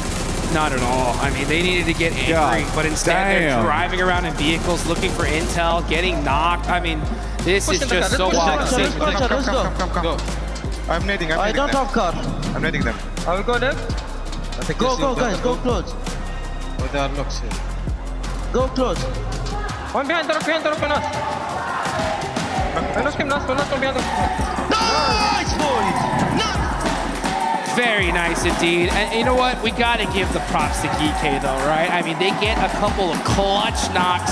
They close it down in a beautiful fashion. They don't hesitate at all. And that's what you need to do, right? I mean, you're at the disadvantage positionally, but if you do end up getting one of those knocks, you got to finish. And GK said, you know what? We know how to get it done. I think we saw sort of the issue there right at the end, where Alpha 7, you got Carrillo as well as Revo, like, they're pulling off, I think it was Guiza actually, they're pulling off from the angle at that point in time. But the difference between them and GK there is GK's taking control of the game, whereas realistically Alpha 7 sort of let the game control them all the way until those final moments. So by the time they were trying to reassess and replay against GK, they were already living on massive high, flew around the side and just hit some nasty shots. I mean, for Easy for Bad Boy is an incredible player, an incredible talent on that team, deserves all the love he gets, honestly, but there's no one in survival stage right now, there's no one in PMWC, EWC that can't hit disgusting shots like that. Yeah, that's for sure. You know, I'm being a little hard on them because they go to second place. They got a second place, which is great. It's just it would be devastating if they're the 7th place team by just a few points. And we've seen it happen so many times. No, I agree. So that's why it's like if you have that opportunity in the bag and you don't close it, my eyebrows go up quite a bit. You know, like, oh, this is not good. So we'll see what happens. We'll see how things bounce back for these teams. But man, one team that's been doing really, really well here is Furia. Yeah, Fury's done insanely well at the moment. I genuinely have really respected the way that Fury's been playing. It feels very, very different to what we saw in the groups. Let's say that. But I think we'll let Kalaris ask most of the questions in just a little bit once he's ready. We're getting teased right now in an interview for Fury shortly. But yeah, overall, been playing very, very good. Excited to listen in with them when we can. But yeah, Tiamba in the top 5. I think they got fairly far into it. I think it was maybe a top 4 that they got there. They're just churning out points still churning out those points. Anyway, let's head down to the stage with Kalaris to hear a little bit more from Fury. Thank you, boys. Hogging all the stage for yourself. No, we've got Fury. Very important to talk to, as you say, Blank, here for all of this. So let's talk about the day so far as a whole here for Survival Stage. A lot of people expecting good things from Furia. What's your perspective on how the games have gone so far? Como é que vocês estão se sentindo, né? No primeiro dia do Survival Stage. Vocês estão se sentindo sobre o dia de hoje? A gente está muito tranquilo e viemos para amassar hoje. We are very relaxed and we came just to demolish them. Okay, and let's ask about the Erangel then. When you were rotating along the beach below Primorsk, eventually you came back and dealt with Nongshim Red Force for some more eliminations, and then continued to skirt around the edges of the map to eventually try and get the win, but it didn't quite work out. Did you think there was any difference that could have happened in that game, or you could have got the win? What are your thoughts? Sobre a queda de Erangel ali, a rotação que vocês fizeram ali, passando por Primorsk, depois voltando para pegar Nongshim. Esse jogo foi bem difícil. O que vocês acham que faltou um pouco, né, para a vitória de vocês nesse jogo em específico? A Cal foi travar as costas e nós brigou com a NS e depois para ter uma progressão para frente limpa, nós foi fazer pressão na direita e acabou perdendo um. Acho que dificultou isso a play. So the call out was just like to hold our backline. So Nongshin arrived and we got them. But when we managed to like lose the first player, we kind of misplayed a little bit. That's why it kind of ended our run, yeah, as a whole. All right, thank you very much, Chief, for joining us here. As now we head on over to Barney, who's ready with Nongshim Red Force. Thank you so much, Kalaris. Yes, I've got Quizzy here from Nongshim Red Force. We're going to chat a little bit about what's been going on so far. But first and foremost, let's talk about coming off the back of the group stage, only just missing out into the direct finals spot. So coming into the survival stage, what elements were you guys focusing on in order to just make sure that you could most definitely come out of the survival stage and into the finals? 이제 엑시 선수 일단 첫 번째 질문은 좀 몇 점 차이로 아쉽게 이제 파이널 직행을 좀 놓치셨는데 이번 서바이벌 스테이지에 와서는 좀 어떤 거를 중점으로 좀 개선을 하려고 노력하셨는지 궁금합니다. 저희가 사실 뭐 연초부터 WC 직전까지 연습했던 게 결국 교전으로 자리를 뺏어내거나 대회전을 통해서 교전으로 자리를 뺏어내는 걸 연습했었는데 저희가 그룹 스테이지에서는 교전보다는 생존하려는 게임을 하지 않았나 생각을 했었고 그게 피드백이 돼서 이제 이거 서바이벌 스테이지에서는 교전 중심적으로 풀어나가려고 하고 있습니다. Well, from the start of the year, I think what we have prepared for WC coming here, it was just to take their spots from the gunfights, or we have a grand scale of turnaround, and then maybe we can take their spots as well with the gunfights. However, in the group stage, we didn't do that play. We mostly focused on surviving and inside a circle. So this stage in survival, there's no second chances. So we try to focus on our gunfight, what we have practiced, and we try to show our plays, what we had prepared for. Well, map 3's been particularly good for you guys, but let's talk a little bit about map 2 and map 4, both on Erangel, of course, but you've been, on both occasions, rotating through the south side of the circle, and on both occasions tried to kind of clear out the teams that are in that south side, like Furia being that team both times, and you kind of failed to capitalize on that and then push forward. Were you just trying to clear out any teams that could be coming in behind you, and what could you have done differently to be able to come out of that, with a potential win?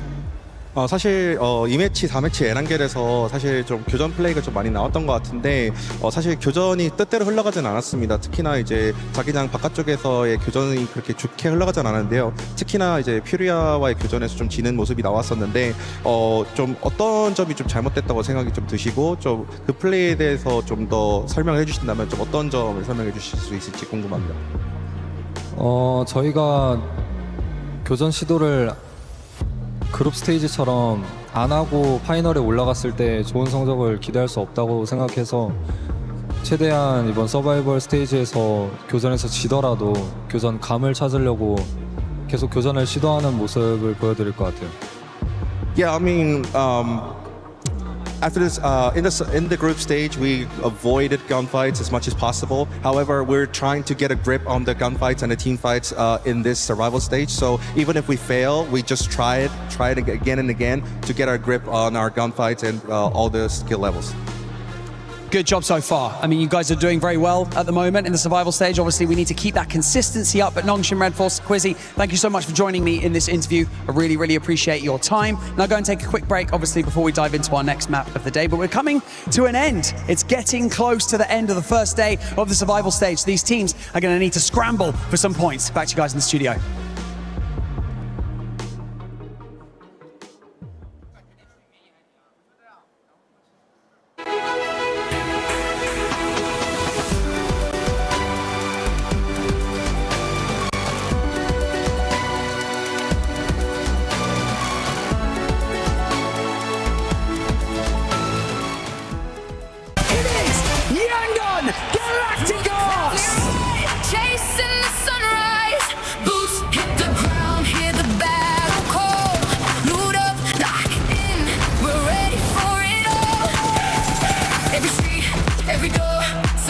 For a little more, one dream, nothing's ever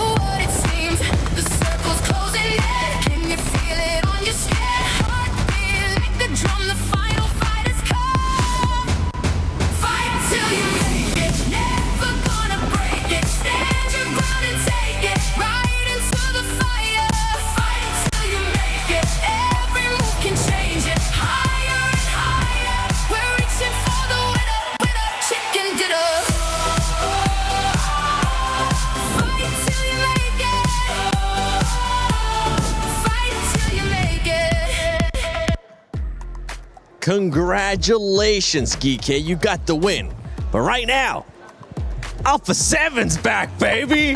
This team, I've been wondering where you have been. We haven't seen you in such a long time. In this game, we actually got a chance to see the Alpha 7 that I've been wanting to see for the longest time. Welcome back, everybody, to PMWC at EWC 26. I'm joined by Lace, the amazing dress. Damn, Jackie, you're looking good, my boy. Oh, looking fresh. Neptura and the 7WG, but Neptura. Yes. It was supposed to win an Alpha 7 win.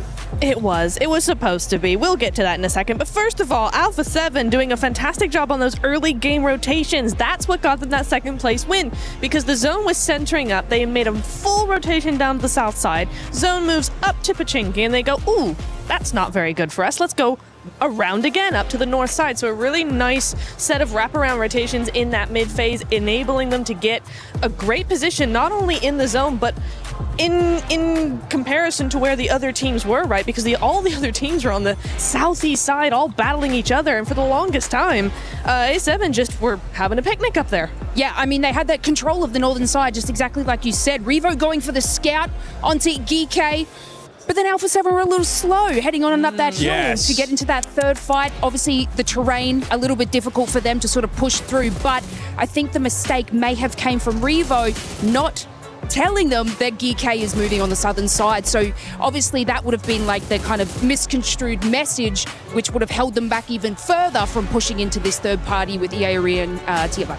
Yeah, and in this fight, honestly, Jackie, I was looking at it, I was like, find a way, Alpha 7, to third party this, because you're not going to be doing anything with those teams towards the top with Geeky, and you were going to have to do something at some point, especially with the way that the circle was going. That delay for Alpha 7 lost them the game. Yeah, man, you got to bring it 7. Look, I'll be honest with you, when I was growing up back in school, people used to call me a geek as like an insult. Obviously, it's very different these days. You've got Geeky right now, honestly, they're the geeks because they're absolutely bossing it by the mindset they're bringing to the server. And that's kind of what you need. But I think Alpha 7, as much as they're pivoting to look way better towards the end of groups and how they're starting to play, just doesn't get any easier, bro. Like, something's still going wrong. Yeah, something's definitely still going wrong. And talking about things going wrong here, we got to take a look at some of those teams towards the bottom, because you got KRX that just hasn't been performing that well. And this is a team, honestly, that a lot of people currently watching at home have them going to the finals. I'm shooketh. And from the group stages, in their first 4 matches, 27 eliminations.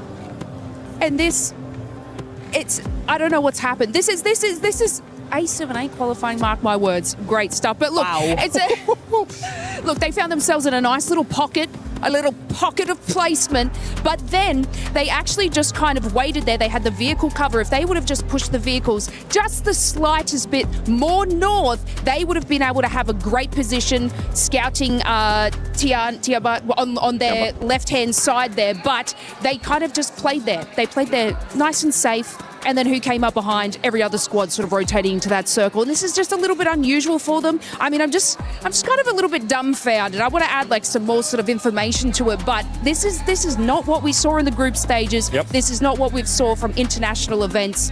What doing, guys? Yeah, no, it's a real shame, because they have so much potential. We've seen them do so many things before, and there's just nothing. It's complete crickets that we're hearing from them, to be honest. I do want to say shout out, because Geeky did win that match. Kevin won that match for them. I'm going to say that, because he was the one on the south side to push forward when EA and Tiamba were having that fight. He was the one to push forward, get that info, and facilitate the rest of his squad actually pushing onto that position. That enabled them to win the game. So GG Kevin, shout out to you. Yeah, and for Geeky, this looks kind of like what we saw out of them in the group stage, right? Especially in day one. They ended up getting a win in Rondo. Today, they ended up not getting a win, but they still ended up performing quite well, especially when it came to Rondo. But this team needs to make sure they stay with this consistency, because usually we see a bit of a slip-off. Yeah, I think so. I think this is also where we're getting towards the tail end of the day, where you have teams like GOAT that, for my money, you get into Miramar, I think they'd actually step up and rise to the occasion. Like, later rotates, they perform better on that battleground, for my money. I think you're going to really start to run into some uncomfortable territory where they've got to keep it going. And this is where, Geeky, Tiamba, squads that were a bit paralyzed by analysis in the group stage are now way more proactive. We're seeing some teams try and adopt that, but it's just not fully there, 7. And for GOAT, we're going to have to point out those placement points, because, my goodness, 3 placement points. We know you are aggressive, GOAT. We know that you can get those eliminations. But the beautiful thing is, if you find yourself later into the match, Neptura, those eliminations will start coming to that team because they are that aggressive. Well, exactly. I mean, look at Nongshim, Red Force, and Furia. Both teams, E-Arena as well, actually, all three teams, they play edge. They wait until the final few phases to really get those eliminations. They only get fights if they're going to try and fight an entry point. That's the only time you see them get those eliminations in the early game. So all three of them, yes, Furia, okay, maybe not the best example, 9 placement points versus 23 elim points, but Nongshim 16 and 16, E-Arena 13 and 18. They're able to be very consistent on both fronts, and yeah, GOAT definitely need to take a page out of their book. They just need a top 5. Like their eliminations are crazy, and if you have a look, it's not that far in between. But if they can just get this top 5, it'll change things for them, push them in that top 6. So greatest of all time. Please, I think they can do it. Please do it. And here, as we're looking at the second page of the overall, we got AGAL. I mean, this is a squad, once again, this is so crazy saying this after almost every single team, but it's just the way we are currently in PUBG Mobile Esports. Any team could actually end up going to the finals. There's just so much good competition going on here at PMWC at EWC 26. But AGAL, once again, not the performance we're expecting. No. It kind of feels like they're trying to do what they were doing in the group stage, but for some reason the lobby is just not allowing them to, and they've got to adapt. I think it's probably something to do with those rotations. They keep getting caught out in the mid phase in a whole bunch of teams. If you look back at their games, most of the time there's 3 or 4 teams in very close proximity to them. So for me, I'm like, you need to start avoiding some of those teams, some of those players in that mid phase if you want to survive. Oh, I'm hoping that's going to be the case because we are past the halfway mark here at PMWC at EWC 26 for survival stage. We have 2 more games for day 1 of survival stage. We'll see what's going to be happening in Miramar. Before we go to Miramar, though, let's send it over to Kalaris, and Maxman went away from us. What a delightful treat here on the stage. I get to be with Maxman to talk about everything that is going on throughout some of these games, as well as kind of highlight some of the teams. You guys have already talked ad nauseum about Alpha 7, but it's definitely one of the teams that we also want to talk about, right? Because here in the survival stage, there are previous PMWC champion, previous PMGC champion. There's been some glimmers there for Alpha 7. It's just they could go a little bit further. What do you think? No, I fully agree. It's definitely not been the year of Alpha 7, right? 2026 been a bit rough. PMMI, PMGO Season 1 having a bit of a bad time. But here, going into the survival stage, they had some very slow start, especially that first rondo, the first Orangle, only 2 points on those 2 maps combined. So definitely not what you're expecting to see from a roster like this. But I was just talking to Revo, actually, just a few minutes ago. And we did see at the start today, right, Kalaris, he brought in Nuth on the lineup because he told me that he really wants to play Rondo, right? Nuth is like a Rondo player. And also he's fairly young, so let's just try and get him involved a little bit, get some experience. But unfortunately, by doing so, I think that they did have a bit of a slower start, but now the main lineup is back on board. So Alpha 7 here with that game in particular, I'm hoping we see just more consistent points coming in. I think if you're going to make any changes, the start of survival stage, try and kind of tease something out, or especially if he really appreciates Rondo, is going to be the kind of place to do it. But for this Alpha 7 roster, what's interesting to me is that I still think that these guys have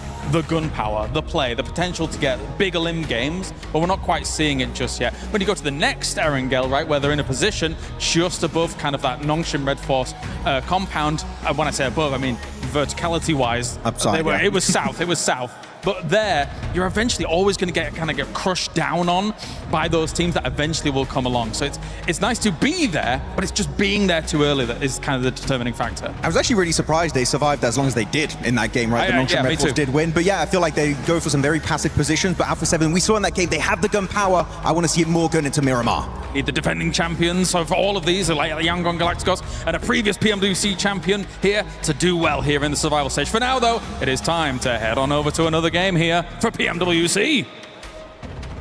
Let's get it going here. We are now headed into the sunny, sandy deserts of Miramar. Erangel is done. Rondo is done. Now it's time to get into the desert and see if these teams, especially the squads at the bottom, right, can pull out a big win here to at least put them in a good spot for running a top 6. We see Tianba already with a massive point gap, right? So they are looking very, very comfortable to at least make it into the top 6. Absolutely, I think Tianba is looking really, really good right now. It's interesting that there's quite a few teams that are massively taking advantage of this lobby at the moment. And you can't let those types of free wins slip you by because those will be the difference makers. I mean, you brought it before. It was a great point that we don't want to see certain teams being in 7th place with 4 points that we know that potentially, if changes were made, they could have met those requirements. So we are getting over towards Miramar now, down from the southwest up towards the northeast. Very different battleground for a lot of our squads here, looking to switch things up, looking to get back on the map. But for Tiamba, it is roughly another 20 points here, 19 realistically over the next 2 maps to make it very, very hard. I was going to say impossible, but I don't want to be the guy that curses Tiamba. Yeah. Ooh, yeah, exactly. Make it very hard for them to not get in tomorrow. For Geeke, they launch themselves up towards 2nd place. What I will say for Tiamba, what they're doing right now is being a nasty little point sponge. We have very limited points differential between a lot of our teams. Right now, RQ is sitting on 29, just 7 points behind Geeke in 2nd place. That's 7th right now at RQ. So there's a lot of movement that can still happen. I think tomorrow's going to be a bit of a slobber knocker, but we still have 2 more matches right now to try and even things out towards the top. Yeah, I think Tiamba, as long as they stay halfway consistent, we'll see them in the top 6 for sure. But everybody else, it's still anyone's game, right? So there's still a lot of slots still available here. This playing path is very, very classic right here, right? So we finally get to see a good one right across the way. Yeah. That's what I'm talking about, baby! Water circle in Miramar. Give me the island. Give me the island. Yeah. 5th match of the day. Very awkward. Would love to see it, but it's launching a lot of teams out over towards the northwest side of the map right now. So they need to get a move on down towards Impala, to Puerto Paraiso. East side of Los Leones, maybe try and take up some of that high ground early on. But honestly, I think a lot of teams are going to be looking over towards Impala and the high ground that sits over towards that northern side. La Bandita, a little bit of a weird funnel for some of our teams coming on through. I do think there's going to be a slight delay here. When we hit zone 2, however, we'll get an answer. If we head far over towards that eastern side, might be interesting, might be. But as I've learned my lesson multiple times in the past, is not to get too excited about these ones too early. Let it happen. You know what, guys? I'll tell you what else you can make it happen. You can get some of these sick weapon skins in the game. You can see right there, we got that Nine Tails Fury AUG. The Naruto Uzumaki event is still going on, guys. The best PUBG Mobile collaboration I have seen and witnessed in my career of playing PUBG Mobile, which has been since this game has started. So I love it. I hope you guys can get your hands on it before it is gone. And some of these teams and players need to get gone pretty quickly here. With this playing path, you're going to finally see Alpha 7 be able to get their Oposo hot drop. So they're going to get that loot. They're going to get set up. With this circle shift, though, they are going to have to get moving through quite a few different teams.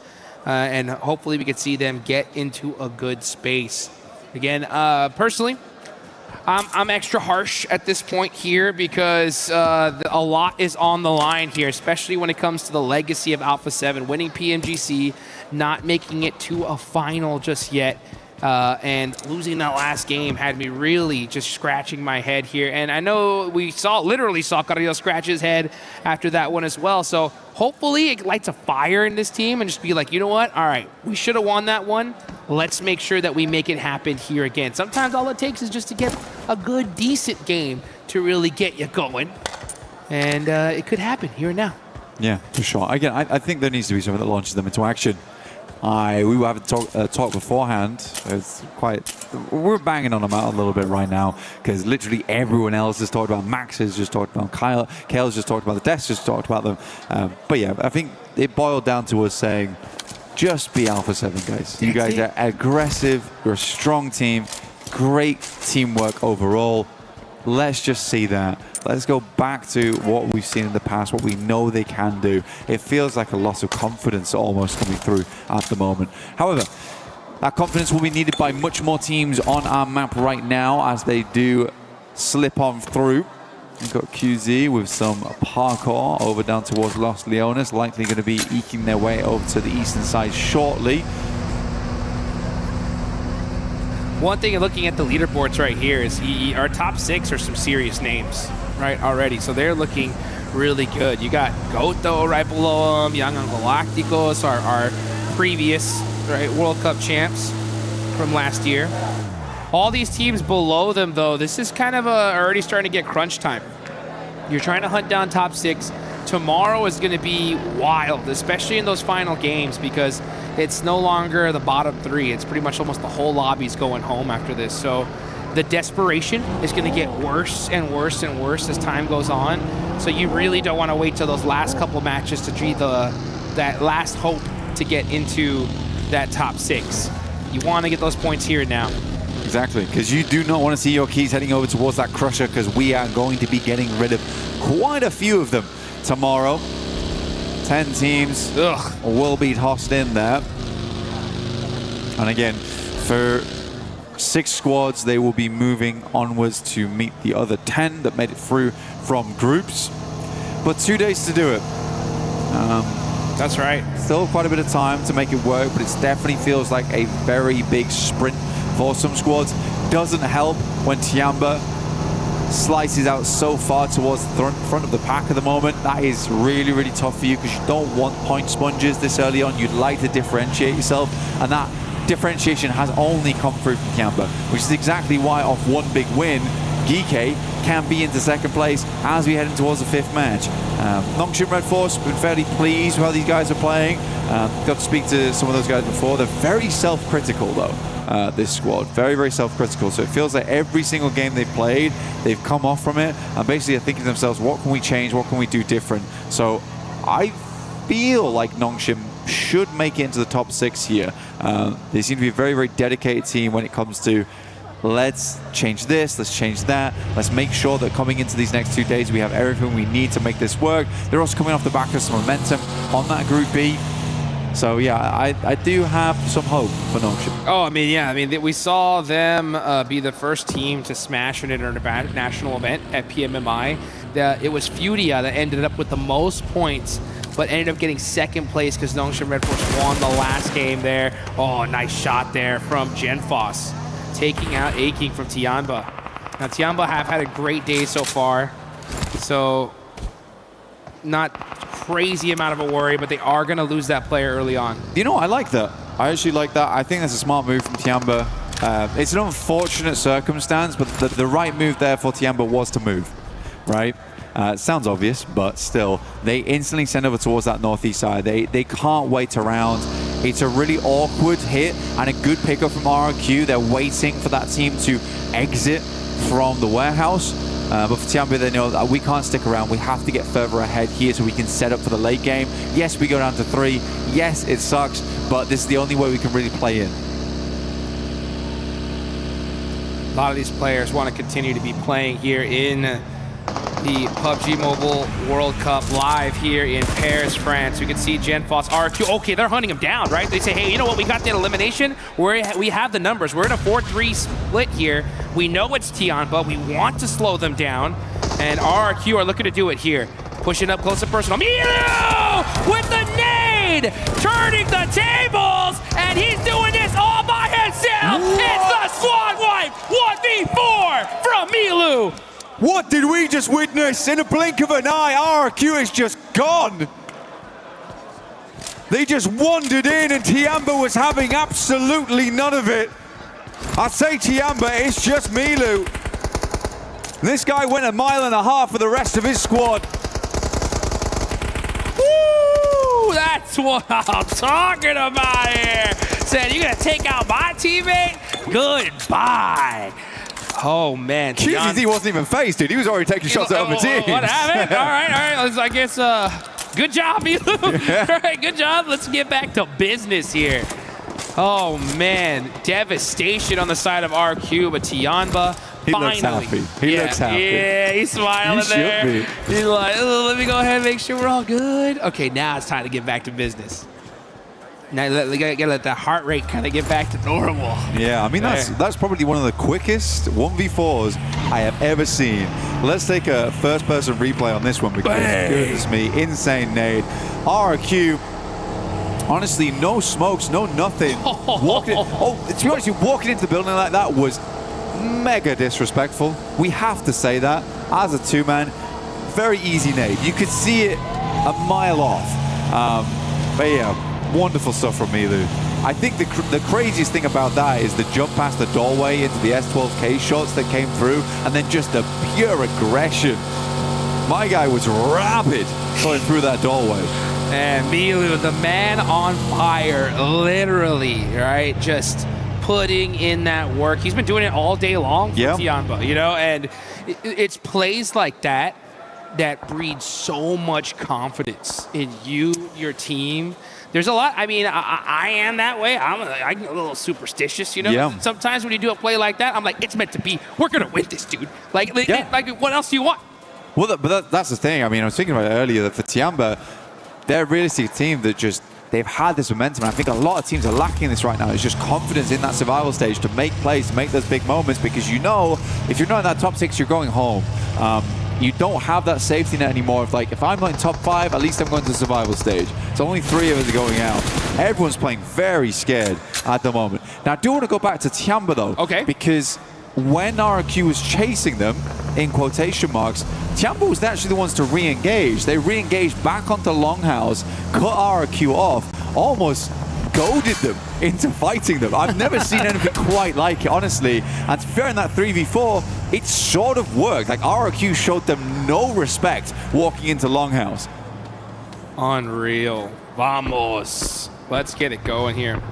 You know what? Speaking of going home, it was crazy. This is a little bit of a background on kind of what's going on here. You know, so many people, I mean, Paris has just been such a wonderful place to visit, to be here. These teams are so blessed and love it, right? And the thing is, some of these guys, their hotel rooms are literally booked until tomorrow. Yep. Okay? So it's, if you make it, you stay here longer. If not, pack your bags, you're going home the next morning, right? So there's no messing around here. You know, this is by far been one of the most incredible stages, places I've had the personal pleasure of visiting, and these guys want to stay here a little bit longer. And you can see Furia, with some beautiful nades there onto KRX, waiting for the one to hit. Do they run out and make this play, though? That's the problem, is there's so many shots coming from all over the place. These nades looking deadly, though. Hoxie gets caught. And dude, there's some D-reg on that nade. Like, I think if that one pops just a little bit later, Hoxie's down. For good, at least. Another deep nade. Oh, that's TRE down as well. So, Furia, they're hopping in the vehicle. They're going. They want to finish this fight out. And that is Lufa actually stealing that elimination with the SKS. But here comes Furia. They actually make the drive. They're popping it down. Igor gets one and gets another. And that is KRX eliminated. Igor's been on fire today, honestly. He's going to back up a little bit. Liu moves up from AGAL, sending some nades on through. Will find the shot as well. He is an absolute tear. Igor has not stopped for a moment today. Igor with a massive performance. I got the pleasure to see him and his beautiful girlfriend over there by the Eiffel Tower. And he was so stoked there. The love was in the air. And I think with her presence being here, this man is just looking unstoppable. He's taking all the way. Revo. No way. Don't do it. Don't do it. He's baiting out the shots here. It's kind of an interesting one. See? Here's him back off the angle. Oh, he's still confusing him, dude. This is crazy stuff. Finally makes it into the building. Good push in. Lost Carrillo a little bit earlier on. Got him. There it is. There's the Revo we know and love. No matter what the shotgun is, he's a master of it. Risky play, though, by the way. Dude, that's a straight 1v1, dude. Like, he gets knocked, he's thirsted immediately. But sometimes it takes that, right? Sometimes it takes making those risks. Couldn't wait. He couldn't wait, though, right? You know, he's baiting off the window. He listens for the sound cue, hears him back it off. Doesn't want to wait for them to reset up in those rooms. Oh, man. The plays are ringing out here. You can see Furia with a good, solid position in this next zone.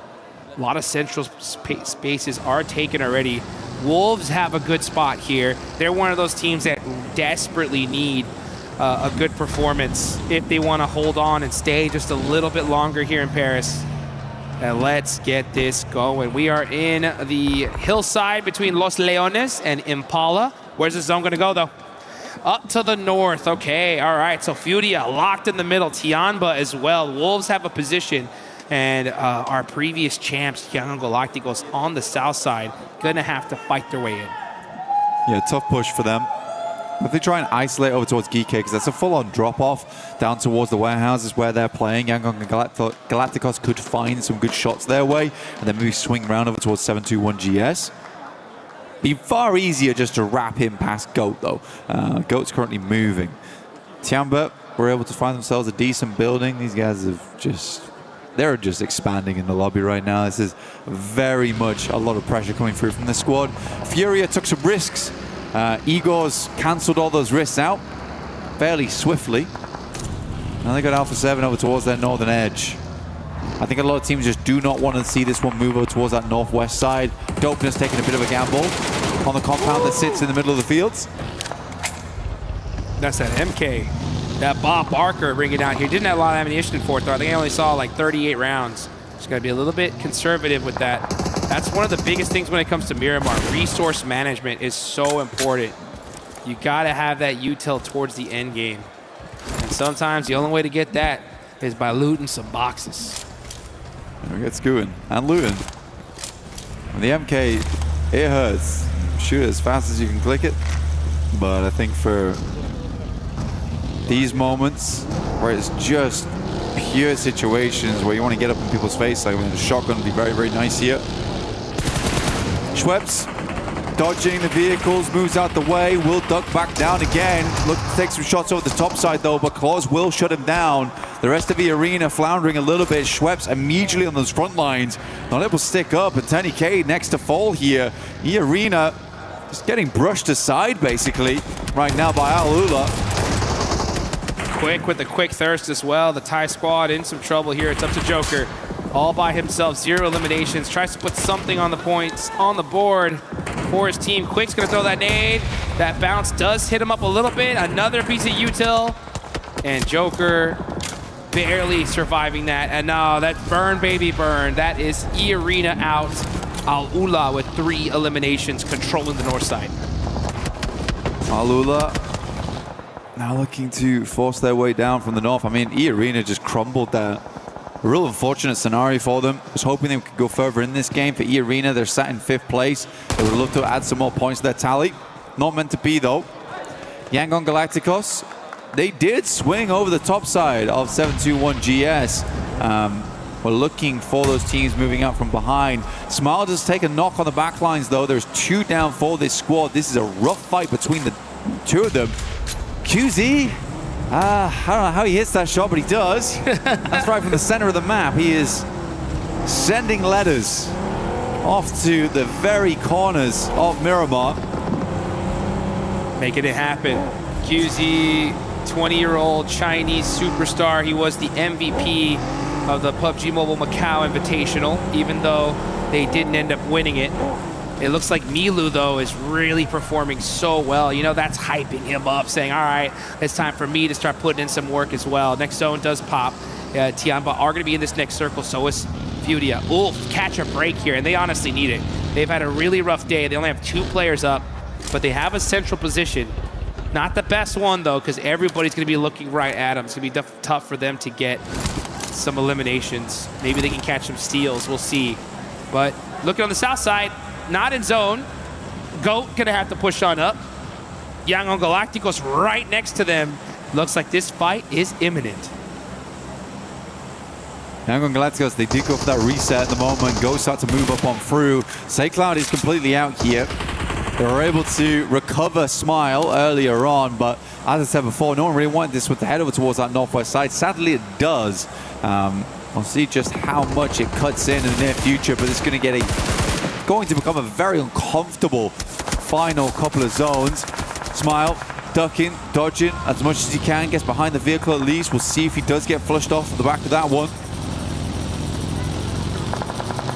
Romeo, swing up towards that top side now. Oh! Trying to get a little bit of information, but Minot's down. He's going to think twice about taking that engagement. Killer Joe out inside the smoke might just be the one to take down Romeo afterwards.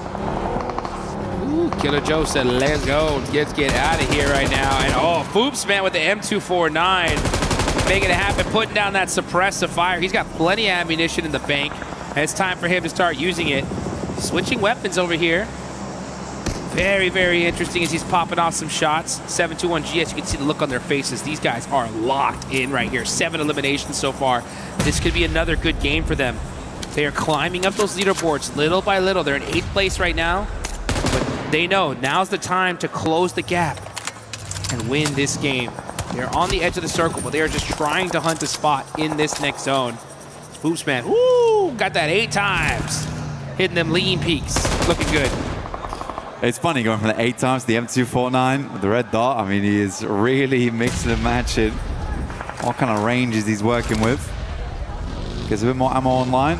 Force does need to get picking up though. Nongshim Red Force sending down towards the south side. They picked up Force. Don't know if Goat's going to get too involved on this one, but Nongshim definitely looking for some more points. Will re-knock him. Foopsman putting in that work here. And we see Revo get a knock on a 721 GS. They're battling it out with them. They want this spot here on the east side. Heads up to Rian all by himself. Revo is ready to say, you know what? Let's not just run in blind. Let's use some of this util. Bang! Oh, but they do end up getting one player down. Got to be careful here. Another nade! Will barely survive it. Alpha 7 cannot afford to go down here. Graham looking to move from the side. Great shot. Revo walks directly into it. And now Alpha 7 in a spot above her. Good shot, though, coming out from Guizhou. Keeping the team alive in this moment. Alpha 7 needs another strong game. Good tag, but no flush, no knock.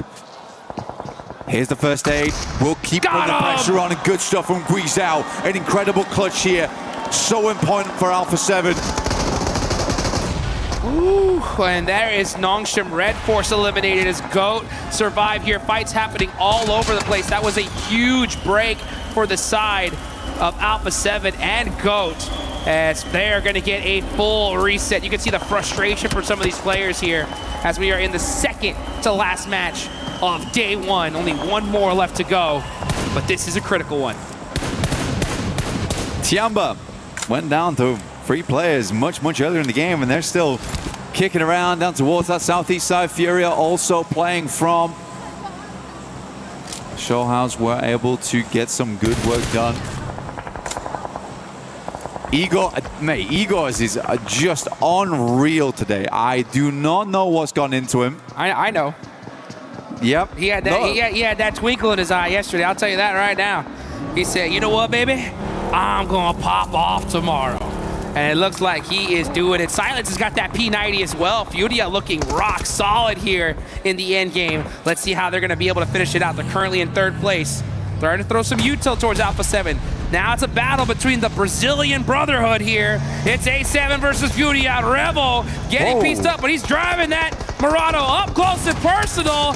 But Igor says, no, sir, not today. Igor skates on the bonnet of a vehicle, now looks to send down another. Will be finally taken down, but Furious putting in the work. Revo sent sky high by a nade, essentially shunted him further towards Fury in the situation. Nade's planted inside the smoke. Obscure's gonna send wide. Knows he can't do it now because he's getting shot at by so many separate squads. Woo. Sets up behind the trailer, but it's Aaron. But well-placed shot from distance to take the rest of Alpha 7 down. Not a bad result for them, but 8th place is not going to give you many placements overall. They're going to put something on the board, and that's honestly what they need to do. They're currently in 4th place. That's going to be good enough. As long as you're in that top 6, that is all that matters. That's going to keep you in this tournament just a little bit longer. Tiamba, though, they're still in this game. Furia as well. It's a huge opportunity for them to start soaking up some points and make a big gap going into the last game. I don't know, man. PUBG Mobile team seems to have blessed Ulf right now. They've just got 2 loot crates dropped on top of them. Yeah, absolutely. It feels like shining lights all around them. 777s. They need it, honestly. I see Ketch walking in here with a Band-Aid on his hand. He's like, you know what? I take all the breaks I can get, you know? MG3 as well. I mean, drop some smokes on the other one. Get out of there, honestly. They got a nice setup right here. They got a blown up car, buggy on the other side, hay bales on either side of them. So they are dead center. Should be able to get some solid placement points. Who's going to win this game, though? That's the question. You got Dopeness up top. But with Dopeness so far not making too much noise. They have the position. I think it's time for them to start getting some aggression going as this next zone does pop. And it's in the wide open field. And Ulf have the coverage here. Let's see what they can do with it. We'll see. I mean, it might be Tiamba time. It may actually be Tiamba time. As a 2-man, We'll see how Ulf can hold off these other squads, but it's the spot, right? It is the spot. People see there's loot crates around it. You are going to see some big crashes coming in soon. And the first one is going to be gold. They want it. Can Ulf hold it? Scarface with the MG3. They got the weapons, but Killer Joe is up close and personal. But it is Ulf that is able to take him down. The duo putting in work. Wolves also looking over towards this location. Milu's going to swing wide down towards that southern edge. Aaron goes down. Teams aren't capitalizing off the back of this one. Finally, Furia makes the move. They're going to be next to face. Can Scarface make this one work? Will stop short, actually. The vehicle's smoking. Flames pouring out the front. They get in the zone. That's all that matters, right? They got some coverage with their vehicles. Ulf now barely holding the spot, but Aaron! Are you kidding me? Ulf from the central position being so dangerous. Silence, you gotta move, bro. You gotta move. Ooh, barely escaping those nades. That hay bale coming in clutch. Finally, Silence able to put a little bit of suppressive fire here. Oh, and he gets the knock on the Scarface.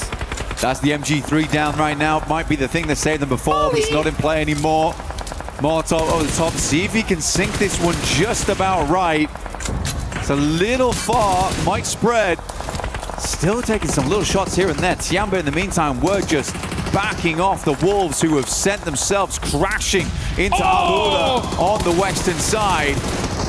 Dopeness finally waking up, realizing that, guys, we've got to get a move on from this northern edge. We've got to control this. Our points, our sweet, sweet points getting taken away by all these teams pushing in, but Dopeness getting it done finally. They are getting in the action. 5 eliminations for them. How many more are they going to try to get? Let's see. We got Tiamba as well. They have been waiting, and now starting to get into the action. Furia again, just throwing them long nades. That is going to get Scarface out. It's just Aaron up for the squad. Let's see what he can do. Gorgeous little bouncer there for Ulf, though. We expected way more out of this squad. They're currently on 21 points. The placement points alone will be very, very good, depending on how many more teams do go down. Dopeness trying to split out right now in a 2-2. They're going to try and regroup and take the task over towards Furia on the eastern side. Milu, though, trying to go for some shots. Won't quite tag on. The vehicle does get cut up in the process, though. Woo! Tight looks here on the side of Milu. Milu has been on fire today. One of the craziest 1v4s of the tournament. Already in the bag. Be nice to continue with that and get this chicken dinner here and lock down that spot. Well, finals. We said 20 points. 20 points was realistically what they were looking at for the last 2 matches of the day. Get up towards 80, and then it's super difficult to drop out. Aaron, how? The flames around him. Nade goes long. First one's a good knock over towards Silence here. Aaron swinging around the sides, has the UMP to work with, but there's absolutely no way he's making it happen. Milu's been watching this the entire time. However, instantaneously, Tiamba is looking to cause problems. They're trying to send nades down this way, clean out these players. They were able to get the res off. This nade goes a little bit too far to the side. Furia now starting to loot up. Looks like they're really low on meds here. They would have been using them already if they had them, but now Eagle, he's got that nade. Furia got to be careful here. All it takes is that one. It's looking pretty good. Oh, just a little overcooked there. Buggy now blown up. Silence getting caught by Milu. Milu is just making it happen here from this angle and just tearing Furia apart. It's the Milu QZZ show right now. Another nade, look to send it through and towards the middle. It certainly has been Tiamba time today. And I don't think we're stopping the clock just yet. Igor underneath. Milu tries to regroup the rest of the team. Not a possibility. Speaker will find them. That off angle was absolutely deadly. And now Dopeness from that northern edge. They're going to start to spread out on this one. It's the right call from them. Plenty of little bits of hard cover to play from that northern side. They can continue to squeeze these two teams now. Eagle trying to pop up, make something happen with that M4. Lufa with that disgusting angle on that tractor. And yeah, he has his car right behind him, so he goes and pops into it. Gonna be pushing up little by little. Dopeness have the angles. Furia is dead stuck in the spot and just avoiding these nades. All those vehicles coverage is just working out so well for them. And QZZ forced to inch up little by little. and getting punished there by Kenji. Kenji will take down QZZ as well as Eagle from distance. Now Furia, a lot of work to do here. Eagles, who has been a man on a mission to impress today, now looking to do it again here, but there's only 2 players left. Dopeness on 9 eliminations. Nade goes long, will knock. He finds the first, will go for the flush on this one. Every single point counts, and Eagles will find at least 1 more at the end of the game, but it's Dopeness from the north side to take the win. Oh man, and did they need it. You can see the sigh of relief. These guys popping off, they deserve that chicken dinner, and this could be the start of their run towards the finals. Let's get it going. Dopeness, man, did they need that one. Yeah, you can see Furia dapping him up. Igor looking good, my man. That is how you get it done. Yeah, honestly, Furia is looking good today. This is the Furia we expected and wanted whilst watching inside the groups. It's a tough game. That's a tough game to play there. I think they worked it out well. They had some of the zones towards the early on portions of the game. Going on Tiamba, they kept it cool. I think they kept it very, very cool there. Yes. I like that Igor's honestly had the courage to play out on the outside edge. Like, that's a hard angle to work with, but he has to play there to fend off versus the likes of Milu when he starts popping up from inside that rock. Tiamba, on the other hand, though, we also have to talk about this team. Yes. Oh my goodness me.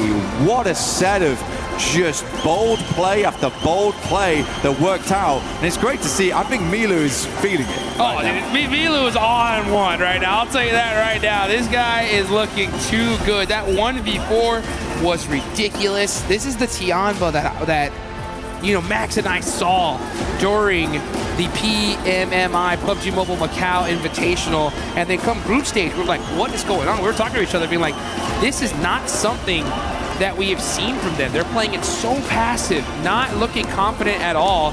And then finally, in the survival stage, this is what we've been expecting. This is what we've been waiting for, and they are performing as expected.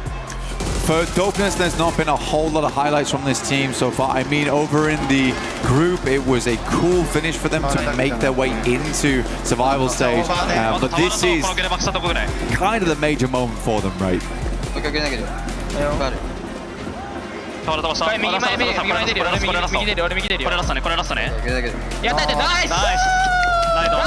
And they should be happy about that win as well. It's a good win for Dopeness. But again, for Dopeness, it can't come down to going up towards the, like, just dead zone where you have a compound where you can sit and wait out the matches, only to slowly come in from the north side, completely kitted, completely looted, and then just finish the game from there. We need to see a little bit more from Dopeness going forward, but this is the first step on their journey to get in towards that top 6. Yes, it is indeed. So, I mean, it's a perfect timing to do it as well. We still got one more game here on the day, 6 more matches left tomorrow, and these teams that are, you know, in the top 6, minus, you know, Tiamba, who have already done a whole bunch, still need to keep their eye on the prize here. You gotta be able to make it happen if you want to make it to those finals. We got some more action coming up in just a second.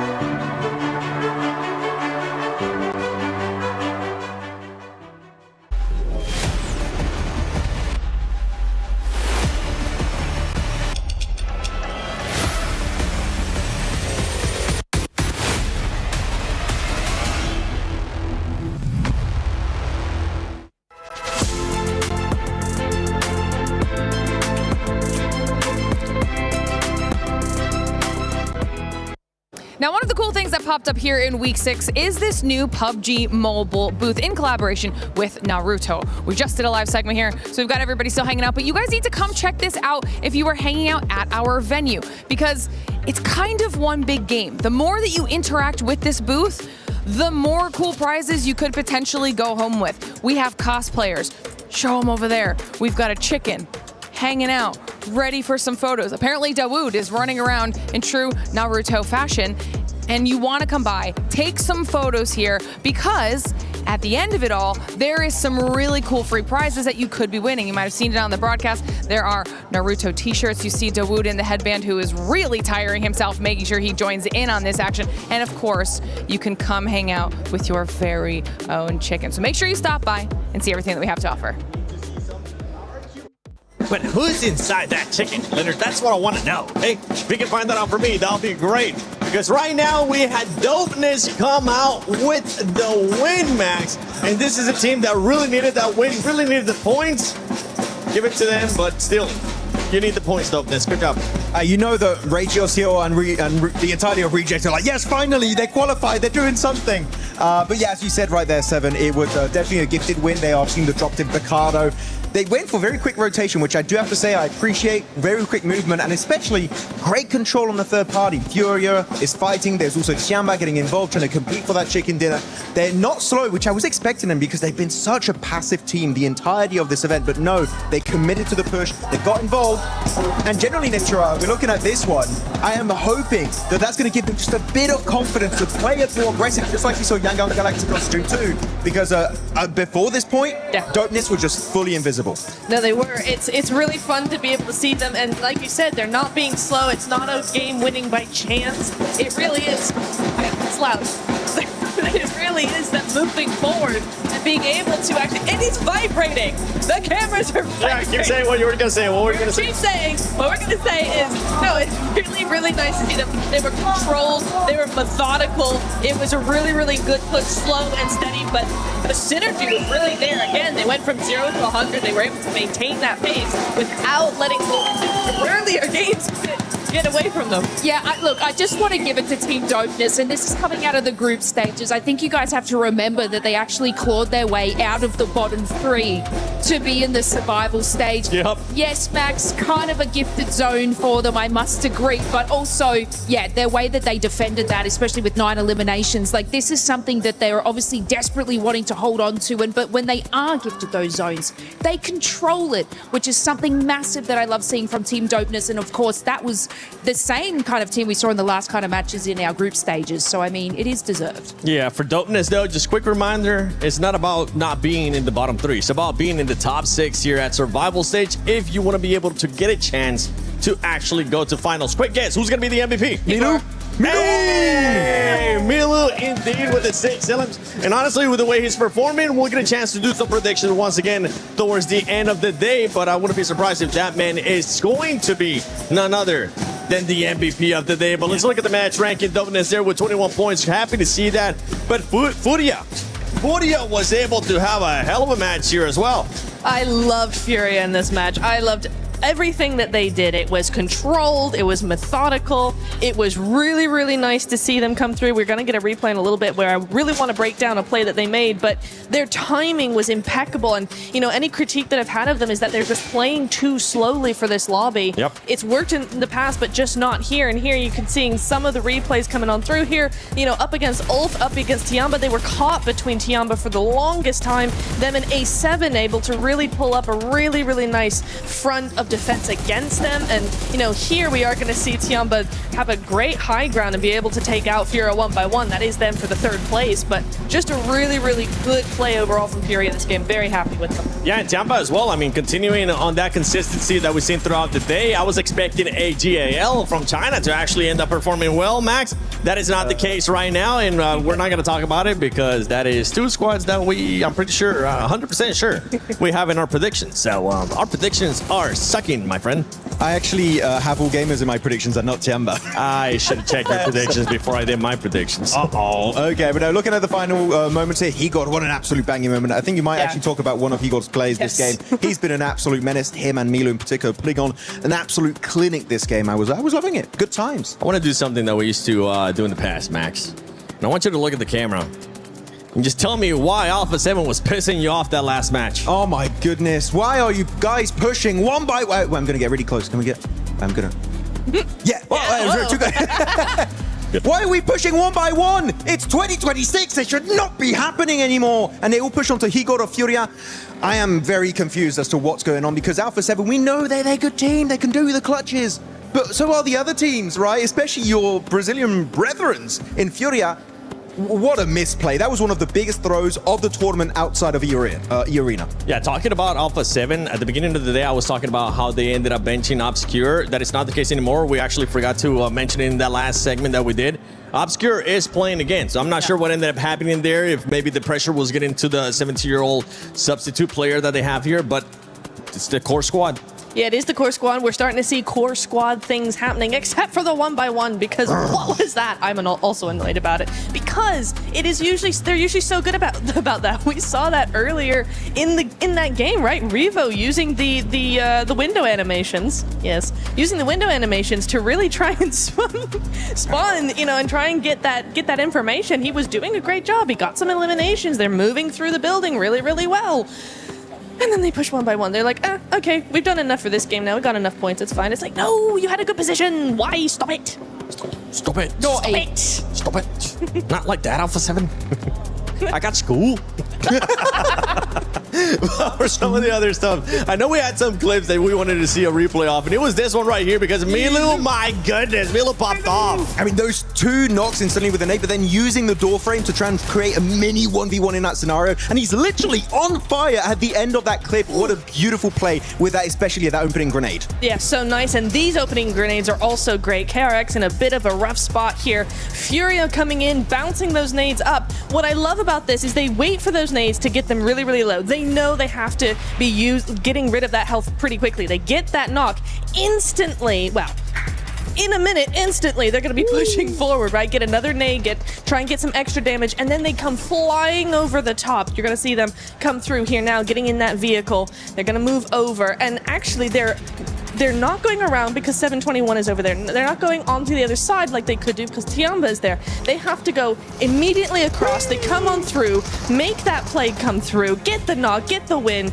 done and dusted. They get rid of Leo there from AGAL, and then they're actually going to keep a 2-2 split on either side of the road that facilitates that third place finish in the end. So a really, really heads up play from them. Very, very excited about that. Yeah, and I just want to sort of add on, it's just the Furious special, isn't it, Neptura? Like, whatever position they're in, they're going to clear their threats. Yes. And that is what they do. Whether it's up a hill and they're doing a goddamn mountain goat climb, nading to move up to that position, or obviously, having KRX down there on the bottom, they are able to stick together, which, some other teams might do. But it's awesome to see Furia. They're just focusing on all of these sort of capitalizing on their high damage, especially with all the utility. Yeah. Look how close everything currently is. Between third place, 8th place, and I'm pretty sure when we end up going towards the next page, you'll see how everything is currently looking like. Third place there with 36 points.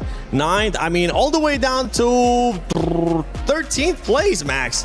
Everything, even 14th place, everything is so close they could end up changing within one match. And something to notate on the last match, 5 out of the 7 teams that were still alive towards the end were teams that were towards the bottom of top 10. They need to make sure they start responding here.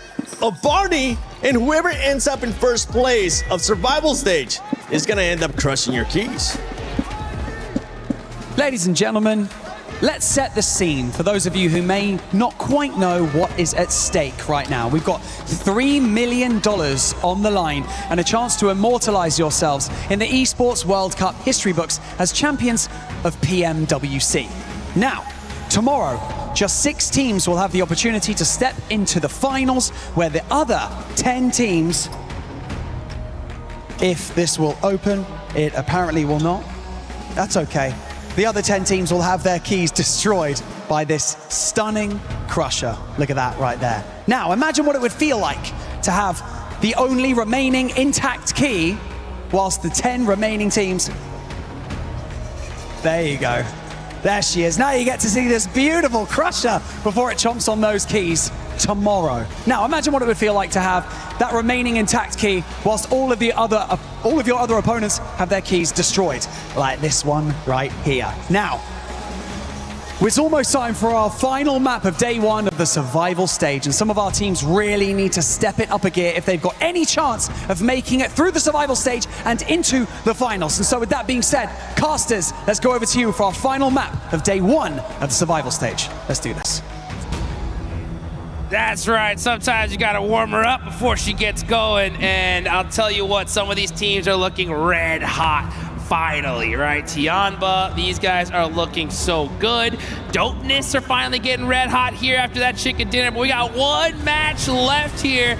This is the time to make it happen. Yeah, don't worry, Mr. Crusher. I mean, a lot of these other teams right here, they've also got a lot of anxiety, so That's we're all right. good. We're all good. That's right. But we're heading in towards our final match here. Tianba, they all look very happy with the way this is played out. Milu's laughing, and so he should be. I mean, that last game was just an unreal result. And it does show you exactly what confidence can do for your team, momentum can do for your team. It's just upsetting that we're having another point sponge. We had Vitality, now we got Tianba. It is making these final days just so rough as we head into day 2 of survival. But this is the final game of the day today. Let's see if any team can kind of differentiate themselves from that tight-knit pack towards the center and maybe live it large up there with Tianba. Maybe not quite as large because Tianba's on a table of their own. Let's get into it right here. I mean, Milu has really been the all-star today, making some crazy plays. We saw him with the 1v4. We saw him hitting the crazy shots with those off angles. And now at the last game here for day number 1. Let's see if that can continue on here. Looking at the leaderboards, yeah, Tianba on top, 75 points. Yeah, these guys are pretty much a lock for the finals. I think we can say comfortably. But pretty much everybody else, it's still anybody's game here. Dopeness pushed themselves up into a good spot with 30 points in 8th. If they finish strong here, we could definitely see them leave until tomorrow in the top 6. Now, looking on down, I'm gonna really put the, Al Ula 10th place on down in the hot seat. I think this is a big game for them because tomorrow, those last 2 matches are gonna be straight chaos. There's going to be teams doing everything and possible. And anything. So, and literally everything. So desperate to try to put up points that it's going to not be a typical game of PUBG Mobile. So the time is now. The time is now to make it happen. We got a pretty disgusting southern playing path here. But you got to be able to adapt. Got to make it happen no matter what. Yeah, definitely rough. But you're right, down towards 10th and below, it's getting tough. For AGAL as well as KRX, these are the teams that need to have a strong map here. Everyone else is sort of around that 20-point mark where tomorrow it's possible after your first round, if you get a big win, you can send yourself up towards that top 6 territory. For AGAL as well as KRX, they need some points now to allow them to have a springboard tomorrow. Otherwise, it is starting to look a little bit dangerous. And I didn't expect this from KRX, honestly. I think that KRX is a good team. It has some pretty strong players on side. So I am flabbergasted of why this is happening right now for them, because this is not a case of just having a bad day. Like, this has been throughout the majority of the tournament, just not able to get the momentum on board. I mean, we've given Alpha 7 a lot of grief, but at least they've been able to get themselves towards top 3s consistently. They have been able to close out games. For KRX, it feels like we have never really got that engine started. Yeah, not at all. I mean, that's the crazy thing about this game and this format, this tournament in general. Someone's got to be at the bottom, right? We got serious names here. Still, KRX 9 points is a big question mark. It's like, what happened? Oh? Yeah, 9? Okay, if we saw the bottom of the tables and there's only a few points gaps, yeah, I mean, it is what it is. But 5 matches, only 9 points. Not good. Not good at all. Hopefully we can see them make something happen here, and honestly they need to, because if they don't, you can kind of start counting them out a little bit. Absolutely, I agree. I think for AGAL, there is a tiny hope tomorrow if they don't do well here, but for KRX, it's just feeling like it's not going to be the case, and these teams absolutely do need themselves a lucky spin. Yes. Which you can find here with us at the 2026 PMWC at EWC. You can draw for exclusive sets, the one you see on screen right now that a lot of players are currently using for this year's PMWC at EWC. So really, really cool stuff. Make sure you get in game because, yeah, we all need a lucky break, but I would say AGAL as well as KRX need a bigger one. Yeah, they do. right? They need one of those Alpha 7 blessings that we saw a little bit earlier, right, in Aaron Gale. They need a good, solid circle to help them out here. But the thing is that you got to make your own luck in these kind of tournaments. You got to be able to make it happen regardless of the situation. Another team I want to see more out of, we haven't really talked about them a lot, is Yangon Galacticos, our previous champions here, last year's champs.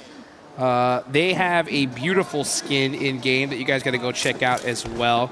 We got to see them rock it the other day, and I got to say, probably one of the most insane fits, jerseys. That classic traditional Myanmar fit is gorgeous, and I want to see them rocking it in the finals. So let's see if they can get things heated up here. They're in 13th place, 22 points, not in the worst position, right? One good game here, and we can see them all the way up to 3rd place, okay? It's just the longer they wait, the worse off they are. I would say the only 2 consistent teams so far has been Furia as well as Tiamba today. Like, those are the only 2 teams that have really caught my eye. Everyone else in this top spots awards, like the top 8, they've had good games here and there. I think Nongshim Red Force maybe has had like a little bit of a better day when it comes to just consistent results. But yeah, towards that top side, Furia, Tiamba, that's the 2 names on everybody's lips at the moment. But for Yangon Galacticos, on the other hand, with the Ancient Charm set, which does look fantastic, you are right. I like the interview we had Kalaris earlier today. It was a really good interview. Not only did we get to hear from him about how he's feeling in game right now, but how much his life and his team's life has been changed by winning at EWC, because it is life-changing money here and life-changing recognition and reputation gained from winning such an illustrious tournament. So for Yangon Galacticos, I think that the biggest takeaway I had from that interview was that he mentioned the pressure. Yeah. The pressure was on. The pressure is real here. Going towards survival stage, I'd imagine some of the pressure is a little bit off. We didn't go out in group stage. That would probably be the worst thing that could have happened to them. They got through to survival stage now. Yes, they need to shore some things up. They still have 1 more game to prove themselves and a whole 6 tomorrow. But yeah, I believe in Young Galacticos. I don't think they've had the craziest plays so far, but I won't ever say they're completely out just yet, because despite everything, they're still putting up points. For sure. I mean, I think that's the right mentality for this team. I mean, all it takes is a good couple situations, and we know they can pop off, put a 20-point game, and really, really push themselves forward here. And I want to see them do it. I want to see them back in the finals. I think that they are a rock-solid team. That pressure is tough, though. It's the hardest thing, and I talked to some of these guys who have been in these moments. They've been in these games for years now, right? So you think that they'd be used to it. But even after talking to Risha, like, man, it's still hard. You know, your heart still races the same. You just, maybe you're a little bit more understanding of it because it's not a new experience, but it's still so difficult to deal with. So when you see players like Milu do a crazy 1v4, I mean, that really gets your team going, and you just kind of, you know, galvanize your squad and capitalize after that kind of play. But, you know, we're in the last match of the day. Tomorrow's going to be wild because so many teams are going to be just desperate all the way towards the end to continue their stay here in Paris, as this has just been an amazing place to be, and the pinnacle of esports is here. And man, it's good to see Fury up here. Question. Okay. Which name up top? Any of those names that you see up top surprise you so far? Right now, I would say that, to be honest with you, the only real team that does surprise me towards that top side, probably GK. I think this team has had like pretty cool performances in the past, but not sort of a 3rd place team that I was expecting. I think they can do more, though. I do think this team's got more in the tank left remaining for us. I think that they surprised us in multiple tournaments beforehand as well. So what I'm hoping is that GK can maybe have another good game, stay in that top 6 side, because realistically, I don't think they were on many people's like top prediction lists, and I think that they're kind of playing into how we had Yangon Galacticos last year. Yeah, and I think that, you know, something definitely happened in their day off, because I agree with you. I think out of all those names, hold on real quick. Southern shift on down to Los Leones. Are we going to see another crazy urban finish? That would be wild to finish things off for the day. You can see teams, quick, fast now, immediately, right now, moving down south, not wasting any time. Not a little later. Immediately. Yeah, immediately, right now. Right now. We're not waiting around. We are sending down. The migration is real. I mean, it's always awkward having to move down from that north side as well, past La Bandita. Talked about it before, Minas Generales. Awkward rotational paths for some of these squads. Fury, on the other hand, they can kind of slip in towards that south side. They are rotating alongside with Nongshim Red Force. Tiamba, though, they like to play down here anyway. They went for a central position. They looted up in Los Leones first, so they're good to go.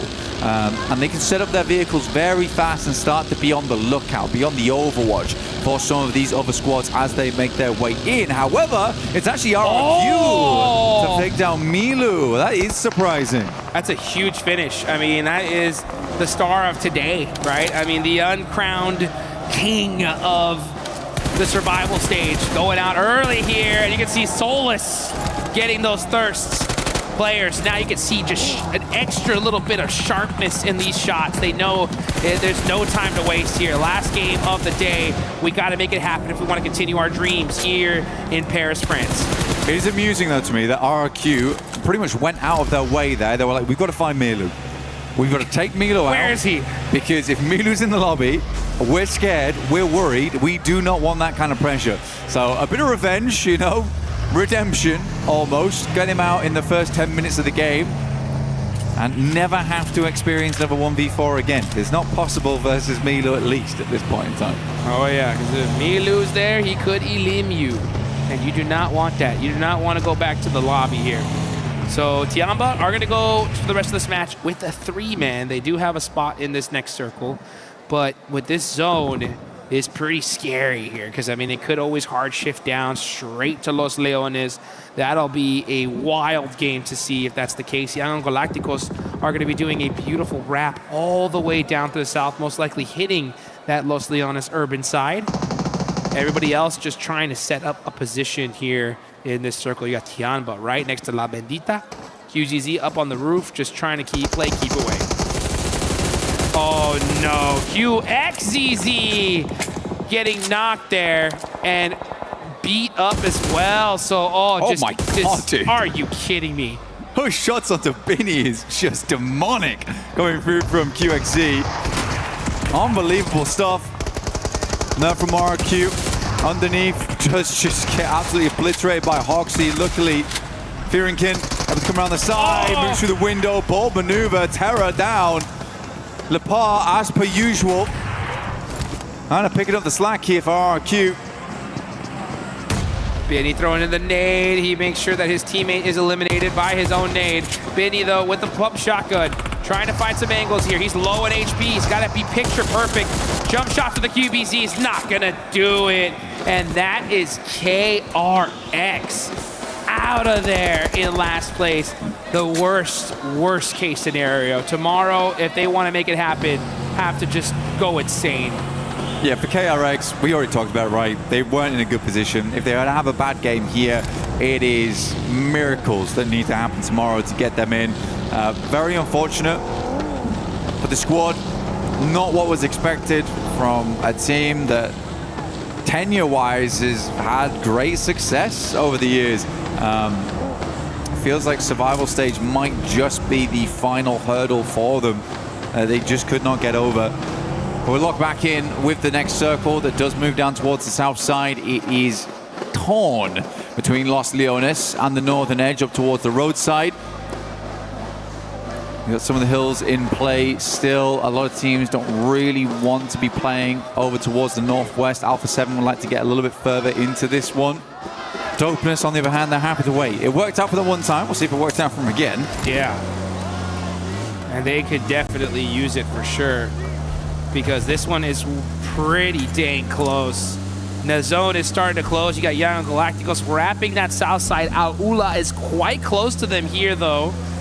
Let's see if they are going to end up meeting each other. SayCloud now finally being able to get into this next circle. Yeah, definitely feels like Young Galacticos have been casting out a big net here for Alula. They're in the way. They do not want their 180 being exposed as they move in towards Los Leones. Some of the more teams they can take out. So they continue to hunt out this squad. Marnet, as well as SayCloud, playing in front right now. Have to get it up the hilltop. Alula stops short, takes a quick break, takes a breather, playing inside the concretes, while Smile continues to provide that information back. They're gonna have to move eventually though. They can't stick around here forever. They're like, guys, come on, this is stage 3. There's plenty of room here. We can all be friends on the south side of Los Leones. And it looks like that's what Young Galacticos are gonna do. They're gonna hold on to this building here and say, see you later, we'll deal with you later. But oh, Solonic getting a knock onto Geek. We see that happening in the feed. Geek, again, we were talking about teams that were a little bit of a surprise. I mean, yeah, seeing them at the top, I think is a really, really exciting thing from them. You know that their team has to be pumped up going into this one. For those of you guys tracking all the incredible things that are happening here at the Esports World Cup, we see some updates from Glitter, and I know Geek is one of those orgs that really needs to have a good performance here. They want to see their team in the finals. I was wondering if maybe they had a little extra pep talk with them and say, guys, we need you to get there, all right? Let's make it happen. Yeah, that added a bit of pressure. That always works. That really does help the team out. Yeah, I mean, it would work for me. You know, usually I'm at my peak performance if I have at least 2 women yelling at me during the day. Yeah. That's when I'm really pushing myself. I think for Yangon Galacticos, it's a weird one because they did cast the net, but they essentially just gave the Northern rotate to Alula and have banked on this ending in Los Leones. I feel like this is a bad trade, you know? Yeah, not the best. We got like a grubby card for a holographic. Look at the hype, man. I mean, I love the Alpha 7 fans. Oh, they're getting hype. They felt the pressure coming as Carrillo making them happy here, making them dance a little bit extra here, doing that salsa as Carrillo getting that elimination is going to open things up a little bit. This is outside the circle, though. All eyes are going to be on them. Dopeness now in a position to gatekeep. Oh, but Quizal with that knock on Alufa. Time to hop in that vehicle. It's time to get moving. The fight has begun. Ding, ding, ding. Quizal looking to finish it quickly. And you need to. Quizal very low here. Goodness me, has to drop out the vehicle. And we'll just let it roll past him once he gets the first aid kit off, though. Ulf does move over towards the northern side. Wonder how much of this they have heard. Dopeness, again, the waiting strategy did not work out this time around. They had to move, and I'm glad that Alpha 7 did something. I think you have to congratulate them for that fact, because this is the big complaint we've had for a long, long time. Finally, they clear out some space for themselves. Great news. Now they can play in towards the south side, and hopefully play a little bit further into the south side later on. Hey, Alpha 7 crowd, I know you are in here. I want to start hearing some old school cheerleading chants, right? Be aggressive, be aggressive. That's what we need to see from Alpha 7, because when they do, man, oh! Wait, where did you throw that nade from? That was like nestled perfectly in his lap. Oh, he like heard the click of the nade before it popped onto him. Fudia, Silence, getting an early lemon style there. Yeah, Dopeness. That's where they'll be cut short. Down to 14 teams. 50 players still left alive here. Alpha 7 still taking it a little bit slow. Smoke's going down. They've got Furia down towards their south side. Can certainly play off the back of that. Come on, Zone, go south. Let's just go crazy here. Full-fledged urban finish, can you imagine? That would be wild. Furia wouldn't like that. Let's see if the Zone does surprise everybody here, as it is just about to pop. Where are we going? Oh! Yeah, look, outside Yangon Galacticos, they're a little lucky, right? Yeah. They're a little lucky. They do get themselves a lovely central spot here and one of the good buildings to play in as you do heading up towards those really awkward circles where they line up. But now, Alpha 7, we got to get out the building. We got to get in vehicles. We have to move. Fury similarly as well. I know, disgusting. Not fun, not enjoyable. Tiamba, however, tearing Ulf apart. They have lost Eagle and Milu at this point, but Tiamba has been a consistent threat inside the lobby. Shame that they moved over towards the northern side. I think it was the smart choice. I don't really want to start in an urban area, especially Los Leones, because it is so massive, and getting out of it can be a bit of an awkward mission. Yangon Galactic will smile as she gets a knock onto QZZ. Let's see if he ends up getting the thirst. As we're waiting for that to happen in the elimination feed. Catch getting knocked by Nongshim Red Force. And now you got Joker, the Thai team of E-Arena. Just again, so shocked that they're even here in the first place. They had a record-breaking rondo. 39 total points and still weren't able to make it into the finals directly. So now they're here in 7th place. They're right there on that cutoff.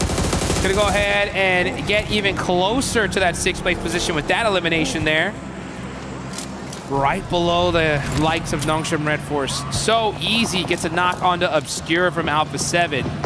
And the fights are really starting to ring up here as teams are just trying to find a position in this next zone.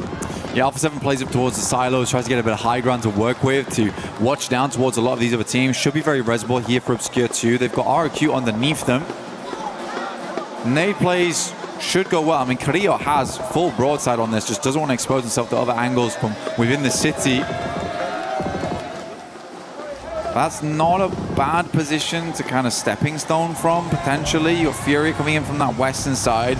Igor's taken down by Alula at distance. This is hard though. You're gonna have to stop off right now. A lot of smokes were already invested. Igor's gonna need to be rezzed. Delaying the push in. Revo's down again. Can't be getting knocked. Oh, and thirsted by Baton. So the Wolves stealing that elimination. Now Carrillo says, okay, this is the angles I needed. Yeah, this is the util. RRQ are just cooked in the spot. This is a really bad position.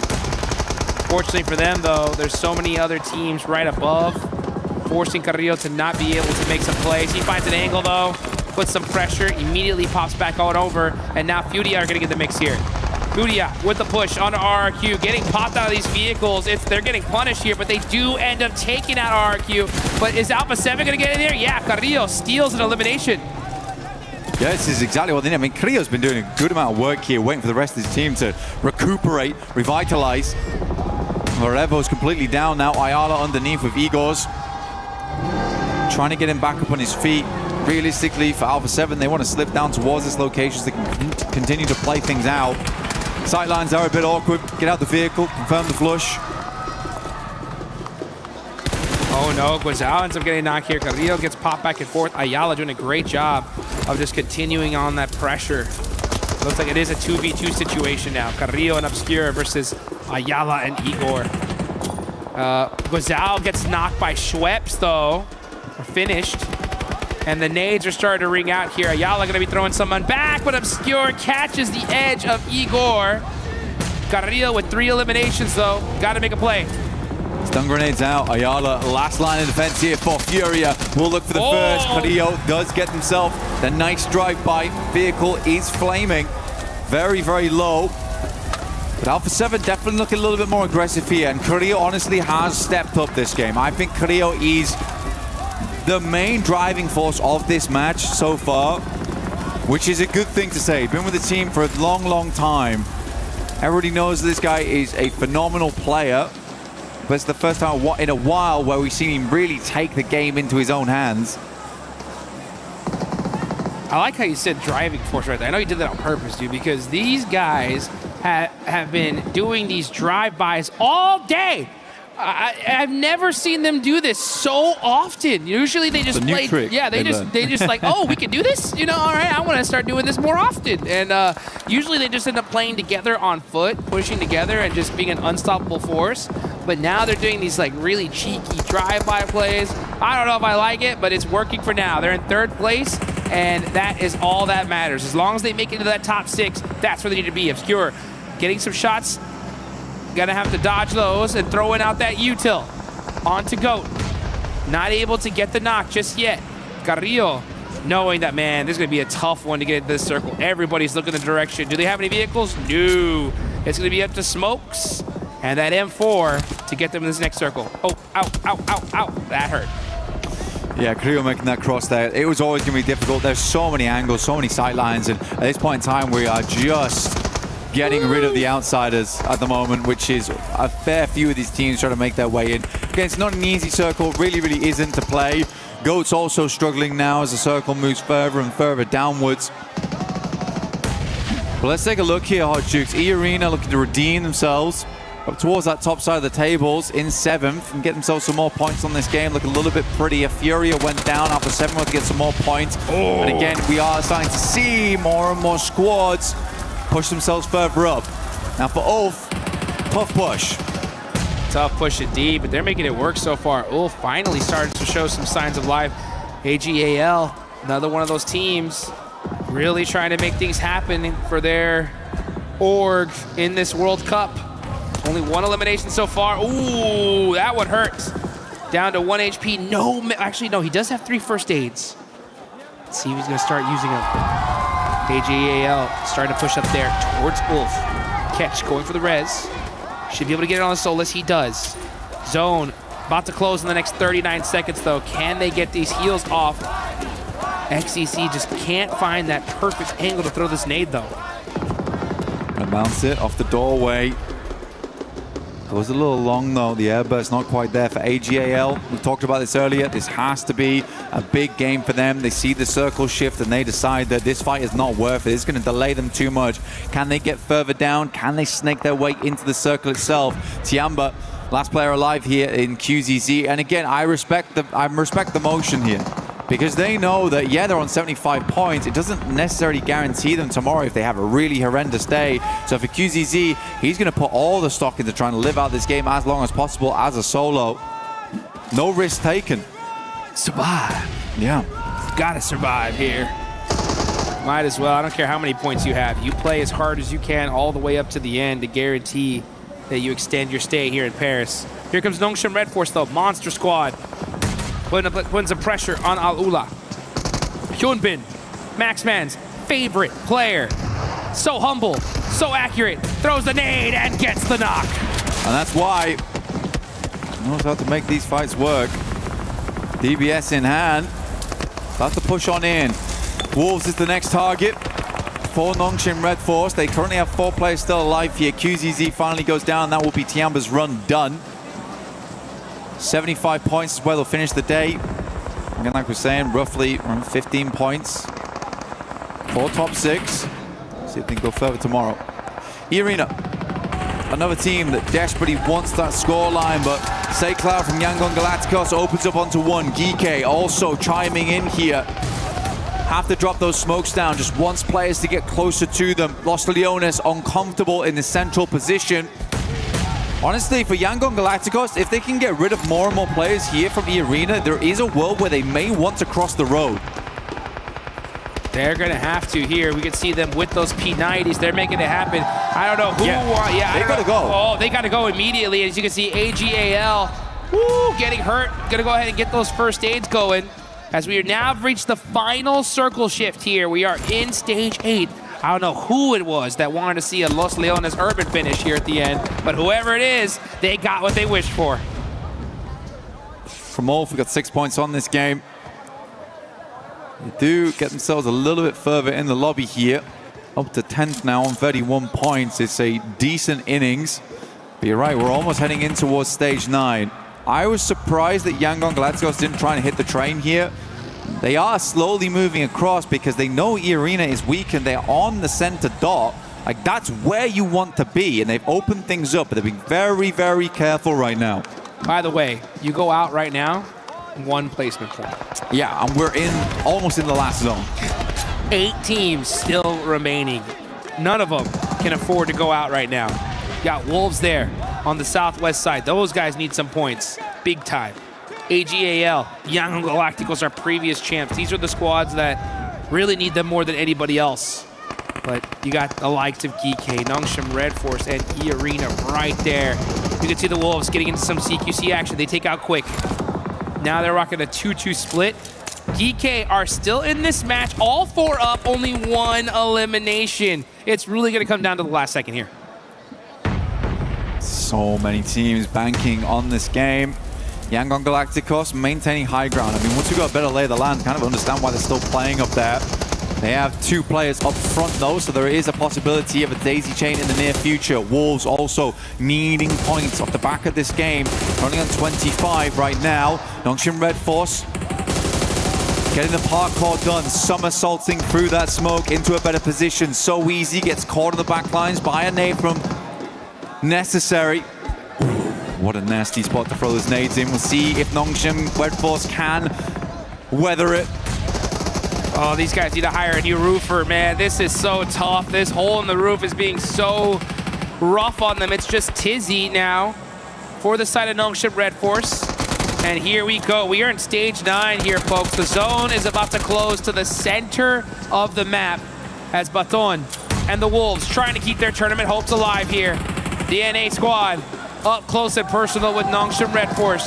Blind nade getting thrown, trying to get these confirmations, but Baton very hesitant here, throwing down some more smokes, waiting for his squad to get back up before he pushes. Doesn't want to push on his own, but that is allowing Nongshim Red Force to get a reset. Ooh, Say Cloud bounces off the stairs. Could have been a freebie. Instead, it's costly. Oh. 1 nade down now. Nongshim Red Force have to make a big maneuver. The Baton has got him locked in the corner. Will just send in to get the finish off the back of that one. Yangon Galacticos still using this high ground to their advantage. AGAL in an awkward position on that north side. Finally, they strike. That's Slonic. He went up high from behind. The Wolves finding a bit of an area to play off the back of. Climbing up those stairs so quietly. Here goes Maple as well, trying to find that precious high ground. Gonna be able to look at those plays, but here comes the blue zone. This is an unrelenting circle. It's going down to the center. Now it's time to make the plays. No choice. Bust out those shotguns. Hit those shots. Maple looking for the angles. TBS in hand, and you got Elementrix stuck with the AUG, trying to make a play for his team. Romeo on the outside with that XEZ. We said that AGL needed a good game. KRX also. KRX went down in 16th, but now AGL looking for the first. Maple finds another. E-Arena slowly falling, and now out. AGL with 3 players still up. Yangon Galacticos with the 1. Wolves with 2. All these teams very, very important right now. They get further up in the rankings. Who will be able to finish this off? Wolves with the high ground. AGAL underneath. Flower blooming from the desert floor. Finding the angles, but he gets caught. Flower Age takes away that high ground position, and it's AGAL clutching up the final chicken dinner here at the day 1 survival stage. And they needed that game so badly, down towards the bottom of the leaderboard, getting themselves further up there and opening up a chance tomorrow. But that's all it is, just a chance for them. So many expectations on this squad, and only now just delivering. The nice play from them, a good disengage from Ulf earlier on too. Wonderful stuff. Wolves also needed those points so badly. They played the high ground. I love the way that Slonic played that out. Got up there earlier on, hit a lovely little backstab over towards Yangon Galacticos. But is it enough? Is it enough? Going small, it is the top 6 right now. Tiamba, Furia have all really got themselves into a very, very good position there. Hopefully they'll be able to continue that consistency. For Tiamba, it's a tiny drop in the ocean in terms of points. Furia, they got to go a little bit further. For everyone else, this is coming down to the wire tomorrow, I can guarantee it. I'll tell you, all you guys watching right now, mark your calendars, set your alarms, tell everybody, because tomorrow is going to be one heck of a show. Bro, Look that's at crazy. Maple, are you serious? I'll tell you what, all of AGL, their fans, organization are so excited for them right here. 投你跳吧，投你跳吧，投你跳吧，2打2，3打2，3打。投点一个，拿掉，拿掉。打一个，1楼。I mean, good stuff. Honestly, very, very good stuff. That shot from Flower up on high was absolutely criminal, by the way. He went out for a little peek, and Flower was straight there with the pellets. Sent him right up to him. But yeah, that's it. But the thing is, this is a Actually, a great time to get a win. It's right at the end of the day. Oh my God, the relief is palpable inside of this squad. Going into tomorrow, it's not the most momentum you can have, but it does feel good. And genuinely, Tiambo's already shown us what that feel-good nature can do for you. With the craziness that we've seen so far, I think if AJAL don't win that one, I would have had very little hope for them, right? The fact that they did, though, really just lights a fire, I think, in them, everybody watching and supporting them here.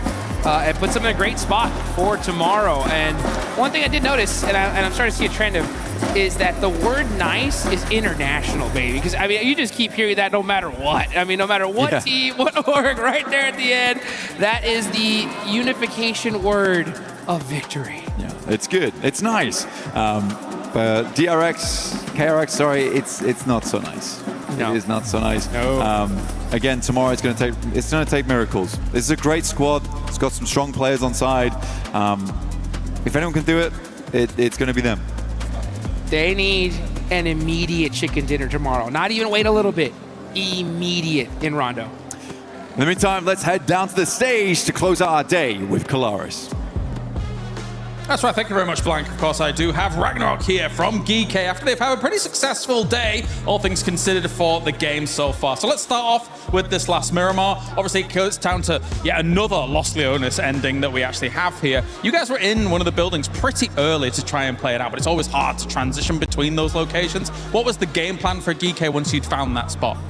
To be honest, I'm one of the best players in the world in Los Leones. I have been playing Los Leones for maybe 7 years. So I know every entry and every exit for Los Leones.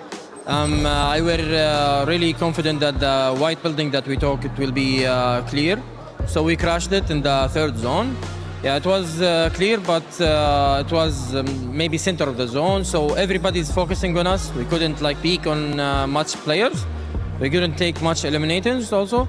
So we played a little passive, but at the end zone we got kicked out of the zone. So the zone was rushing us in our pack. Also 2 teams was holding on us. I think 1 team in the hangar and YG on the left. We got stuck between the 2 teams and we got eliminated. But so far it's not really bad game. It's a hard zone, but we managed to get some points. That's fine.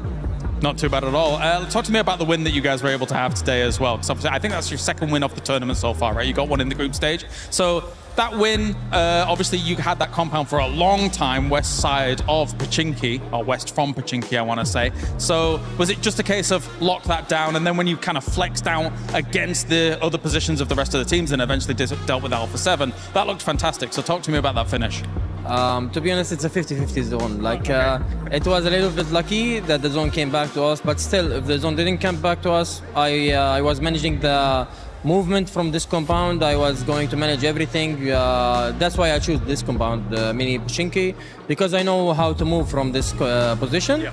And it was an easy game, to be honest. Fantastic. Any last words for your fans out there watching GK trying to make the push here to the top 6?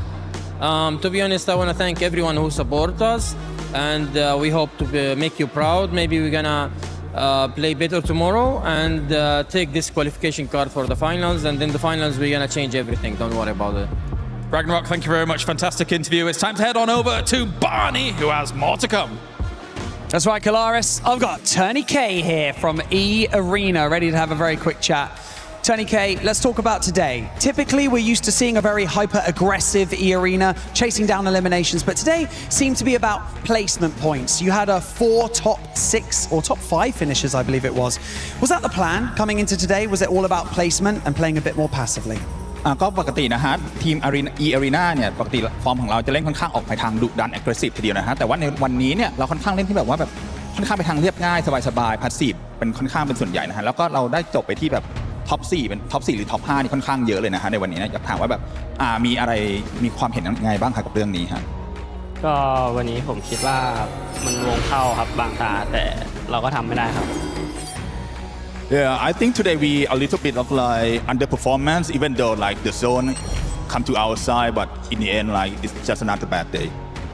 It's a shame to have a bad day on the survival stage day, but we've got another day tomorrow, so let's talk a bit about that. Closing out today, you managed to get 4th place with 6 eliminations on the board, so that's vital points for you guys to go through to the finals. Going into tomorrow, are we going to see the slightly more aggressive E-Arena, trying to chase people down and hunt for those eliminations and get those points for finals? อยากถามนะครับพรุ่งนี้น่าจะเป็นวันสุดท้ายของรอบ Survival Stage แล้วนะฮะอยากถามว่าตอนนี้เนี่ยในรอบในอันดับของเราในตอนนี้ฮะแล้วก็แบบว่าอยากถามว่ารู้สึกยังไงบ้างครับว่าพรุ่งนี้ฟอร์มของเราจะเป็นยังไงบ้างจะเล่นพาสซีฟเหมือนเดิมไหมหรือว่าเราจะไปทาง aggressive มากขึ้นครับก็เล่นเรื่อยๆครับตามวงครับถ้าจังหวะไหนเล่นได้ก็เล่นครับจังหวะไหนเล่นไม่ได้ก็ค่อยๆเล่นครับ Well, to be honest, I would say that we're gonna play depends on the zone. If it's like the zone come to our side, we're gonna play aggressive. If it's not, we're gonna play passively. So hopefully the zone gonna be on our side tomorrow. That's the smart answer, Tony K. Nicely done. Thank you very much for joining me in this interview. Best of luck tomorrow in day 2 of the survival stage. Like I said earlier on, only 6 teams will make it through into the finals. And so these teams have got to start scrambling for points. But for now, let's head back to the studio to round out day 1 of the survival stage. Thank you, Barney. Tony K, a man of few words, but tomorrow he is not going to be allowed to be quiet if he wants to be on those top 6. Overall, an interesting day. We ended up seeing his sponge points, especially towards the top, the consistency that we saw out of Tiamba as well. But in this last game, Max, it couldn't have been any better for those teams that are trying to even keep it closer towards that top 6, because the top 3 teams didn't really do much. It's like, you want an opportunity for a comeback? Los Leones finished. Okay, I can't do much about that. But overall, it was very fun to see how many of the teams were at the very tippity bottom, right, if you can say that, of the rankings. So overall, I gotta say, a big compliment to the entirety of that lobby, in the sense that a lot of the teams are trying to play the outskirts of the city in case it does go up in the city itself or outside of it. So big compliment to all of these teams. I think they played as good as they really could for city finish. We'll take a look at the overall ranking after day 1 of survival stage. Tiamba sitting at the top with 75 points, followed by Furia Alpha 7 as well there with 42. But just look how everything is going to be so close, Natura. This is what we're going to be looking at tomorrow, between 3rd place all the way down to 8th. And I'm pretty sure when we end up seeing the 2nd page as well, everything is just going to be super tight. It can change within 1 match. No, it really can, and this is going to be a crazy 2nd day coming through. We've seen such consistency, I feel like, from a lot of these teams here. Yes, they've not had as much presence as we might have liked them to. Maybe they've had a bit of a fumble here and there, right? But Alpha 7, no wins, still 3rd place. You've got E-Arena. They said they had a bad day, but they're still 5th here. Wolves as well, just continuing that momentum game to game until now. They're 2 points behind 6th place here. So it is looking like a lot of these teams really stepping up, and with 6 more games tomorrow, who knows how big the points are going to be then. And I want to sort of touch off of after the interview with E-Arena, and, you know, they're sort of saying they're playing to the zone. Furia didn't really play to the zone. They were catching those eliminations, and look at where they're sitting.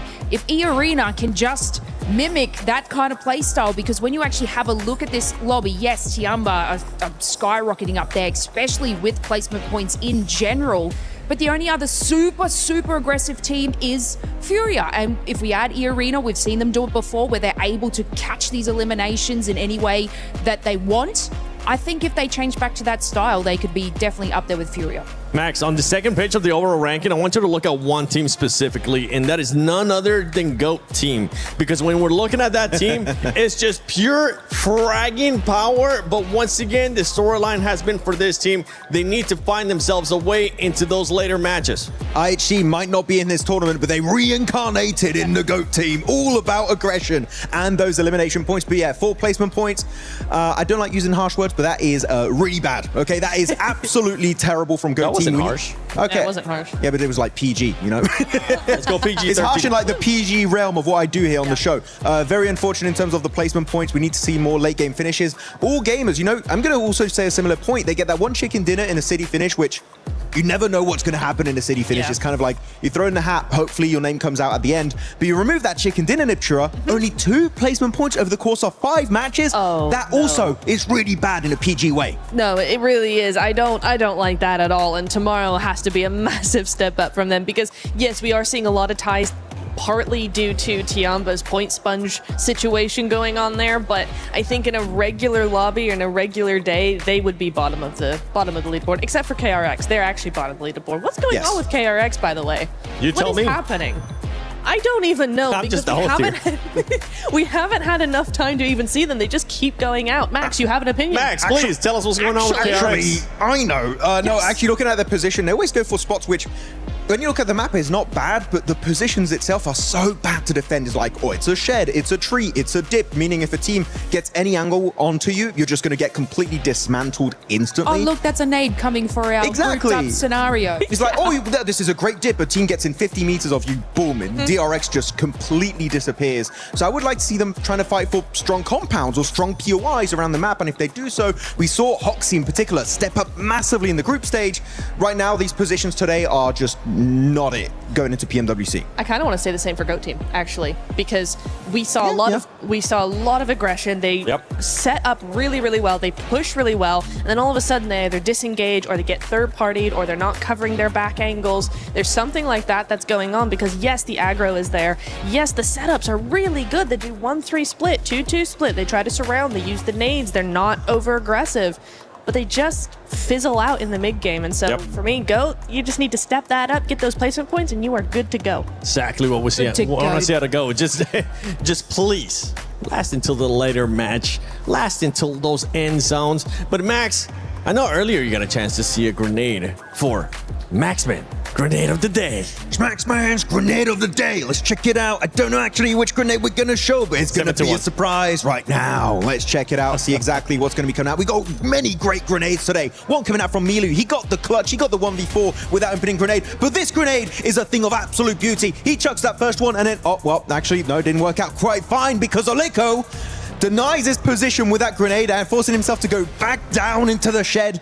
It's a grenade of the day, but it's a bad grenade of the day. Do better. Okay. It's a stinky grenade of the day. Very bad. I don't like that. Don't say that again. Sorry. Okay. My bad. Yeah, be careful. You're thin ice.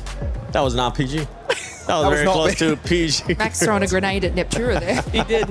It nearly got me. Before we show it, quick, who's going to be the MVP? It's pretty straightforward. Milu. Yep, that's right. Milu from Tiamba, 18. Whoa! Hot damn, buddy. Oh my gosh. And the crazy part is he ended up getting 15 knocks, still making sure he found ways to steal those elimination slays. For Tiamba, consistency, Milu being able to pop off. Usually we think about QXEZ. That wasn't the case. Now it's just two players that can actually frag out. Yeah, I mean, what I really like from this team as opposed to what the other teams were doing is they were not tunnel visioning their fights. So, you know, Netroyu sort of touching on like, what are they doing after these fights? How are they getting third party? This is a team that obviously had that great sort of split hold and were able to map out their play after they eliminate a team. So they're always forward thinking in every single play that they made today. No, it is really nice to see that coming through. And I think a lot of teams can learn from that because some of the best teams are the ones that think ahead a couple of phases, a couple of plays. Some teams we have seen just don't seem to do that. And I think that's where a lot of these teams are getting stuck in that mid phase because there's like we get to the mid phase and then we don't know what to do. And then other teams are all coming around us and then we get all grouped together and now we really don't know what to do. So a little bit of that forward thinking, a little bit of that proactivity, that action planning would really help for tomorrow. Max, I want you to get into your coaching mindset for some of these squads. And I want you to pick a team that whether it is positive or negative or PG or not PG, just tell us what that team needs to do tomorrow. Yangon Galacticos. Yangon. Why are you guys playing so passive? I saw so many good glimmers of hope in their group stage. I was like, yeah, they're taking fights. It's so nice, especially like Orangutan did back in their group stage. And that was enough for them to instantly qualify to the finals. And Yangon Galacticos, they had so many opportunities. I'm not saying like game-winning opportunities. I'm not saying they could have gotten wins, but they're not taking fights that could result in actually a really good upside win for them in the overall match, like maybe a top 5 with a bunch of eliminations. Yangon Galacticos, you've already won. You've done it in the past. Right, well, not right here. It was in Riyadh, but they've won PMWC before. I want to see you be confident. You can do it, but right now they're just, I don't like using the word scared usually, but it really feels that way in today's games. Felt exactly like that for Yangon. It kind of felt a bit messy, honestly, super messy for Alpha 7, even though they're currently towards the top. It's a team that we expect to see a lot more. But ladies and gentlemen, don't forget that tomorrow is the final day for Survival Stage here at PMWC at EWC 26. It's been a pleasure being able to hang out with you guys. Hopefully you guys enjoyed it. If you do end up sharing anything on social media, make sure you use the hashtag EWC and hashtag EWC26. I was thinking of something else. Oh yeah, that's right. Snacks. Snack Gaming. I hope we get a chance to see you here on the finals for maybe a live watch party. Stay tuned for that. Hope to see you guys tomorrow on day 2 of the survival stage. It's been Lace, Max, Man, Neptura, the 7WG. See you tomorrow.